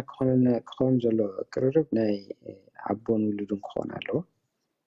كانت مالت معنا منفسوين عبوتات نايم مثل ناي كريستوسيوم ولد ناي حاراتيو ስለዚህ ከምቲ ክርስቶስ ንሃዋርያ ዝለኣኾም እቲ ተልእኮ ከዓ ካብ ሃዋርያት እንዳተቐባበለ ስጋዕ ኣቦታትና ካህናት በፂሑ ኣሎ ማለት ስለዚ ምስ ካህንቲ ዓይነት ቅርብ ክህልወና ኣለዎ ናይ መንፈሳዊ ኣቦን ውሉድን ክኾን ኣለዎ ማለት ካህን ማለት ንዓና መንፈሳዊ ኣቦና እዩ ስለዚ ልዕሊ እቲ ስጋዊ ኣቦና መንፈሳዊ ኣቦና እዩ ዝያዳ ዝለዓለ ማለት እዩ ምክንያቱ እቲ ብስጋ ይወሊድና እቲ ግን ብመንፈሳዊ ከምቲ ሃዋርያ ጳውሎስ ንጢሞቴዎስ ወደይ እንዳበለ ዝፅውዖ እቶም ካህናት ከዓ ንዓና ወለድና እዮም ንሕና ከዓ ኣቦታትና እንዳበልና ንሶም ከዓ ውሉድና እንዳበሉ ይፅውዑና ማለት እዩ እዚ ዝረዳእና ነገር እንተልዩ ኩሉ እቲ መንፈሳዊ መግብን መንፈሳዊ ዕቤትን ንረኽቦ ካብኡ እዩ እሶም ናይ ቤተክርስትያን ኣገልገልቲ ስለ ዝኾኑ ብኦም ኣቢልና ኢና እቲ ምስጢራት ቤተክርስትያን ንሳተፎ ቃል ኣምላኽ ንመሃሮ ኩሉ እቲ መንፈሳዊ ማዕከን ብኦም ኣቢልና ኢና ንሳተፎ ማለት እዩ ናይ እግዚኣብሔር ስለዚ ንዓና መንፈሳውያን ኣቦታትና እዮም ማለት ካብዚ ወፃኢ ዝኾነ ርክብ ኩሉ የብሉ ካብ መንፈሳዊ ርክብ ንላዕሊ ዝኾነ ካልእ ኩሉ የብሉ ስለዝኾነ ቅዱስ ቤተክርስትያንና ሓደ ካህን እንድሕር ረኣ ሰበይቱ ሜታቶ ካልእ ክምርዖ ዘይተፍቅደሉ ማለት እዩ ንምንታይ ስለምንታይ ዘይተፍቅደሉ ንሱ መንፈሳዊ ኣቦ ናይ ብዙሓት እዩ ስለዚ ኣቦኻ ንውሉዱ ይምርዖን እዩ ኦኬ ብሕጊ መፅሓፍ ቅዱስ ብሕጊ እግዚኣብሔር ኣቦ ንውሉዱ ይምርዖን እዩ ስለዚ ንሶም መንፈሳውያን ኣቦታት ስለዝኾኑ ካብተን መንፈሳውያን ውሉዶም ክምርዖ ይፍቀደሉን ሓደ ሰብ እንድሕር ደኣ ዳግማይ ተመሪዑ ክህነቱ ይሰዓር ብድሕሩ ካህን ኮይኑ ከገልግል ኣይክእልን ስለዚ እቲ ካህን ሰበይቱ ዝመተቶ ወይ እውን ሰበይቱ እንድሕር ደኣ ምስኡ ክትነብር ዘይፈቒዳ እንድሕር ደኣ ገይፋቶ ከይዳ ብክህነት ከገልግል ተኮይኑ ካልእ ክምርዖ ኣይክእልን እዩ ማለት ስለዚ እቲ ምስጢሩ ካብዚ ዝብገስ እዩ ወይ ከዓ ካብዚ ዝምንጩ እቲ ስርዓት ቤተክርስትያንና ማለት እዩ ስለዚ ኩሉ ሻዕ ምስ ካህናት ዘለና ርክብ ከም ናይ ውሉድን ወላድን ክኾን ኣሎ ካብ ካህናት ንሓብኦ ምስጢር ክህሉ የብሉን ምክንያቱ ካብ ሓኪምና ንሓብኦ ሕማም የለን ሓከምሽ ዓንተ ወይ ጆና ክገልፀልና ፀኒሑ ካህናሲ መንፈሳውያን ሓካይም እዮም ክብለና ፀኒሑ እዩ ስለዚ ኩሉ ሻዕ ኣብ ንስሓ ክንገብር ከለና ሓጢኣትና ጥራይ ዘይኮነስ እቲ ንዓና ቁኑዕ ኮይኑ ዝርዳእና ነገራት እውን ንካህናትና ከነማኽሮም ክንክእል ኣለና ምክንያቱ ሰይጣን ነቲ ሓጢኣት ከም ቁኑዕ ገይሩ ከላምደና ስለ ዝኽእል ማለት ኣብ መንፈሳዊ ዕቤትና ኩሉ ዓይነት ምኽሪ መንፈሳዊ ትምህርቲ ብካህናት ኣቢልና ኢና ንረኽቦ ማለት እዩ ስለዚ ንዓና ካህናት ክበሃሉ ከለዉ ካህናት ፀሊም ክዳን የድለብሱ ሓከምሽ ንምንታይ እዮም ካህናት ፀሊም ክዳን ዝለብሱ ሓደ ፈረድቲ እዮም ከምቲ ክርስቶስ ንሃዋርያት ኣብ 12 መናብር ናይ እስራኤል ኮይንኩም ነቲ ንእስራኤላውያን ከም ትፈርዱ ዝበሎ ማለት ሓደ ፈረድቲ እዮም ካልኣይ መማህራን እዮም ስለዚ ፀሊም ዝክደኑ ሰለስተ መማህራን ኣለውና ፈረድቲ ኣለውና ሓካይም እዮም ማለት መንፈሳውያን ሓካይም እዮም ዝሰሙ ስለዚ ነዚ ምስጢር ብምግባር እዩ ቤተክርስትያን ንዖም ሓላፍነት ሂባቶም ስለዚ ዝኾነ ይኹን ነገር ካብኦም ንሓብኦ ክህሉ የብሉን ንሶም ከዓ ነቲ ሓላፍነቶም ከዓ ብጥብቂ ክሕዝዎ ኣለዎም ማለት እዩ نزهلال زي كونس كان زي حلاف زلاف زي كونسي بقى كمتي كريستوس نبيتي كريستيان زغواسيان سون كانتهم هنا كواسيو خلو لهم سزي عفتي ممراس نعاب نفس قال الزبل نالواش قال غيزي كزارو بلخلو خون ወይ ከዓ ናይ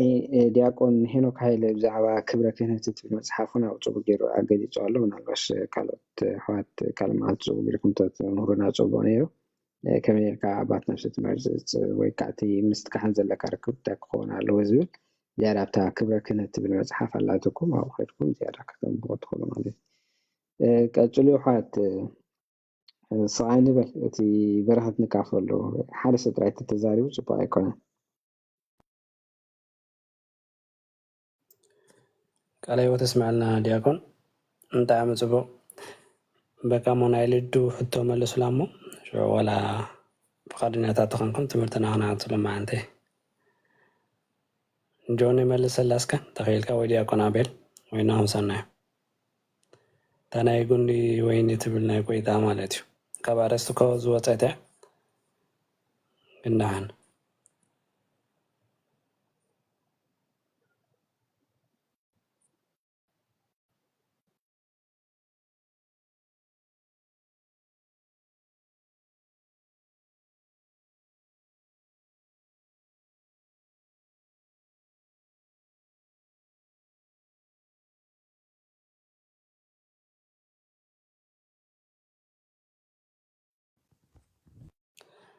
ዲያቆን ኣቤል ኣለኹም ዲኹም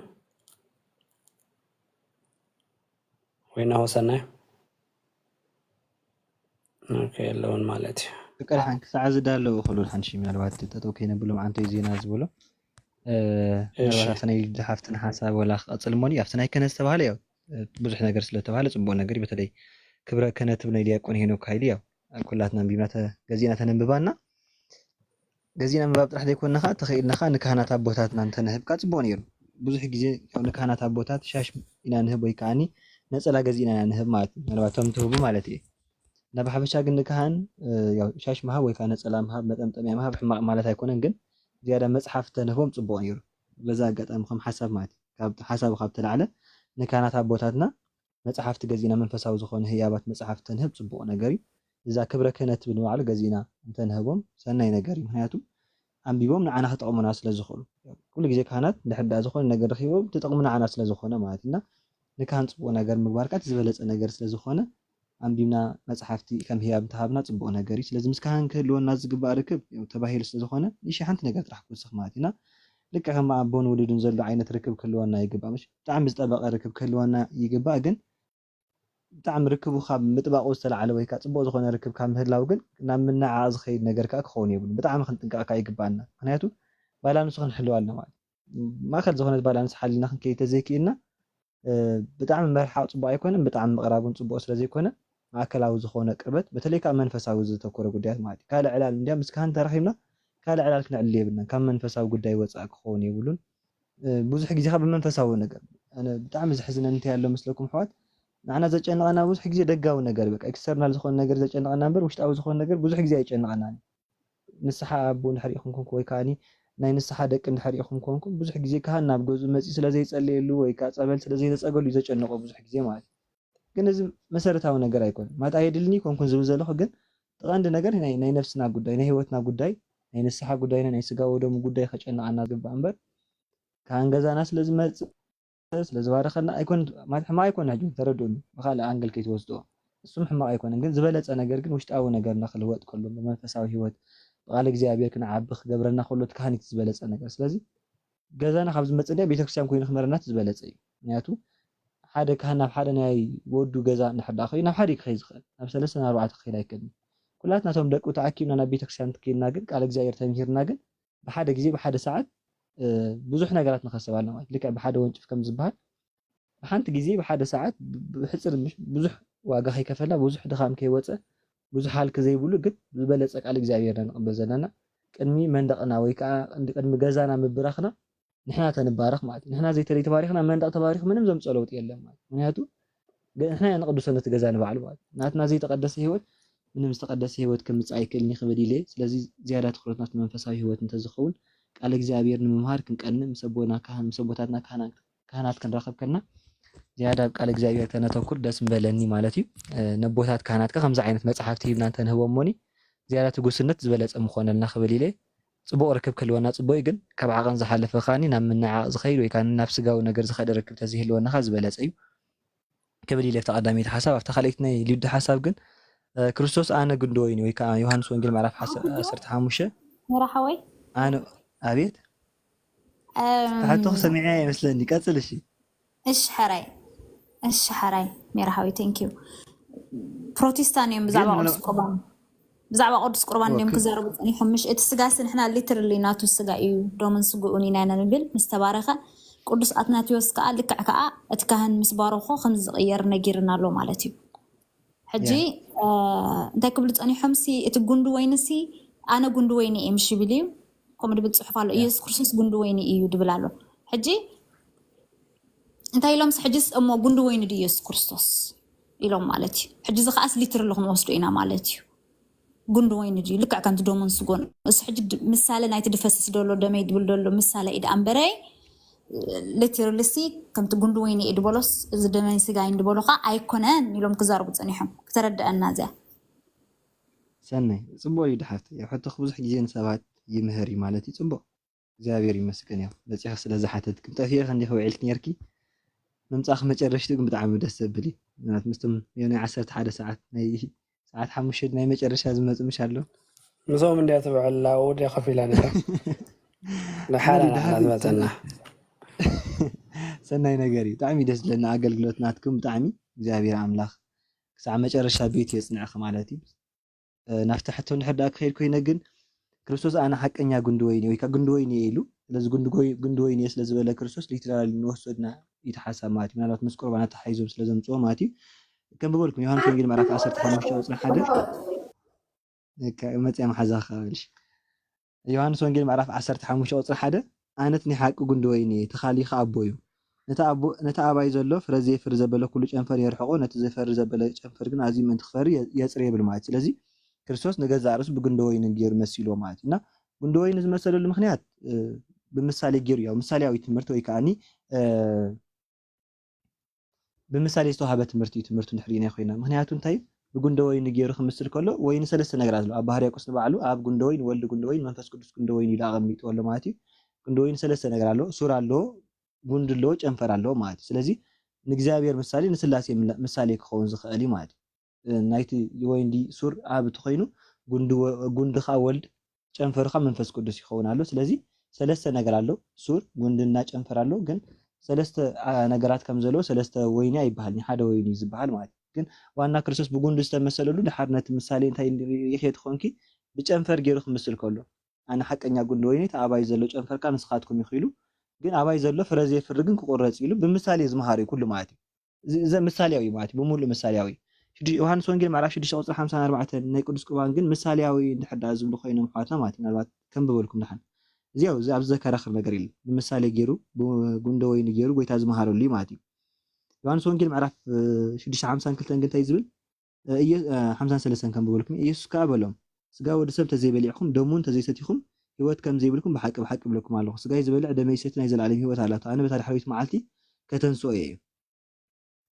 ስጋይ ዝበልዕ ደመይ ሰቲ ናይ ዘለዓለም ህይወት ኣላቶም ስለታይ ዝብል ስጋይ ዝበልዕ ደመይ ሰቲ ናይ ዘለዓለም ህይወት ኣላቶ ኣነ በታ ድሕሪት መዓልቲ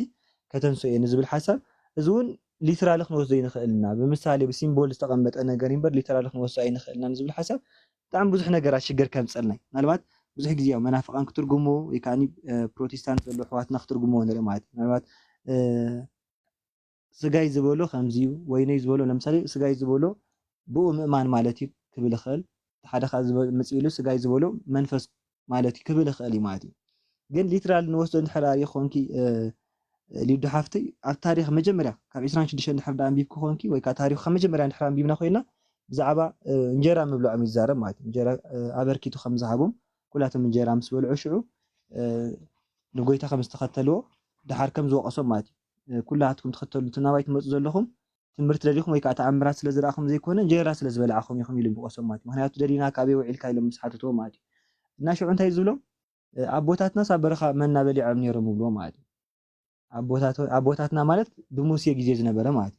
ሙሴ ግዜ እስራኤላውያን መና ካብ ሰማይ እንዳወረደ ታይገብሩ ነይሮም ይበልዑ ነይሮም ማለት እናት ዝበልዑ ዝነበሩ መና መቸም ሊትራሊ ወይ ካኒ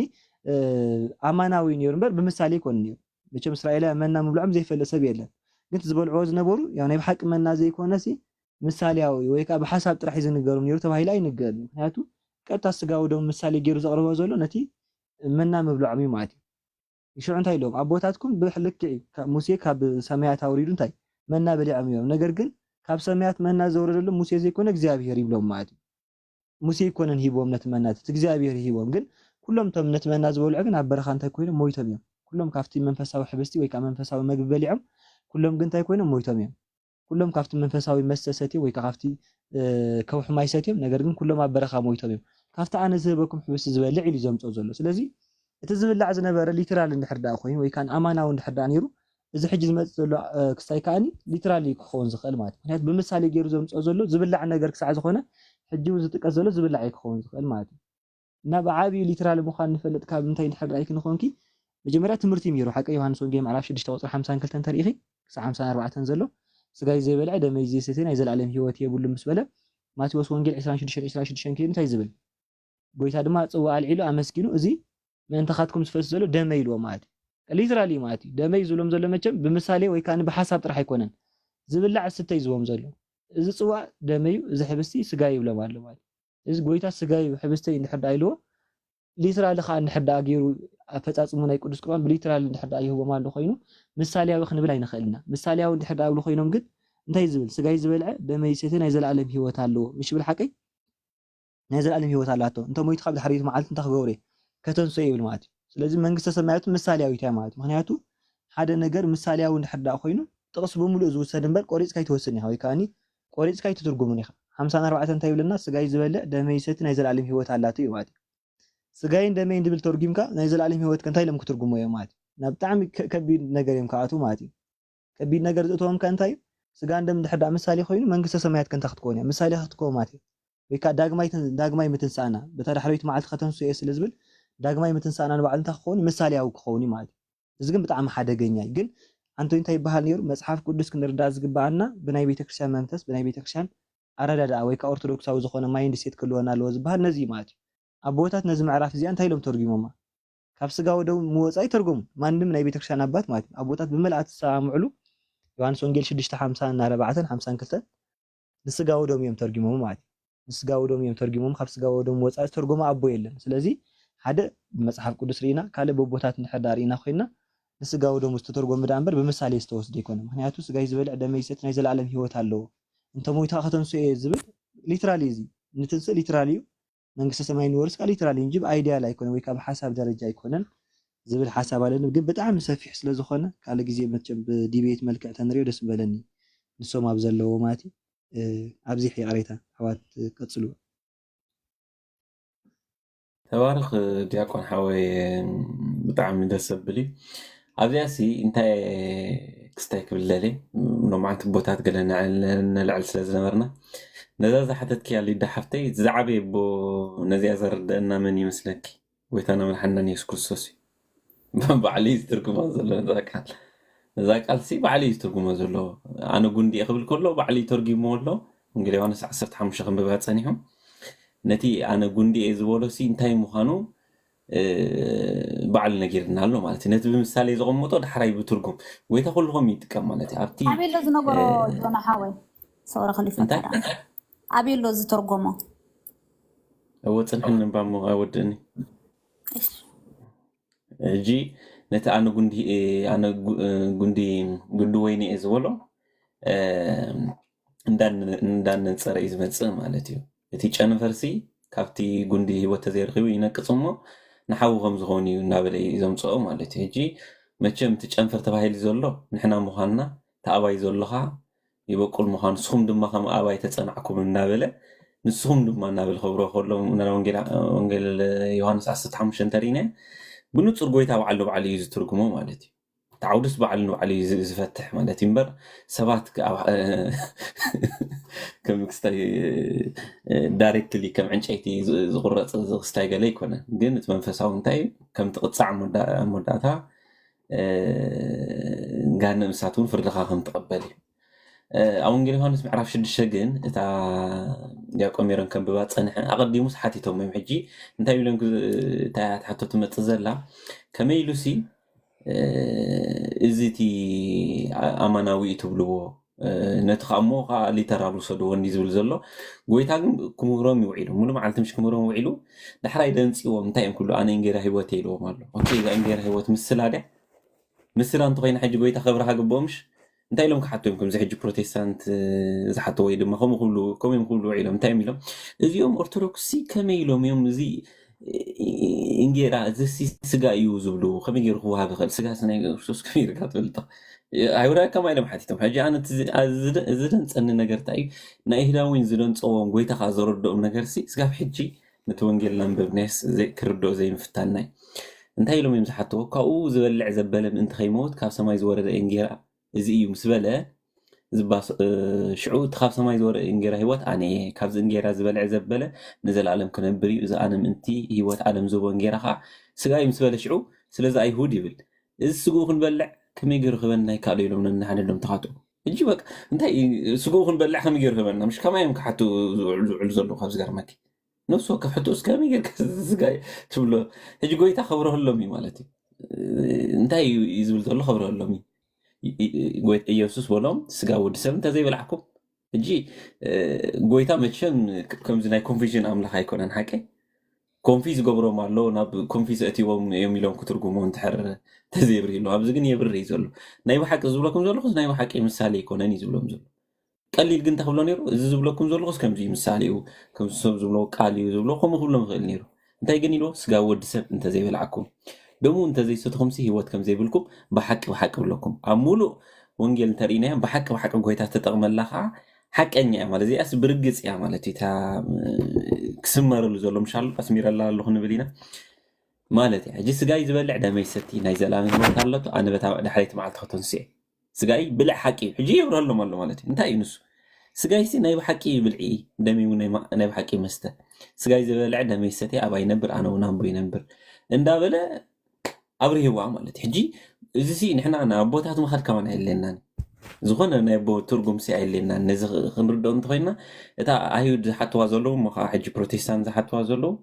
ناتعمل سس قوي تعمل لي سلو مالو راح بغن عنا نتيجة حكي أنا بحكي بلا حكي يقولون زلو قبلوه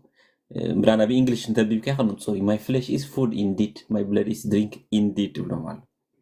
أنا بحكي هو زت ترى تركم زلو سكوميو سلسل بخون مينا نخود إيدا حفتي قويتا بعلو استرقومو ترقوم كاب ناي ترقوم ناي قويتا العلي كال ناي أبو ترقومو ناي اللي ناني مالت نوعت رحامين لان قبولو لنا قالي هو تسمع لنا موني اتا قندوين دي ترقوما سابع اللسا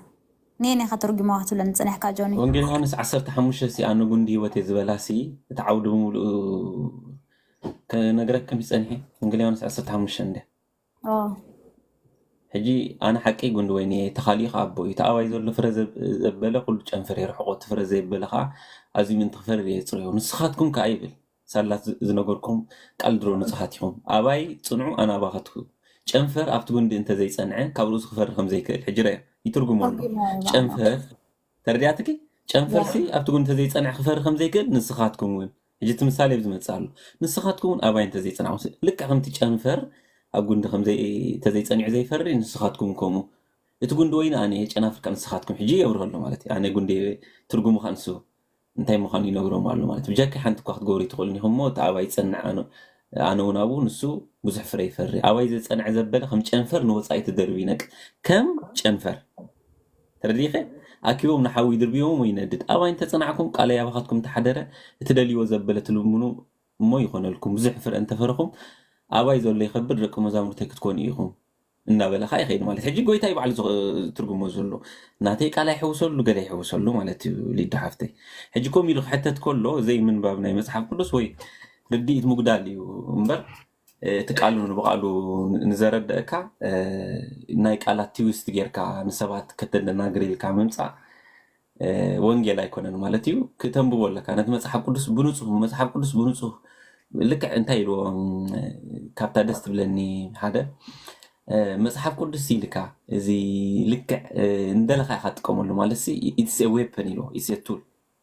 ንሕማቕ ነገር ክትጥቀመሉ ትኽእል ኢኻ ልክዕ ከምዚ ካራ ምግቢ ክሰርሐሉ ትኽእል ወይ ከዓ ሰብ ክትቀትለሉ ትኽእል ማለት እዩ መፅሓፍ ቅዱስ ከዓ በቃ ንሕማቕ ነገር ክትጥቀመሉ ትኽእል ልክዕ ከምቲ ሰይጣን ኮ ትገብር ነይሩ እኮ ጥቕስታት እንዳጠቕሰ ዘዳግም ዲና ምፅእ ስኻ ወዲ ኣምላኽ ትኾንካ ከም ዝብልካ ፅሑፍ ኣሎ መላእኽትኻ ውልኻ እናበለ ምሽ ጠቅስ ነይሩ ሕጂ ክትጥቀመሉ ትኽእል ኢኻ ማለት እዩ ግን ብንፁህ ልቦና እንድሕር ሒዝካዮ ነቲ መፅሓፍ ቅዱስ እንተንቢብካዮ ግልፅ ብግልፅ እዩ ዝብል እዩ ቤተ ተረዲኣትከ ሕጂ ንኣብነት ጆን ሓዊ መሲልካ እቲ ብዕለት ዓርቢ ዝፈስስ ደሎ ደመይ ብዕለት ዓርቢ ዝቁረስ ደሎ ከዓ ስጋ እዩ ምሽ ድብል ሕጂስ ደሙ ዶ ፈሲሱ ነይሩ ብዕለት ሓሙስ ክበውን ከሎ ናይ ዓርቢ እዮም ድብሉ እዚኣኻ ከመይ ትርያ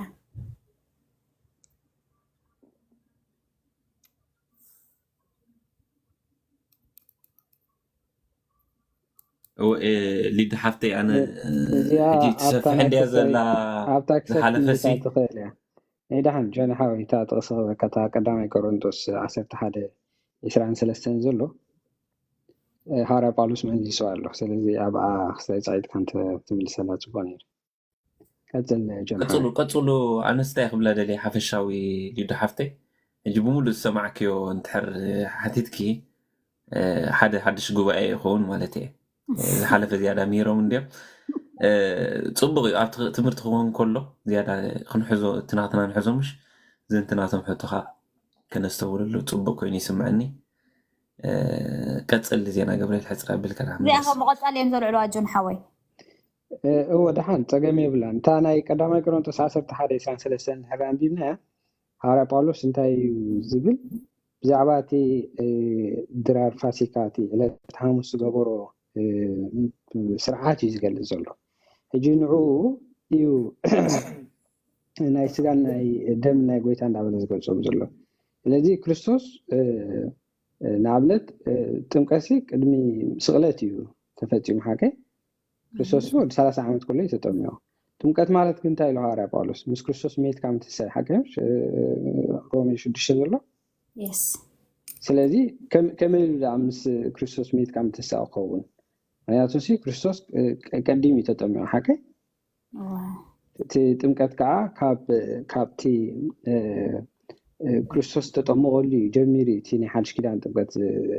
ጀሚሩ ማለት እዩ ስለዚህ ኣቀዲሙ ዝተፈፀመ እቲ ናይ ክርስቶስ ሲ ምክንያቱ እንታይ ንመንግስቲ ኣምላኽ እኮ ዘዳለዎም ዘሎ ክርስቶስ ናብቲ ሞትን ትንሳኤን ዘዳለዎም ዘለና ሐዋርያት ስለዚህ እቲ ክኸድሉ ዘለዎም ስርዓት እቲ ክኸድሉ ዘለዎም መገዲ ኣቀዲም ይምሂሮ ሽዑ መተ ምስተሰቲ ናይ ሓድሽ ኪዳን ኩሉ ነገራት ፈፂሞ ማለት እዩ ሚት ኣሊድ ሓፍተ ይምለሰን ኣሎ መስለኒ ስለዚህ ሐዋርያ ጳውሎስ እንታይ ኢሉ እዚና ሓትኩም ዘመሓላልፈልኩም ነቲ ካብ ጎይታ ዝተቀበልኩ ጎይታና ኢየሱስ ክርስቶስ በታ ዝተታሕዘላ ለይተንጌራ አልዓለ ኣመስጊኑ ቆረሰሞ ውሰዱ ብልዑ እዚ ምንታኹም ዝወሃብ ስጋ እዩ እዚ ንመዘከርታ ይግበርዎ በለ ከምኡ ከዓ ድሕሪ ደራር ነቲ ፅዋዕ አልዓለሞ እዚ ፅዋዕ እዚ ብደመይ ዝኸውን ሓድሽ ኪዳን እዩ ብሰትዮ ኩሉ ግዜ ንመዘከርታ ይግበርዎ በለ ማለት ነዚ እንጀራ እዚ ብትበልዖ ነዚ ፅዋዕ እዚ ብሰትዮ ኩሉ ክሳዕ ጎይታ ዝመፅእ ሞቱ ኢኹም ትነግሩ ዘለኹም ይላል ስለዚህ ሕጂ ነይና ይዝብሎ ዘሎ ነቲ ዕለተ ሐሙስ ዝሃቦ ንዑ ብትገብርዎ ሲ ሞት ይኹም ትነግሩ ዘለኹም ማሲ ግን ሜቱ ድሕሪ ሰለስተ መዓልቲ ሜቱ ሓቀ ክርስቶስ ቀዳሚ ዓርቢ ሜቱ ማለት ሐሙስ ሰሪዕሎም ቀዳም ሜቱ ሰንበት ከዓ ተስዩ ማለት እዩ ስለዚህ ነዚ ይኹም ግን ትነግሩ ዘለኹም ይብሎም ኣሎ ነይና ብትገብርዎ ነቲ ዕለተ ሐሙስ ተሰርዐ ሕጂ ኣብዚኣ ኣብ 27 ሓንቲ ዓባይ ቃል ሐዋርያ ጳውሎስ ተዛሪቡ ነዚ ከይተገብኦ እንጀራ ጎይታ ዝበልዕ ወይ ፅዋዕ ጎይታ ሰቲ ኣብ ናይ ጎይታ ስጋን ደምን ዝዕግብ ይላል ሕጂ ነቲ እንጀራ ጎይታ ዝበልዕ ወይ ፅዋዕ ጎይታ ሰቲ ዝብሎ ዘሎ ሕጂ ኣብ ስጋን ደምን ጎይታ እዩ ዝዕግብ ከመይ ገይሩ ይዕግብ ንኣብነት ስጋ ናይ ክርስቶስ ኣይኮነን ደም ናይ ክርስቶስ ኣይኮነን ጃስት ንምዝካር ማለት ሲ ክርስቶስ ሲ በቃ ከም ይገር ይሁና ነሪ ኢልካ ንምዝካር ትገብሮ እንደዳላ ኮንካስ ዝኾነ ሰብሲ ብዝበልዖስ ዝኾነ ኮይኑ ማለት ብዝበልዖ ወላ ሓንቲ ጎዶ ይክልኒ እንድሕር ንሲልካ ተራ መዘከርታ ትገብሮ ኣለካ ኮንካ ማለት በቃ ማሻአላ ከምዚ ያው ነሲ ሓደ ዓመት መመራእታ ትገብር ሃይ ስኩል ትወድ ወይ ገለ ማለት ድሓር ኣብ ዓመቱ እንታይ ትገብር ወይ ድሓን በርዝዴይ ትገብር በርዝዴይ ክትገብር ከላ ሓሲስ ተወለድ ኩሉ መዓልቲ እናበልካ ሓቲ ዝክር ሓቀ እዮም ስለዚ ተራ መዘከርታ እዩ ሓንቲ ካልክሳ ይብሎም በርዝዴይ ክትገብር ከላ ዕለተ ልደትካ ዝክር ከላ ሓሲስ ተወለድ ኩሉ መዓልቲ ኢልካ ትገብሮ እምበር ካልእ ኩሉ ዝሓለፈ ምስጢር የብሉን ሕጂ ከምኡ እንተኮይኑ እንድሕር ዝሓስብዎ ኮይኖም تخابو زبلع كم يجري عنا قويت عسكان لم يزعجب. هجا عبزينا هون كردو زلنا. كاب قويت كابتي كي تجبع كابتي سواء كابتي حبستن ندحر أتولع كينكا ندحر بلع كابنا قويت عسكان لم ندحر تعجب على هونكا تحبستن وينن مسكان لمنا قويت عم تحاذر لهم عليك. كل زبالة بغل زبالة مردات هرو مالك. هجي كاتيلو انتايبل بار سب كاب زنجيرا قدم مبلوع كاب صوا قدم مستاين روسي يمرمر يبلعل روسي يمرمر كل حاجه امنتو هيوتو كل ነገሩ ማለት እዩ ንስሓ ኸያተኻ ነፍስኻ ኸይመርመርካ ነፍሱ ምርመራ ብንስሓይ መጽሓፍ ውስጥ ተገሊጹ ዘሎ ኣብቲ ቀዳማዊ ዮሐንስ ምዕራፍ 2 ውን ኣለና ማለት እዩ ሕጂ እቲ ጎይታ ብርእስኻ ምርማር ዝብሎ ዘሎ ንስሓይ ማለት እዩ እንታይ እዩ ከመይ سجا قويتا مخانو فل كيف لا تزبل عن ستة عجزارو سيفر زمتيل سجا قويتا يلوز الحرب علوس سجا قويتا مخانو فل كيف لا ته لذي انت أيو حدا بجبر تحفظ لنا عبتنا يقرون تسوية كريستيان تي معدنا قويتا إذا استنعوا سلزنو بوري بفلاك استي كل سكروان حزوم نابتي ናይ ኦሎምፒክ ቦሎ ናይ ገለ ቦሎ ዝነበረ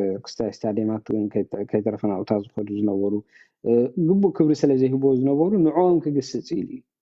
ምክንያቱ እቲ ትወስድዎ ዘለኹም ሕብስን ወይኒ እዚ ተራ ነገር ኣይኮነን እንታይ ደኣ ስጋ እንደምናይ ጎይታ እዩ ሕጂ ንሱ ከይፈለጥኩም ድሕራ ትወስድዎ ኣለኹም ኮይንኩም ትዕግቡ ኣለኹም ኢኹም ኣብ ርእሲ ስጋ እንደምናይ ጎይታ ኢኹም ትዕግቡ ዘለኹም ዝብሎ ዘሎ ስለዚ እዚ ዝኾነሉ ምክንያት ከዓ ሃርያ ጳውሎስ ንባዕሉ ተህብስን ወይንን ናብ ስጋ እንደምናይ ጎይታ ከም ዝቕየር ስለዝኣምን ዘሎ እዩ ኣርዚኑ ኣትሪሩ ዝነብሮም ዘሎ ማለት መንፈሳውነቱ ከይተረዳእኩም እንታይ ኢሉ ሕሽዑ ከመይ ስጋ ጎይታ ምዃን ፈለክ ከይፈለጠ ዝበልዕ ሰተክ ኣገዛ ርእሱ ፍርዲ ዘምፅእ በዚ ምክንያት እዚኦም ኣብ ማእከልኩም ብዙሓት ድኹማትን ሕሙማትን ዘለዉ ይብል ማለት እዩ ስለዚ ነቲ ስጋ ጎይታ ደም ጎይታ ብምቅላሎም ብዙሓት ከም ዝሓመሙን ከም ዝደኸሙን ብዙሓት ውን ዝሞቱ ከም ዝነበሩ ዝሞቱን ብዙሓት እዮም እንዳበለ ይገልጽ ማለት እዩ ዝህጅት ስጋዊ ሞት ዝገልጽ እዩ ማለት ስለዚ ሃርያ ጳውሎስ ባዕሉ ገሊጹ ኣሎ ስለዚ መጀመርታ እዛ ዝሓተቱ ከሕቶ መጀመርታ ንጳውሎስ እዮም ክሓትዎ ዘሎ ስለዚ እንድሕር ከምኡ ኢሎም ጳውሎስን ተጋጊሎ ማለት እዩ ምክንያቱ ነቲ ናይ ዕለተ ሐሙስ እዩ ክርስቶስ ስጋ እንደምን ናይ ጎይታ እንዳበለ ዝገልጾ ዘሎ ማለት እዩ እንድሕሪ ከምኡ ዘይኮይኑ ግን ነቲ ናይ ስቕለት ጥራይ እንድሕር ኢሉ ነቲ ናይ ዕለተ ሐሙስ ዝክራይ ነው ምዝካር ኣይግቦን ነይሩ ማለት ሃርያ ጳውሎስ ስለዚ ሃርያ ጳውሎስ ተጋጊ እንድሕር ኢልካ ከዓ ንስኻ ተጋጊኻ ዘለኻ ማለት እዩ ሃርያ ጳውሎስ ተጋጊ መጽሓፍ ቅዱስ ተጋጊ ትብላ ኣለኻ ስለዚ ናይ መጽሓፍ ቅዱስ ሓሳባት ዘይኮነስ ናይ ገዛ ርእስኻ ሓሳባት ይሓይስካ ዘለኻ ማለት እዩ ከምዚ ቅዱስ ኣገስቲኖስ ትብላ ኣላ ሰብሲ ካብ መጽሓፍ ቅዱስ ዝደልዮ ወሲዱ ዘይደልዮ እንድሕር ዝገድፎ ኮይኑ እምንቱ መጽሓፍ ቅዱስ ዘይኮነስ ኣገዛ ርእሱ ኢሉ ስለዚ እዞም ኣሕዋትና እዚኦም ንመጽሓፍ ቅዱስ ዘይኮነ ተረዲኦም ዝዛረቡ ዘለዉ ናይ ገዛ ሓሳባቶም ናይ ገዛ ናቶም እምንቶ እዮም ዝዛረቡ ዘለዉ ስለዚ መጽሓፍ ቅዱስ እንታይ ኢሉ ከም ዝምልስ ኣይተረድኡን ኣሎ ማለት ስለዚ ብኸምኣ እንተመለስና ኣክል ፅባሕ ግን ምናልባሽ እንድሕር ክሳይ ኮይና ሓዝዋ እሞ ፅቡቅ ጌርና ፅባሕ እውን ኣብቲ ምንፃር ፅቡቅ ጌርና ክንምለስ ኢና ማለት እዩ ሊዱ እንድሕር ዘይዓጊብ ኩላ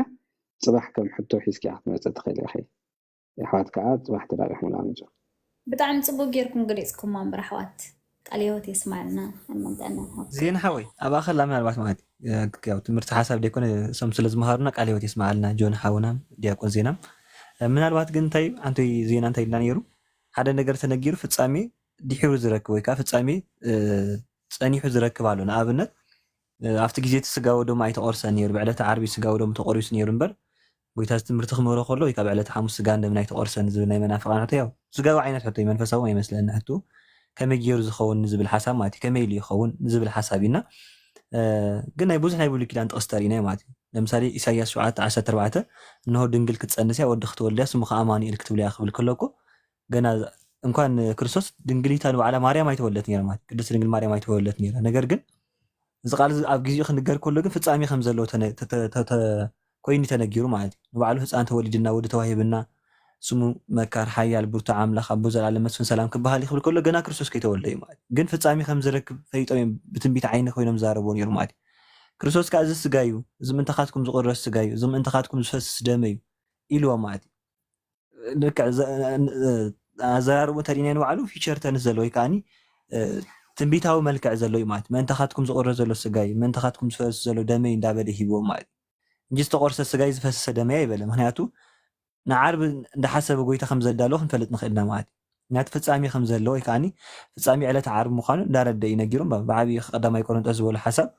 ዕለተ ዓርቢ እንዳሓሰበ ይፅሒፎ ሃርያ ቅዱስ ጳውሎስ ዝበለና ትኽክል እዩ ምክንያቱ ኩላቶም እንጌራ ጎይታን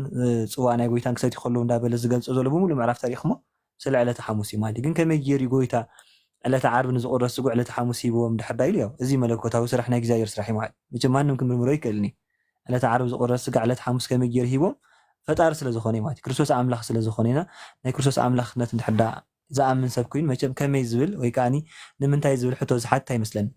እንኳን ንሕና ሃዋርያቱ ናይ ሓተት እውን ሓቀይ ሃዋርያትኩ ገና ስጉኡ ከይተቆርሰ መቸም ንዓና ቀሊል ከምቲ ሓንቲ ወይ ጆን ዝበሎ ንሕና ብሓድሽ ኪዳን ወይ ከዓኒ ክርስቶስ ተሰዊኡ ሞይቱ ስጉኡ ቆሪቱ ደሞ ኣፍሲሱ ኢና ሕጂ ንዘራረብ ዘለና ማለት እዩ ሃዋርያት ገና ስጉኡ ከይተቆርሰ ደሞ ከይፈሰሰ እዚ ስጋ ይኽብሎም ከሎ ግን ኣሜን ኢሎም እዮም ተቐቢሎም እምበር ጎይታ ከመይ ገይሩ ስጋኻ ክኸውን ይኽእል እዚ ገና ዘይተሰቓልካ ገና ዘይሞትካ ዝበለ ይነበረን ካብ ሃዋርያት ይሁዳ ከማን ኣይሓተተን ዝሕቶ እዚ ይሁዳ እንዲ መናፍቕ ነይሩ ይሁዳ እኳ ኣይሓተቶም ዝሕቶ እዚ ማለት እዩ ናይ ሕጂ መናፍቓን እዮም ዝሓትዎ ዘለዎ እምበር ይሁዳ እኳ ከመይ ገይሩ ስጋኻ ክኸውን ከመይ ገይሩ ደምካ ክኸውን ኣይበለ ማለት እዩ ሃዋርያት እዚ ስጋ ይኽብሎም ከሎ ኣሜን ኢሎም ተቐቢሎም ደመ ይኽብሎም ከሎ ኣሜን ኢሎም ተቐቢሎም ያው ንሕና ክርስቲያን ከዓ ክርስቶስ ስጋ እዩ ደመ ይኽብል ከሎ ኣሜን ኢልና ንቕበል እምበር ከመይ ኢሉ ኣይንብልና ሲጀመር ከመይ ዝብል ሕቶ ናይ ኣማን ሕቶ ስለ ዘይኮነ ማለት እዩ እና እዚኣ ክውስኽ ሓሲበ ቃል ሂወት የስማዓልና ዝያዳ ግን መናፍቃን ዘልዕልዎ ሕቶታት በተለይ ኣብ ክህነትን ኣብ ክህነት ይዋና ነገር ያው ቁርባን ድሕር ዳ ጥቅሳይ ኮይኑ ፅባሕ ነልዕላ ክንፍትና ዝያዳ ኣብ ምስጢረ ክህነት ግን መናፍቃን ዘልዕልዎ ሕቶታት ፅባሕ ከም ፍቃድ ኣምላኽ ብንፅፅር ክንምልስ ኢና ማለት እዩ ዝያዳ ተመፂኦም ከምቲ ናይ ዝሓለፈ ባዕሎም ድሕር ዳ ሓቲቶም ካ ዝበለፀ ማለት ወይ እምነቶም ተገሊፆም ካ ዝበለፀ ግን ዝያዳ ንሕና ነቲ ሕቶታት ተዳሊና ክንመፅእ ኢና ማለት እዩ ይኣኽለና መስለን ዘይና ሓዊ ያ ሓንቲ ሕቶ ነይራ ኣብቲ ቃልና ዘገሊላ ዝሓተታ ሲኖዶስ ኣካል ክህነት ድዩ ገደል ትብል ነይራ መስለኒ ሓንሳብ ባዜ ሶሪ ቅድሚና ኣብዛ ዝፀንሐት ፕሊዝ ያ ከይሓለፍኩም ከለኹም ሶሪ ኢንተራፕት ክገብረኩም እንታይ ኮይነ ሊዱ እንዲያ በዚ ኮንፊዝ ጌራት ንሲ ሊዱ ታሕቶም ክሊር ጌርክ ንገርኒ ሕጂ ጌጋ ድሕሪ መልሲ ጌጋ ኣለዎ ኮይነስ ክትሓስብ ኢለ ከመይ ገይሩ ሊትራልሲ ከመይ ገይሩ እዩ ውድሽ ንገርኒ ሊዱ ታሕቶም ንገርኒ ማቱ ሕቶ ትፈጥር ላይ ኣለኽና ዓይካ ከመይ ገይሩ ሰማዕዳም ከመይ ራሕቱ ክነግረክ نو ኣብ ኮመንት ነገራት እንደ ሕጂ እንታይ እዩ ዝኾነ ነገር እንድሕር ሓድሽ ክስታይ ኮይኑ ኮንፊውዥን ይፈጥር እንዴ ሕጂ እንታይ እዩ ኣብዚ ካ ሊቃውንት መምህራን ስለ ዘለዎም ክንመሃር ክንሕዞ ካ እቲ ላይን ስለ ዘለና ላይን ኣብ ክንገብር የለና ኢና ፅቡቃት ኣይትፅልእዎ ማለት እዩ ሕጂ እንታይ እያ ኢየሱስ ክርስቶስ ሲ ሊትራሊ ሲ ወይኒ ጉንዲ ወይኒ ዲላትኒ ከመይ ገይሩ እሞ ጉንዲ ወይኒ ክኸውን እዩ ከመይ ኣይተረዳእትን ታሕቶ ከምኣቶ ኮይና ማለት ብኮመንት ፅሒፋት ላይ ሕጂ እታ መልሲ ኖ እንድያ ሕጂ የስ ተኮይኑ ድሓን እቲ መብርሂ ፀገም የለን ካሊእ ግዜ ክንገብሮ ንኽእልና ጀስ የስ ኦር ኖ ጥራይ ይመለሱ ላይ ቴንክ ዩ ኣይኮነን ሊተራልስ ኣይኮነን literally ኣይኮነን ቴንክ ዩ ወይ ተባረካ ኣጋሪ መሊስዮ እንዲ ኣብ ኮመንት ግን ቴንክ ዩ ትብለኒ ግን ፅሒቃት ንዚ ምስ ሓቃት ንስ ኦኬ ጌጋ ኣለኒ ማለት እዩ ከመይ ገይሩ ኸውን ደሲ ብዙሕ ክሓስብ ፀኒሐ ውድሽ ኣብ ኣላ ትንኪ ቴንክ ዩ ዜና ገብርኤል ቀፅል ፕሊዝ ኬር ኦን ፕሊዝ ኣብ መፅሓፍ ቅዱስ እንታይ ኣሎ መሲልኩም ገሊኡ ቃል ብቃል ንወስዶ ቃላት ኣሎ ገሊኡ ከዓ ብትርጉም ንሪኦ ቃላት ኣሎ ስለዚ ኩሉ መፅሓፍ ቅዱስ ቃል ብቃል ንወስዶ ማለት ኣይኮነን ኩሉ ከዓ ብትርጉም ንወስዶ ማለት ኣይኮነን ገሊኡ ዳይሬክት ዝተነገረ ኣሎ ቃል ብቃሉ ማለት እዩ ገሊኡ ከዓ ብትርጓሜ ዘድልዮ ኣሎ ንኣብነት ምሳሌታት ኣሎ ብዙሕ ነገራት ኣሎ እዚ ትርጓሜ ዘድልዮ ዋላ ነቶም ሰማዕቱ እቲ ግዜ ዝነበሮም ዘይተረድኦም እዚ ከመይ ኢሉ ንስምዑ ጭንቂ እዩ ዝብሉ እዋናት ነይሩ حالاتهم كيترفوا بقى سنتاي مالت كاين دابلو حتى تمجسهم نيروان ክርስቶስ ከዓ መልሶ ይብርሃሎም ነይሩ ማለት እዩ ንኣብነት ምስታ ሳምራዊ ሰበይቲ ክዘራረቡ ከሎ ኣብቲ ዒላ ናይ ያዕቆብሲ እቲ ዝዛረባ ዝነበረ ንዓይ ርዳእ ነበረ ድሓር ግን ብዛዕባ እቲ ሂወታ ምስ ነገራ ግን ክርስቶስ እቲ መሲሕ ምዃኑ ክርዳእ ክኢሉ ማለት ስለዚ ገሊኡ ቃል በቃል ንወስደሎ ገሊኡ ከዓ ትርጓሜ ዘድልየና ኣሎ ክንትርጉሞ ከለና ከዓ ናብቲ ዘመን ተመሊስና መንፈሳዊ ካልኣይቲ ናይ ኣይሁዳውያን ትውፊት እውን ቤተክርስትያን ኣሸለላ ይትብሎና ኣብ ኣይሁዳውነት ዝነበረ ትውፊት እውን ቤተክርስትያን ናይቲ ሓቀኛ ናይ ኣይሁዳውነት ትውፊት እውን ማዕከንያ ማለት እዩ ናይ ሓድሽ ኪዳን ጥራይ ዘይኮነስ እቲ ናይ ብሉይ ኪዳን ዝነበረ ትውፊት እውን ካብ ኣይሁዳውያን ንላዕሊ ኣብ ኦርቶዶክስ እዩ ዘሎ ስለዚ ብኡ ጌርና ኢና ንሪኦ ንመፅሓፍ ቅዱስ ንማለት እግረ መንገዲ ክዛረብ ስለዘለኒ ታራይ ቃና ዘገሊላ أبا خلّا خزينة حوي قدم مودا كبا سوري أفتى نايت بيت ياس دلاسي حجي مش إنه هو ود توليد لنا تبلع حجي السوس لتر اللي عن وستوني نامشرا توليدنا كريستوس نو شعوبنا يتولد النيرو أبتن بيت إسياس تتنبيت نيرو تتنبيت كم زلوي ود خلاد مخانو برتو مكال مسجد العالم مخانو بتنبيت تقليد كريستوس كافيتش موي مالك وقن قلب على توليدو أتبدل لاسا توليدو نديو هزان توعيبنا ودها توليدنا تبي إن شاء الله حجزي تنبيت عوق علي حجي تنبيتن مثالين وكا كم زي إن شاء الله سمنا وركن كنفلال لنا تنبيت تقينو كم زخوني نعبنا تسي يسوع كريستوس أبصار عرض تسائلون أو يرسلون كم ذاتو أو تنبيت زكريا سالنا حاجة زكريا استنبأ كريستوس بعقل فسيمه مالتي ስለዚህ ትንቢት ንዝመጽ ነገራት ዝዛረቡ ዘለዩ ግን ሕጂ ስሞ ሽዑኹም ተወለዶ ተስማዕ ኣላ እዚኣ ማለት ተወሊድኹም ዘሎ ሕጂ ንኣብነት ወዲ ተወሊድሎ ወዲ ተወሊድልና ይድብል ዘሎ ልዶ ኩሉ ትንቢት ኮ ዝበዝሐ ከምኡ ሶሪ እምበር ከምዚ ክስታይ ክገብረኪ ኢልተይስካ ዝኾነ ትንቢት ዝበዝሐ ወላ እቲ ናይ መዝሙር ዳዊት አንተ ወታቦተ መቅደስ ከተንስእ እግዚኦ ትብል እንሻሎ ወላ ንሱሲ ድንግል ማርያም ኮሹዓ ሞተትን ኮ ነይራ ግን ድንግል ማርያም ከም ትመውት ጎይታ ገለ ኩሉሲ እንታይ እዩ ዝኾነ ዓይነት ትንቢት ማለት እዩ ከም ሽዑ ድኾነ ኢድ ፀሓፍኮ ሕጂ እቲ ቃል ኢኻ ልችሊ ይትርጉሙ ይህቦ ድዩ ኣይህቦን ኢኻ ትነግር እምበር ኦፍኮርስ ከም ዝኾነ ገይረ ኢድ ነግረካ እቲ ትንቢት ማለት እዩ ትፍፃሜ ግን ድሕራ ይኸውን ማለት እዩ ዲያቆን ሜሮን እውን ንምንታይ ኣብነት ኣምፅዋ ሊድሃፍተኝ ተረዲና እያ ነቲ ኣብ ዕለት ሓሙስ ከሎስ ነቲ ብሕጂ ዝፍፀም ከመይ ገይሩ ስጋ ይበሎ ንዝብል ኢሳያስ እውን ነቲ ድሒሩ ዝፍፀም ናይ ጎይታ ልደት ወዲ ተወሊድልና ወዲ ተዋሂብ ህፃን ተወሊድልና ወዲ ተዋሂብና ዝብል እዩ ሕጂ እቲ ፓስት ፊቸር ዓይነት ኣዘራርባ ምሻሎ ከም ሁሉ ጌርካ ትዛረቦ ማለት እዩ ወላ እውን ኣብ ቤተክርስትያንና ነቲ ኣቐዲሙ ዝተፈፀመ እውን ከም ናይ ሕጂ ጌርና ንዛረበሉ ምሻሎ ንኣብነት ዮም ተወልደ ሕጂስ ሎሚ ዓንቲ ተወልደ ጎይታ ንብል ሓቂ ሎሚ መዓልቲ ተወሊዱ ብታ ግዜ ብታ መዓልቲ ነብዕለላ ዘለና ማለት ግን ኣይኮነን ግን ነታ ቀዲሙ ዝተፈፀመ ከም ሎሚ ዓንቲ ጌርካ ትገልፆ ማለት እዩ ነቲ ሎሚ ዓንቲ ዝገለፅካ ቀዲሙ ዝፍፀም ከዓ ከም ሎሚ ዓንቲ ጌርካ ክትገልፆ እውን ትኽእል ኢኻ ሕጂ ጎይታ እውን ከምኡ ዓይነት ከም ዝተጠቕመ ነቲ ናይ ኢሳያስ ኣብነት ኣምፅኡ ንመረዳእታ ይጠቒምላ ኣነ ከማይ ክብል ጆን ሓወይ ፅቡቅ ኣለኻ ከማይ ክብል ኣነ ከዓ ናይ ኢሳያስ እሞ ቃል ብቃል ኣድና ክንወስዳ ደለና ቃል በቃል ይኩን እንወስዶ ደለና ምሽ ግን እሱ ናይ ፊቸር ተዛሪቡ ኢየሱስ ክርስቶስ ከዓ እቲ ብዕለተ ዓርብ ድፈስስ ደሎ ደመይ ፈሲሱ ዲ ተይሎም ካስ እሞ ወድኸ ተወሊዱ ዲ ተወሊድና ስብል ኣሎ ማለት እዩ ሕጂ ንኸምኡ ክብል ኢለ የምፅያ ጋይስ ቴንክ ዩ ብታ ቃል በቃላ ትብል ሕቶኒ ናሕሳ ጌርና ከም ትትብያ ዘለኹ ተኮይኑ ማስ ትኸይድ እያ ምስታ ናይ ቁርባን ኣመሳሲሎም ገልጿ ፀኒሖም ዘማዋት ግን ታ ውለድ እዩ ትብል ህፃን ተወሊድልና ወዲ ተዋሂብና ትብል ግን እያ ክርስቶስ ንክርስቶስ እዩ ዝገልፆ ዘሎ ስለዚ ክርስቶስ እውን ህፃን ኮይኑ ተወሊድ እዩ ማለት እዩ ንዓ ክንገልፅ ስለ ዝደለና እያ ምናልባሽ ኣብቲ ኣገላልፃ ግን ድኽመት ክህልወና ስለ ዝኽእል እያ ፅቡቅ ኣለካ ምናልባሽ ኩላትና ተምሃሮ ስለ ዝኾንና ክሰማዕቲ እታ ናይ ቃና ዘገሊላ ዲያቆን ጆን ተትምልሰሉ ፅቡቅ ነይሩ ኩላት እዚ ሲኖዶስ እንታይ ማለት እዩ ሲኖዶስ ከክህነት ድዩ ሓቲትና ዘሎ قصر اسكم لهم دياغر ኣማነ ሓወይ ካልኦት ኣሕዋት ኣለኹም ሲኖዶስ ማለት ጉባኤ ጳጳሳት ማለት እዩ ሕጂ ሲኖዶስ ማዕረግ ኣይኮነን ሲኖዶስ ክበሃል ከሎ እቶም ጳጳሳት እቲ ፓትርያርክ ዘቦኦም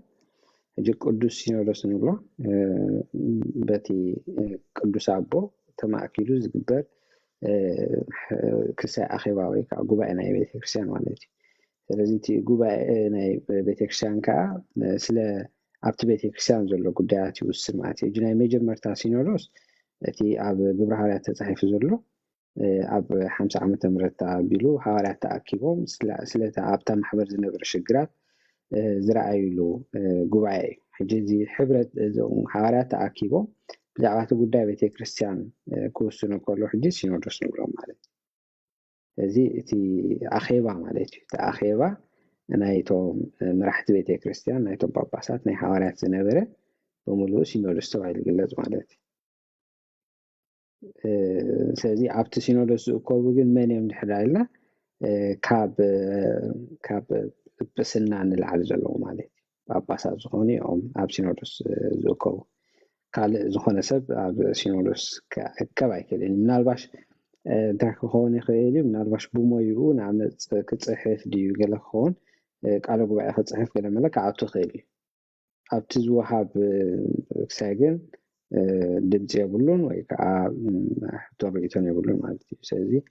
እቲ ሲኖዶስ ዝበሃል ናይቶም ጳጳሳት ናይ ካብ ጳጳስና ንላዕሊ ዘሎ ካብ ፓትርያርክ ስጋዕ ጳጳስ ዘሎ ጉባኤ ማለት እዩ ምናልባሽ ንፅርቲ ተኮይና ትሕቲ ክርስቶስ ሲኖዶስ ክበሃል ይከኣል እንታይ እዩ ኩሉ ሻዕ እቲ ናይ ቤተክርስትያን ጉዳያት ዝርኡ ንሶም እንድዮም ሕጂ ንኣብነት ኣብ ግብረ ሐዋርያት ምሳላት ናይ ሐዋርያት ምናልባሽ ጆን ሓወይ እንተላ ዝካሳይ ኣብ ክንደኦም ኣብ 8 ድዮም ኣብ ክንደኦም ኣዘክሮንስ ከም ምናልባሽ ናይ ጳጳሲ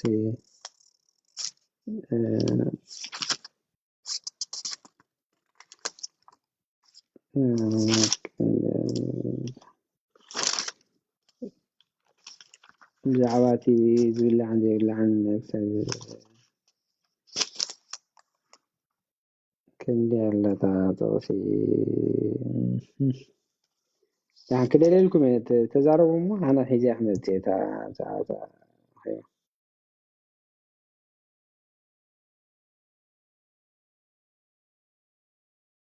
15 لا يقول يقول 15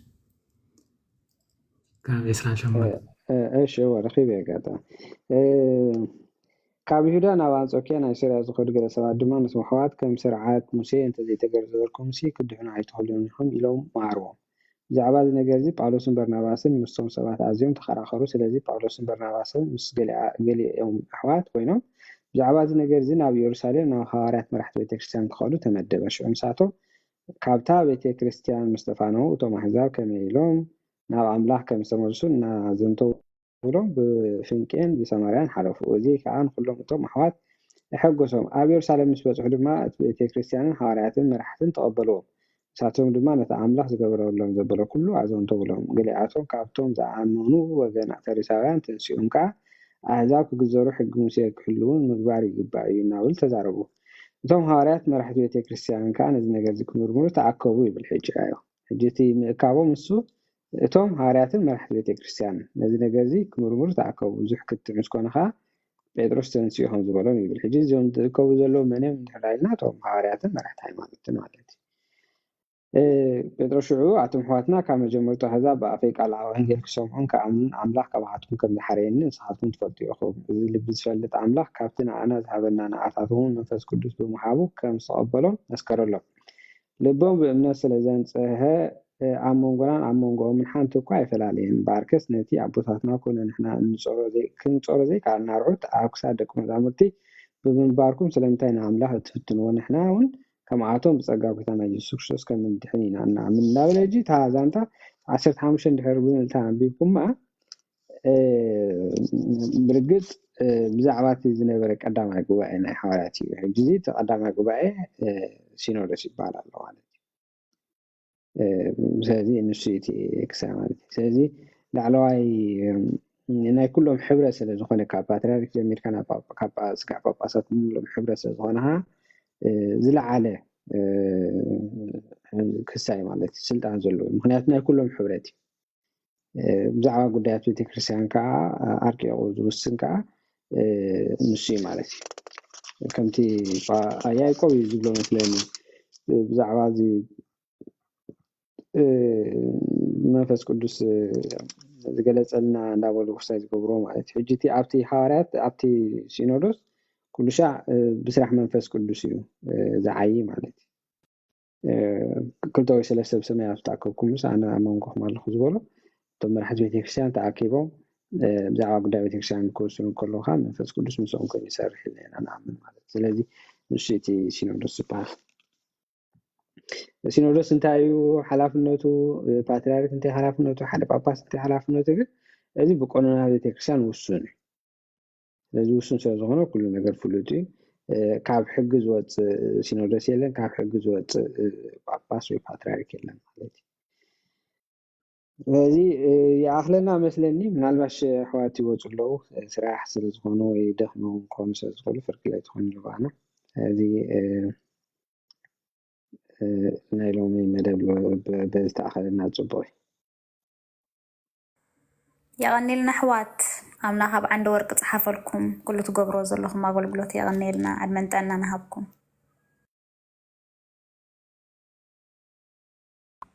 قال سنة قال يوم السماء